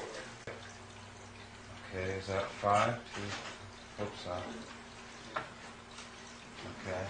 And what's the number in the center? Okay. And what's the number between 4 and 8? A 4. Well, did I do it right? 7, 1, 2, 3, 4, 5, 8. 8, 7, 5. So there's got to be a 4. I'll write that red 4 down. The red 4. Right, so there's 4 down there. Okay, but it should be 5 away. Why don't I? It is. Well, because it's the 1. Oh, it is. 1, 2, 3, 4, 5. Yeah. Oh, yeah. Hey, that's pretty heavy duty. I like it when he's surprised. Yeah, it's like his invention. So the center numbers are moving Yeah. by that. That's right. The centers are moving. It's still alive. Yes. And if you did What are you saying, Charlie? Say it real loud. the center numbers are moving according to our circuit, aren't they? Well, if you do the one right over next, the not only the center numbers, the circuit, which are the doubling circuits, what about the 396, 693? They'll actually have the pattern, which is this it here? 5, 7. So we'll do right here 1, 2, 3, 4, 5. 1, 2, 3, 4, 5, and then the center one. So I took it off by 2. I staggered them. 1, 2, 3, 4, 5. Or it's kind of confusing. So right now we've got another doubling circuit going in the reverse direction. And if we go over here, we'll have the 396, 693, which will be... Okay, kind of hard to do. Oh, here it is. Right? Okay, so here we have a 6, right? And it goes like this. Oh yeah, that's called phyllotaxis in plants. It's the same pattern. And here's a 9. 1, 2, 3, 4, 5. It's making the whole thing with the spaces Right. and everything. That's the self-similarity appearing, isn't it? Exactly. And you could do that with 6. You could do that with grids of 6, couldn't you? No. You couldn't. So you chose groups of 5 on the Because side, right? we've already covered groups of 3, Right. and we haven't covered groups of 2, but every one that we choose has another wisdom. 1 will always equal the number in the center. What do you mean? One box always equals the number in the center. It's, in other words, I'm going to go 1, then I'm going to go 2, then I'm going to go 3. 2, which is a square. Again, we're just doing squares. Oh, I got you. Yeah. Okay, which is 2 by 2. okay equals 9. 4 plus 3 is 7. 7 plus 3 is 10 is 1. 8 and 1 is 9. I can take any 4, 3 and 8 and 4 and 3, which is a square. Again, we're just doing squares. Oh, I got you. Yeah. Okay, which is 2 by 2. okay equals 9. 4 plus 3 is 7. 7 plus 3 is 10 is 1. 8 and 1 is 9. I can take any 4, 3 and 8 and 4 and 3 equals, what's it equal? 18 9. equals 9. Right. So even numbers will always equal a 9. What do you mean? Even squares. So 2 by 2s, 4 by 4s. Right. 6 by 6 by 6. But 1 by 1 is an odd, and what is a 3 by 3? A 3 by 3 was making this whole pattern of the 9 at the center, and But it did come to 9. But of course I hadn't taken the 3 by 3 and put it off to the side and seen which one what it would have done going. What is a 4 by 4? 4 by 4 would have been a 9. Let's do a 4 by 4. Yeah. Okay. These 4 groups would have equaled 9. Okay, what's a 5 by 5 do? We just did it. Equals the doubling circuits and the equal potential major group. 5 by 5 is a doubling circuit. Right. And the 7 by 7s. Here's 7 by 7s, doubling circuits. Here's 7 by 7s. Here's 5 by 5, and they make the same pattern. How about these 9 by 9s? What happens there? 9 by 9s. Yeah. Gives you the- It's real deep, serious stuff that you have to be a genius to understand. What- Huh? Yeah. Can you tell I'm me? not the genius. Oh, you don't know. It goes 3, 9, 6. I know I should say I'm a genius, but I just have to be a genius to understand. What- Huh? Yeah. Can you tell I'm me? not the genius. Oh, you don't know. It goes 3, 9, 6. I know I should say I'm a genius, but it's that profound. It turns from doubling circuits and all this stuff, it turns into 3, 6, 3, 6, and then it goes 9, 9, 9, and it all means something, and it's all modeling the higher dimension, and it's just too deep. Have you done 11 by 11? Probably not. I think I was happy doing all the analogies and all the different variations, Right. and I was going to leave it for people like yourself to do. Well, I'm sure I'll try it. Okay. Yeah. Well, it takes a lot of I need- paper, believe well, me. I wish I could get a chart like that, because then you could play all day with it. A big one? Yeah, that was really erasable. Yeah. A whiteboard? Well, if Yeah, you pay the like shipping, that. I'll get you one this big, a whiteboard. I could probably. But you got one at school. Well, one of the things I ought to do with my class is have them make this. Right. See because if they can make this, they understand it, Take a picture of it. right? If they can understand it and explain it, they can win the Nobel Prize because they'll explain it to the world, But if we which I wanna work haven't with done. it in class, they should be able to.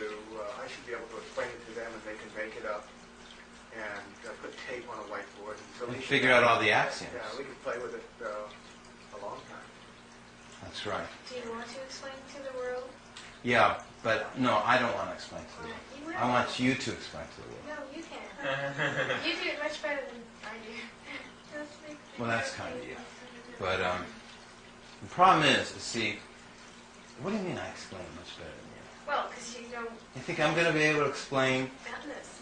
in TV sets going vertical and horizontal with the Z thing going back and forth? You did it right here. Every one of us have people that circumambulate around us. Okay, we each have our own world of friends and stuff like that. And there's only certain people that will understand, identify, and relate to you.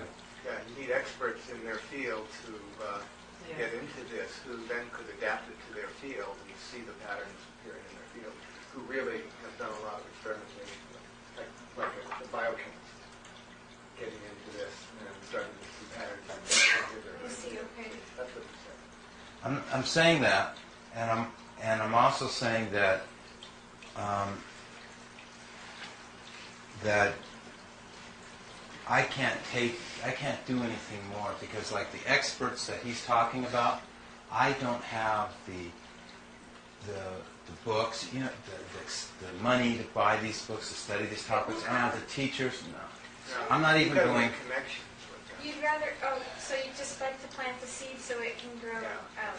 The dandelion. Yeah. Is that what you want?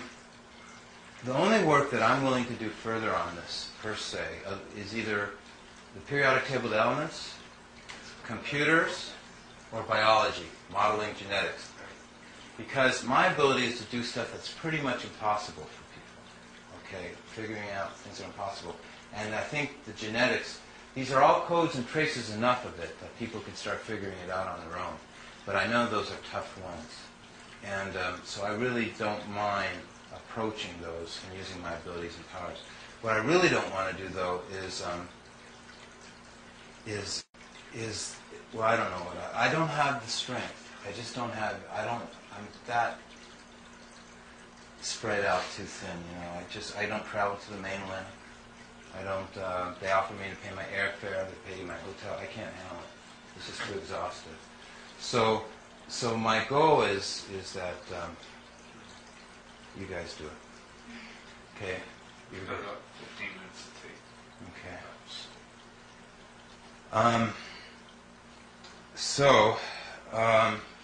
The law of numbers, passing on the energy, is the same as the concept, same as all the laws of physics. It's all connected. It's seeing the harmonics and the vibration. Have you ever seen that before? No. Oh, you've never seen one of those? That was one of my favorite toys. Wow. What is it? What is, I don't know what it's called. Newton It's Cradle. an office. Newton Cradle. It isn't an office. Okay. The Newton Cradle. I guess we'll go to the brain. Why not? I told you I'd come back to it. We're down to our last 10 minutes. There's the alphabet, there's the numbers. It's a system used by billions of people. I'm not going to go into that deep. I think we'll go into something that I can teach you that no one else will say. This is neuron migration. I call this life-giving biophysical harmonics. I think I'll go into... There's a lot of facts, a lot of bases that I could explain that by. But I'll just tell you how I know it. Okay. The brain, okay, you don't teach children. Mary Works, Marlene's good friend, works at, what's the name of the school? Horizons, New Horizons. Okay, which is a school for disabled children, handicapped learning, things like that. They teach them each letter at a time, M, B, T, how to say them, how to do them. What I discovered is there are focal centers, and if you learn the 9, if you learn the letters of the name of God, the sounds, meditation, however you want to refer to this, mantras, whatever, you actually can learn all those other letters. I could take those children, teach them a specific sound. I say the name of God, this is real weird, but when I say the name of God, instead of saying, the superlative case in the Baha'i religion is of the name of God is Abha. It's said to be the highest. It's supposed to be the heavenly world within this physical world. The physical world is referred to as Baha. And that's why our prophet was named Baha. And it's called the Most Great Name. There's 360 derivatives of the Most Great Name. So what I did was, the superlative case is Abha, means glorious, light, splendor, when they translate it.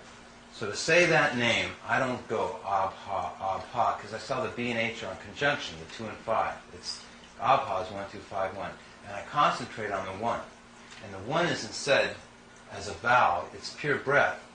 And any vowel they teach in Arabic, which is the aleph, which begins abha, is a consonant. So I took the number 1, which is a consonant, which is called the glottal stop. It's set in your throat. It's like in Hawaiian, we see it in all the Hawaiian names. Ho, ho, and you have a consonant beginning the vowel. So I realized that and there's only one aleph in abha. There's 2 vowels, but there's only one, which is at the beginning. And the other vowel's connected to that. So to say abha correctly, I say, can't even tell what I'm doing. I'm holding the glottal stop eternally, and it's just, and I'm vibrating this. And this is how I had all the energy to do all this work and why I did it. It's just that simple. There's so much more I could have shown you. I threw away 500 pounds of pages and notes on this stuff. So you do that to gain energy before To you keep start? up my energy. You do a vibrational chant. That's right. Great. Say it louder. That's great. Thanks. Yeah. When we do yoga, when I start resonating there, you can feel it going. When we do it together, too. We do the om, and that starts going, and it resonates. And B and H, same thing. Compression, decompression, together. See if you can make the sound. A, B, H, A, concentrating on the eternal hamza in the front.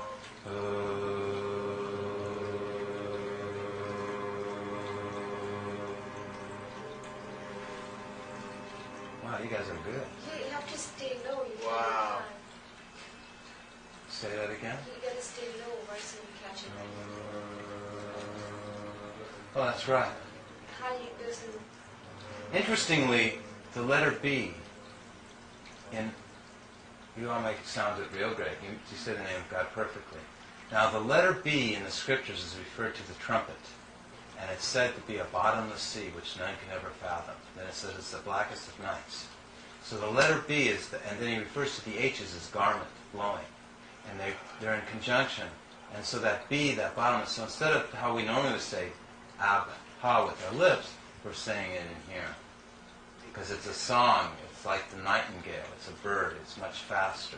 So the is guttural, but the wayward. So the B You're doing it all becomes, at once? the B and H, I'm doing it all at once, the B and H just become the tube, the shape. Just that's the 1, 2, 4, that's the 1, 2, 4, 8, 7, 5, that's the coil that stays, but the 3, 9, 6 is the energy it's releasing, which is the 1, but the 1 in the aleph, which represents the vowels, actually taps into the 3, 9, 6. I don't fully understand how, Charlie. Well, Yeah, and that's exactly right.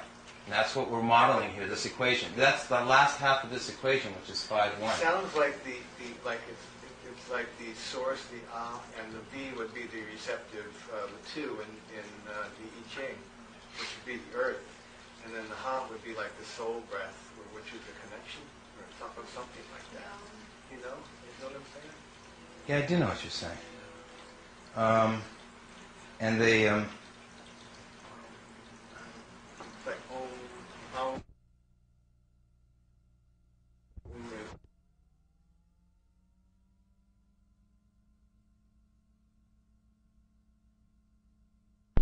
well, which is a square. Again, we're just doing squares. Oh, I got you. Yeah. Okay, which is 2 by 2. okay equals 9. 4 plus 3 is 7. 7 plus 3 is 10 is 1. 8 and 1 is 9. I can take any 4. 3 and 8 and 4 and 3 equals what's it equal? 18 9. equals 9. Right. So even numbers will always equal a 9. What do you mean? Even squares. Even, so 2 by 2s, 4 by 4s.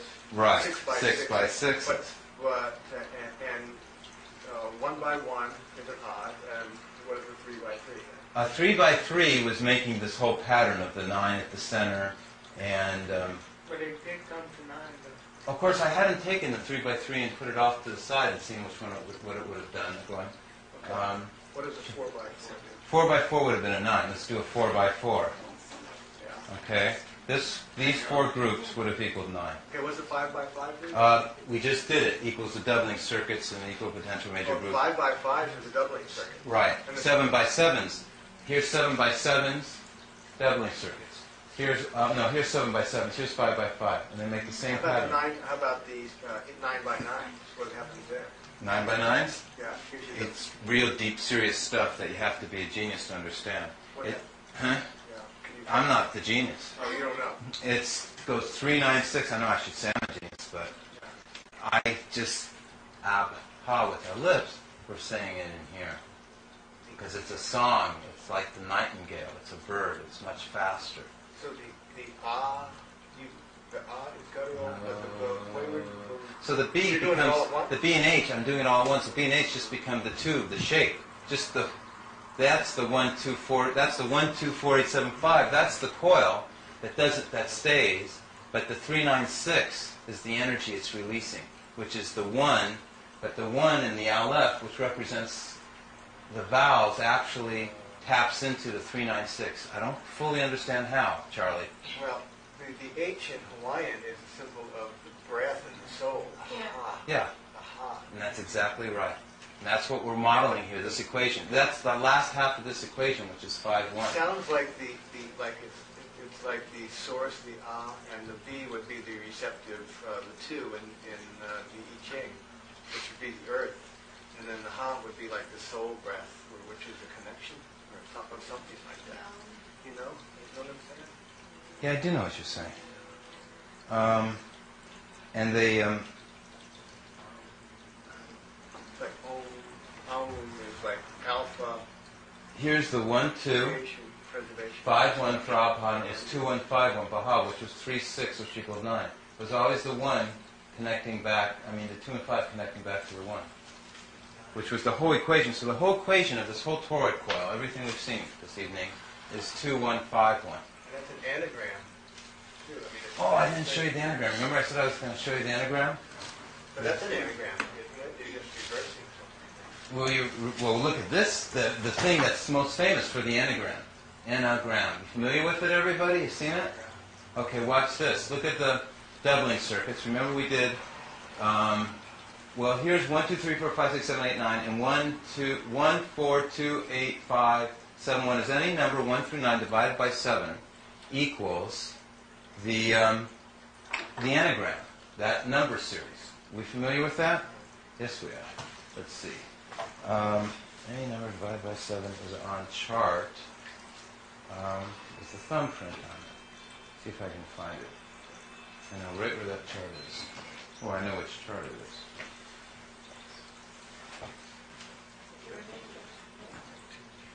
Are we talking mod 7? Hmm? Are we talking mod 7 now? Are we talking what? Modular 7? No. Take 1 Yeah. and divide it by 7. Oh, you get... Here it is. 4, 2, 8. Oh, I like a guy who does it in his head and gives you the answer. Okay, there it is, right here. 1, 4, 2, 8, 5, 7. Yeah, 1, 4, 2, 8, Okay. 5, 7, that's right. But the problem is any number divided by that, like 2, Yeah, because it's doubled. is the same pattern. 2, 8, 5, 7, 1, 4. 4, 8, 2, 5, 7. Jeez. Okay, now watch. You ready for this one, Charlie? Would you believe that that's our torus? Look I would at. believe it now. Okay.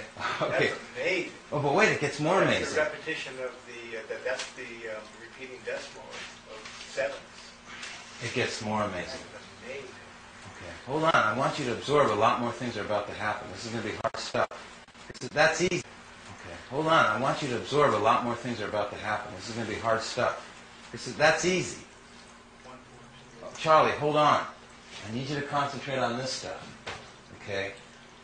We know that that series is dividing by 7, a number by 7. Now, that pattern was 9, 1, 2, 3, 4, 5, 6, 7, 8, 9. You see how I did the circle? That was our control. 9, 1, 2, 3, 4, 5, the circle. I'm going to make a new circle, a new control. Remember our coil always winds this way? But I said to myself, what would it mean if I took the number series that would counter the toroid? Is there any relevance to them?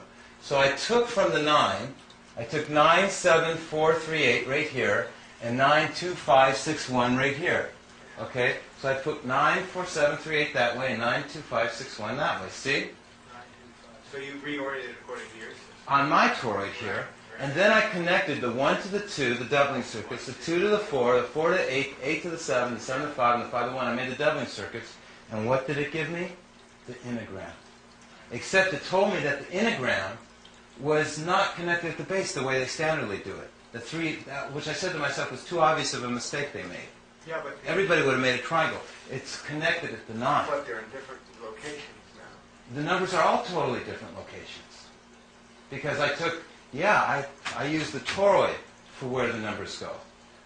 So are you saying the enneagram is incorrect? No, well, I'm saying when they connected the enneagram at the base of the 3, 9, and 6, that's incorrect. Besides that, though. No, I'm saying the enneagram really was real.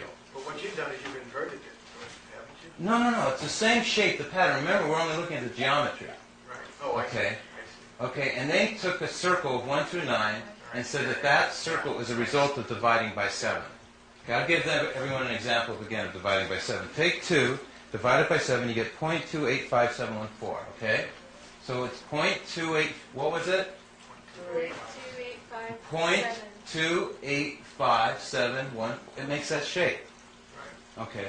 So I then took, instead of doing a circle of 1 through 9, I made my circle based on the toroid skin backwards, which I call the antithesis of the toroid. And I then connected the numbers of my doubling circuits like I knew to do, right? Which is 1, 2, 4, 8, 7, 5, which makes the enneagram. I found that this is a real popular shape. I just wanted to show you that it was connected. This is on the pharmacies throughout the world, in front of buildings. It's a hidden mystic occultist type symbol. But 1 and 2 are connected in yours, and 1 and 4 are connected in No, I'm not trying to make dividing by 7 in mine. Right, I know, but it's... I'm trying to show that that doubling Yours are mod circuit. 9, The and shape yours is are mod exactly 7. the same. Yours are mod No, 9. they're mod 9 too. They're all mod 9 dividing Yeah, by they 7. are. Yeah. But we started with mod. We started with 7. No, we didn't. We just divided 1 by 7. Okay, all I did was take 1 and divide it by 7. And I got that pattern. I'll go further. What does that pattern mean? We have multiples now. Okay, now that pattern, no one's ever been able to say. They say it's an infinite pattern. They don't... Okay, I found that it can... Huh? That's a repeating decimal, though. It's a repeating... And I found that repeating decimals can be given a discrete number value of such as the repeating decimal of 0.142857 equals a 4. Want to see how I figured it out? So all those times when your teacher said, "Oh, that's a repeating decimal," but it really means this number. How did you Yeah. figure that out? Want to see how I figured it out? Yeah, but it's also Okay. a 4. It can't be adding them together because 2 divided by 7 is the same series. It just starts at 0.285714. So I didn't add them together. I'll tell you how I did it. You ready? I knew I took 7 divided by 7, which was 1. Okay? It's really this easy. All you have to do is say the third number, or the second number before 9 is a 1 here. So the second number before 9 on its reverse mirror must be an 8. So if we divide a number by 7, 1 through 9, which is our control, if we take 7 and divide it by 2, we get an 8. We also know that 8 divided by 2 is 4. So if this is a 4, then this number over here must be a 5. Okay, and then I said, well, if 0.142857 equals 5, I have a 1 right here on the other side of the decimal that I'm adding to 1.42857. So 1 plus 1.4287 equals 5. That would be 1 plus 4. It's kind of like weird algebra. Yeah. So I then take 1.42857 and say that's an equal to a 4 up here. And sure enough, multiples of 5, the last number will be 4. 5, 10, 15, 20, 25, 30, 35, 40. It's too easy. Okay. So sure enough, this is multiples of 4. And because I did dividing by 2, which is multiples of 5. 1 divided by 2 is 5. 2 divided by 5 is... 2 divided by 2 is 1. How did you get 5 again on... You got 7 divided by 7 equals 1. Then you said 8 divided by 7 is what now? 8 divided by 7 would have to... All I did was go divide 4... Where's the multiplication I was using? Oh yeah, dividing by 2. Because 2 and 7 are my polar numbers. Right. So I went over here, and I knew that I could divide by 2, because 2 and 7 are mere opposites. Yeah. Okay, and it would give me the reverse multiplication series in the opposite direction. Because I don't have a repeating decimal and dividing by 2s, I had 5, 10, 15, 20, which is 5, 1, 6, 2, 7, 3, 8. So I knew that dividing by 7 must be the reverse mirror, which is 4, 8, 3, 7. So if I made this a 4, then I made 0.285714 and 8. So I go down to over here where it's 0.28714, and sure enough I add it with, which equals an 8 with 1, and that equals a 9, and it worked. There's all different ways you can prove it to be true. But it wasn't hard to do. Okay? So these patterns all mean something. All this stuff's connected. Anyway, I just wanted to show you how we get onto dividing. We got on it by the integrand. We got onto it by the shape. Okay? Dividing by 7. Okay? I just wanted to show that I had cracked the code to the integrand because I like to tie in different things to the Torah. To the integrand because I like to tie in different things to the Torah. Yeah, I just saw a pattern like that in celestial influences theory. Did I say that in the beginning? Theory of celestial influences. I was reading down the 40s today. It's an old book, and it was a theosophist. And he was taking the circle of 9 and putting planets on it, and he was doing all sorts of macrocosmic overlays on that same thing. Okay, Charlie, we're going to start with you.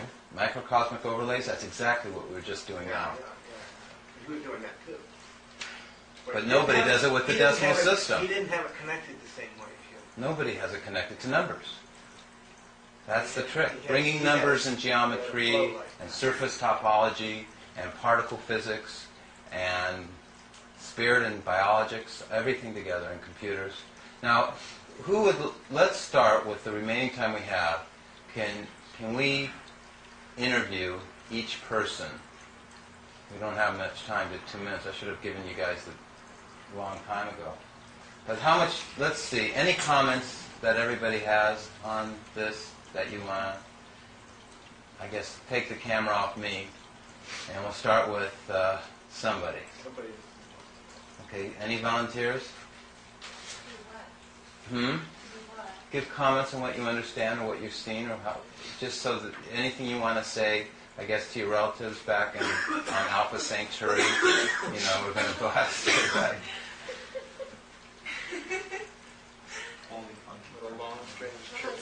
Surely you have something to say. That's supposed to mean. Charlie said what? Get what Charlie What a long, strange trip it's been. Yeah, what a long, strange trip it's been. It's going to take a while for me to assimilate everything, but surely really intriguing. Very exciting. Very mindful. Yeah. This has so much richness to it. Really profound. Okay, you know your comments, because they're not to me, they're to the people who are going to be in I'll say something. the acetate world of the film. I'll say something about the kids I teach every day have to be subjected to the technology of math, which is so boring, and I have to teach it. And I can try to make it interesting, and to some it's interesting. But the real interesting math that I've taught this year has been in dynamical systems, fractals, chaos, because it's so philosophically relevant to them, and that's what they want. And this has that same kind of richness that they don't get in mathematics in the high schools, because we have a mathematics that's driven by science and technology that is an established magic, so to speak, from the 16th to the 20th century. And this sort of stuff is usually taught to college mathematics majors. Stuff like this would be taught to college math majors, but they would have to do it in a way that even makes that boring.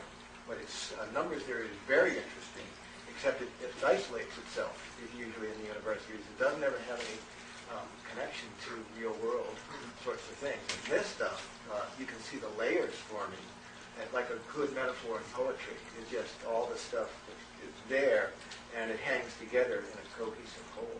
It's phenomenal. And you can do it at different levels with different kids.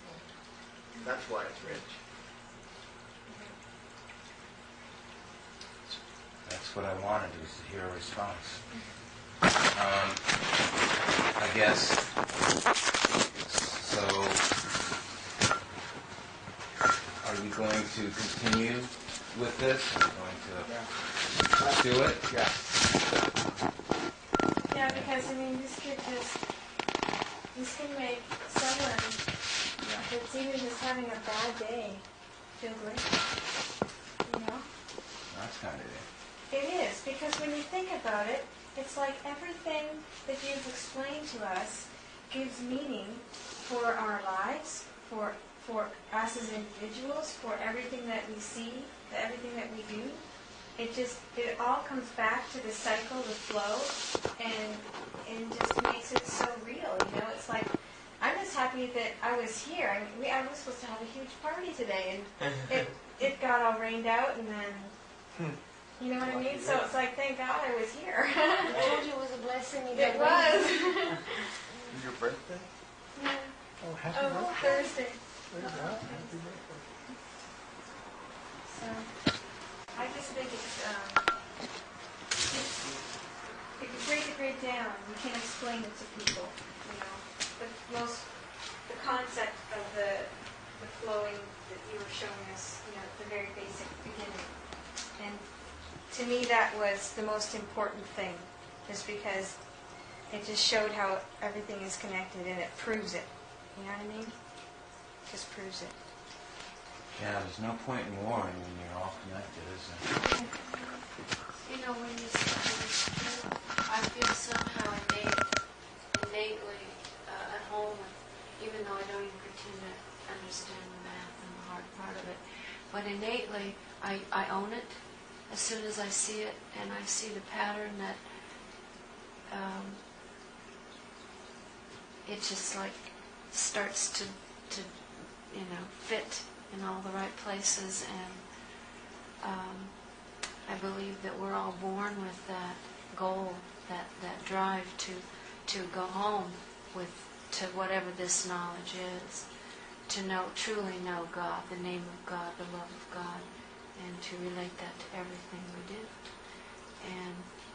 and that it's out of that gift from God to us, we have everything. Nothing's been limited. Nothing's been kept from us in any way. That the whole universe is out there as a gift in every aspect that a human could conceive. I give everybody as a free present these books. They're mystical. You can't tell I got the math from it, but they're a present. Do other Baha'i people come to this? Yes. Yeah, we're all geniuses. I know lots of them. I think that I'm the going to tell nice them about thing you. about And what? I'm going to tell them all about you. You're going to keep a lot of my friends from going crazy trying to figure this out. And thank you for figuring this out without going crazy. Yeah, it's not in my blood to go crazy. That's my good side. Is that I don't burn out. I can't have a nervous breakdown. I can't run out of. That's just my thing. Is that I make that sound, as me and Charlie were talking about. We're all been doing it. I just So I wasn't my fear. I didn't have any fear of that. You know what's so strange is that you're telling us about all this and how this is going to finally work when the energy in this way gets invented the way it's supposed to happen and eliminates petroleum stuff and all that. And you're wondering how you're going to get the money for a whiteboard or whatever. And it's just like, that just blows my mind. That's like, you don't have to worry about that because it's all just going to come. Because you can't contain this now, like you've told too many people. It doesn't work that way. Yeah, it does. It does. I told It does. people when I was a little kid. Yeah, but it takes time. It takes 25 years to become an overnight success. Yeah. And It's all moving at the right speed. Eventually, it doesn't matter. It says over and over again in the writings that it's just the will of God that these things shall come to pass, and that we don't really have a choice. That the kingdom of God is going to be created whether we want it or not, individually. And this will be used because it's in harmony with the vibration of the Lord. So Thank you. In this Don't point, worry, your work won't be wasted at all. This is the foundation for, building the whole new society. And he gave us the key, which is 9. It's vanished. If you think about all the billions of people that live by an oil lantern, how many whales were boiled to light people's rooms, it can easily vanish again. It really takes an incredible amount of effort to keep it alive. Don't you think this kind of stuff has been done before, or as you talk about the concept of circle, don't you think that Simba did it in The Lion King. that somebody in the past must have done something similar to this nature, and it got Not even similar, they did it. it got vanished, and then I'm just picking up the clues at the scene of the crime. That's all I'm doing.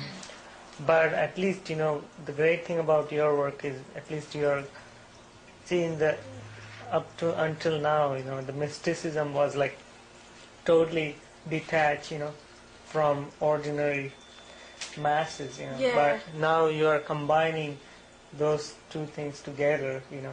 and making it known to people, which is, really grounding. Like I whispered to you earlier, and I said, You're making us feel like we're smart. Oh, thanks. It comes back. well, just in this day and age, there's a growing movement that people can see to interweave science and spirituality, and it's due to the fact that, due to the duality, there's in this gap ecological, sociological crises that have escalated because of the misguided calendar, the misguided mathematical, numerological, astrological systems, and so what this is focalizing is, especially because the Baha'i faith is a faith that is not a particular faith; it's a whole faith. It's something that incorporates the teachings of all the religions. So what this that you're sharing today is doing is very clearly and concisely bridging that gap, and in that fulcrum point, which is where the 9 is the energy that you're asking us to. Here's this gift. Go and take this and apply this in whatever way you can, whatever way God calls you to share this with, because it's basically the science of the holy name, and it comes through in all of creation, and you're giving us the formula for what we already know, what already exists, so that we can take the seed and sow it.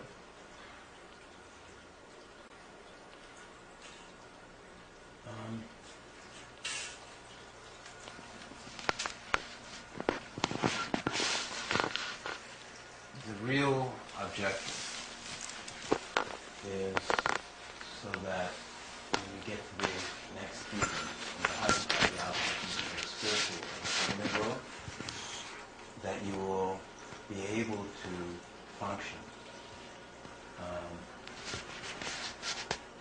You understand how powerful and important the holy name of God is. You've said that yourself. And you've invoked it many times. And the thing is, in this world, we use our feet to get around. Okay? But in the next world, we're going to be crippled unless we know how to breathe and intonate that holy name of God. Okay? Because in the next world, that will totally give us the wings to our soul and give us free flight. Okay? Even in this world as well, too. All our psychic states, paranormal states, we should never ever sell ourselves short for one altered state. We should always know that we should be totally integrated. If we should have psychicness or telepathy or levitation or anything we should ever have, they must all be integrated in balance and in harmony. And the name of God balances all those abilities. All of us have unique traits and skills. Some are psychic, some are great in math, some are great in writing, some are great in art. But when we take all of these aspects of our brain, okay, by the name of God, it makes all these parts of our brains working together where one part doesn't atrophy and another over-accentuate. And that's what the holy name of God does. It makes all the parts of your brain work together, function well as one. Instead of teaching those children to teach each separate letter, that's not the way they should do it. So they should teach them to know the name of God. And that's how you then tap into what the real meaning of a human being is. A human being that is a hologram, is a paradigm of God. We actually reveal God's bounty, His grace, through how we release that spirit in us. We are actually the revelation of God. We are to creation, to the rest of the world. If it wasn't for us, all the most beautiful and comely names, all the attributes and qualities of God would not be revealed. And God's own image would be not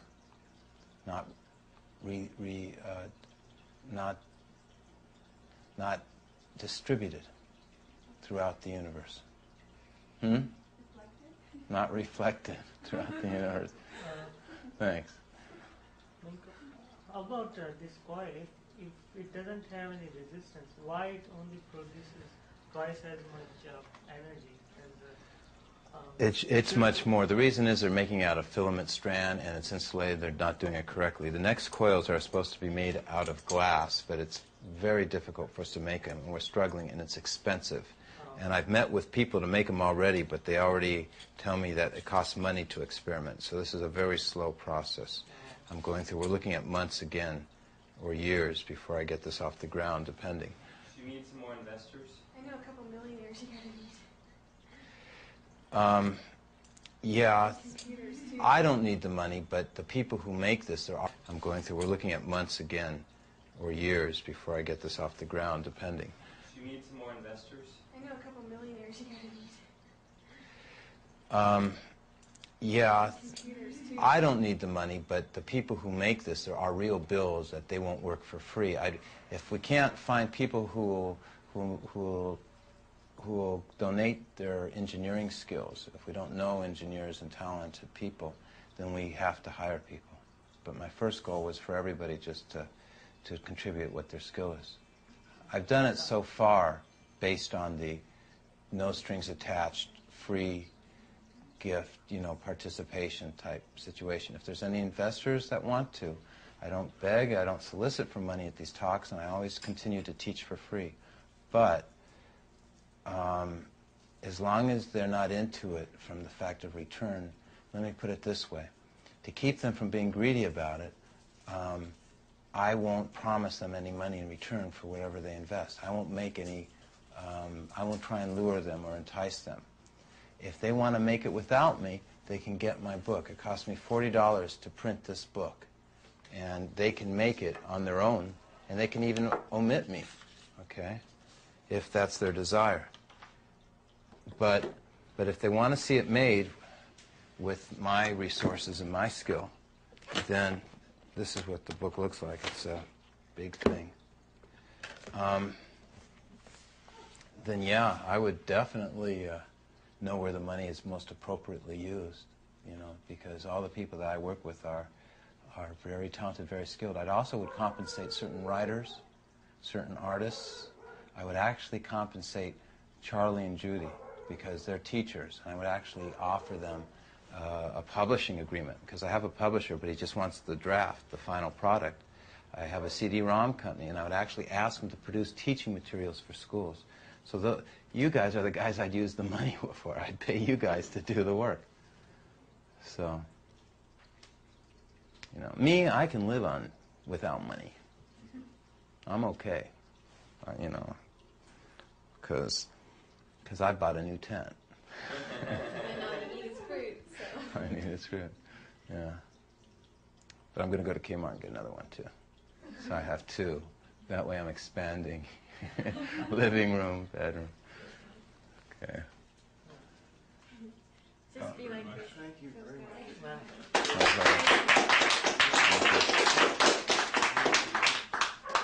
Mahalo. You guys are a lot of fun. Couldn't have more fun.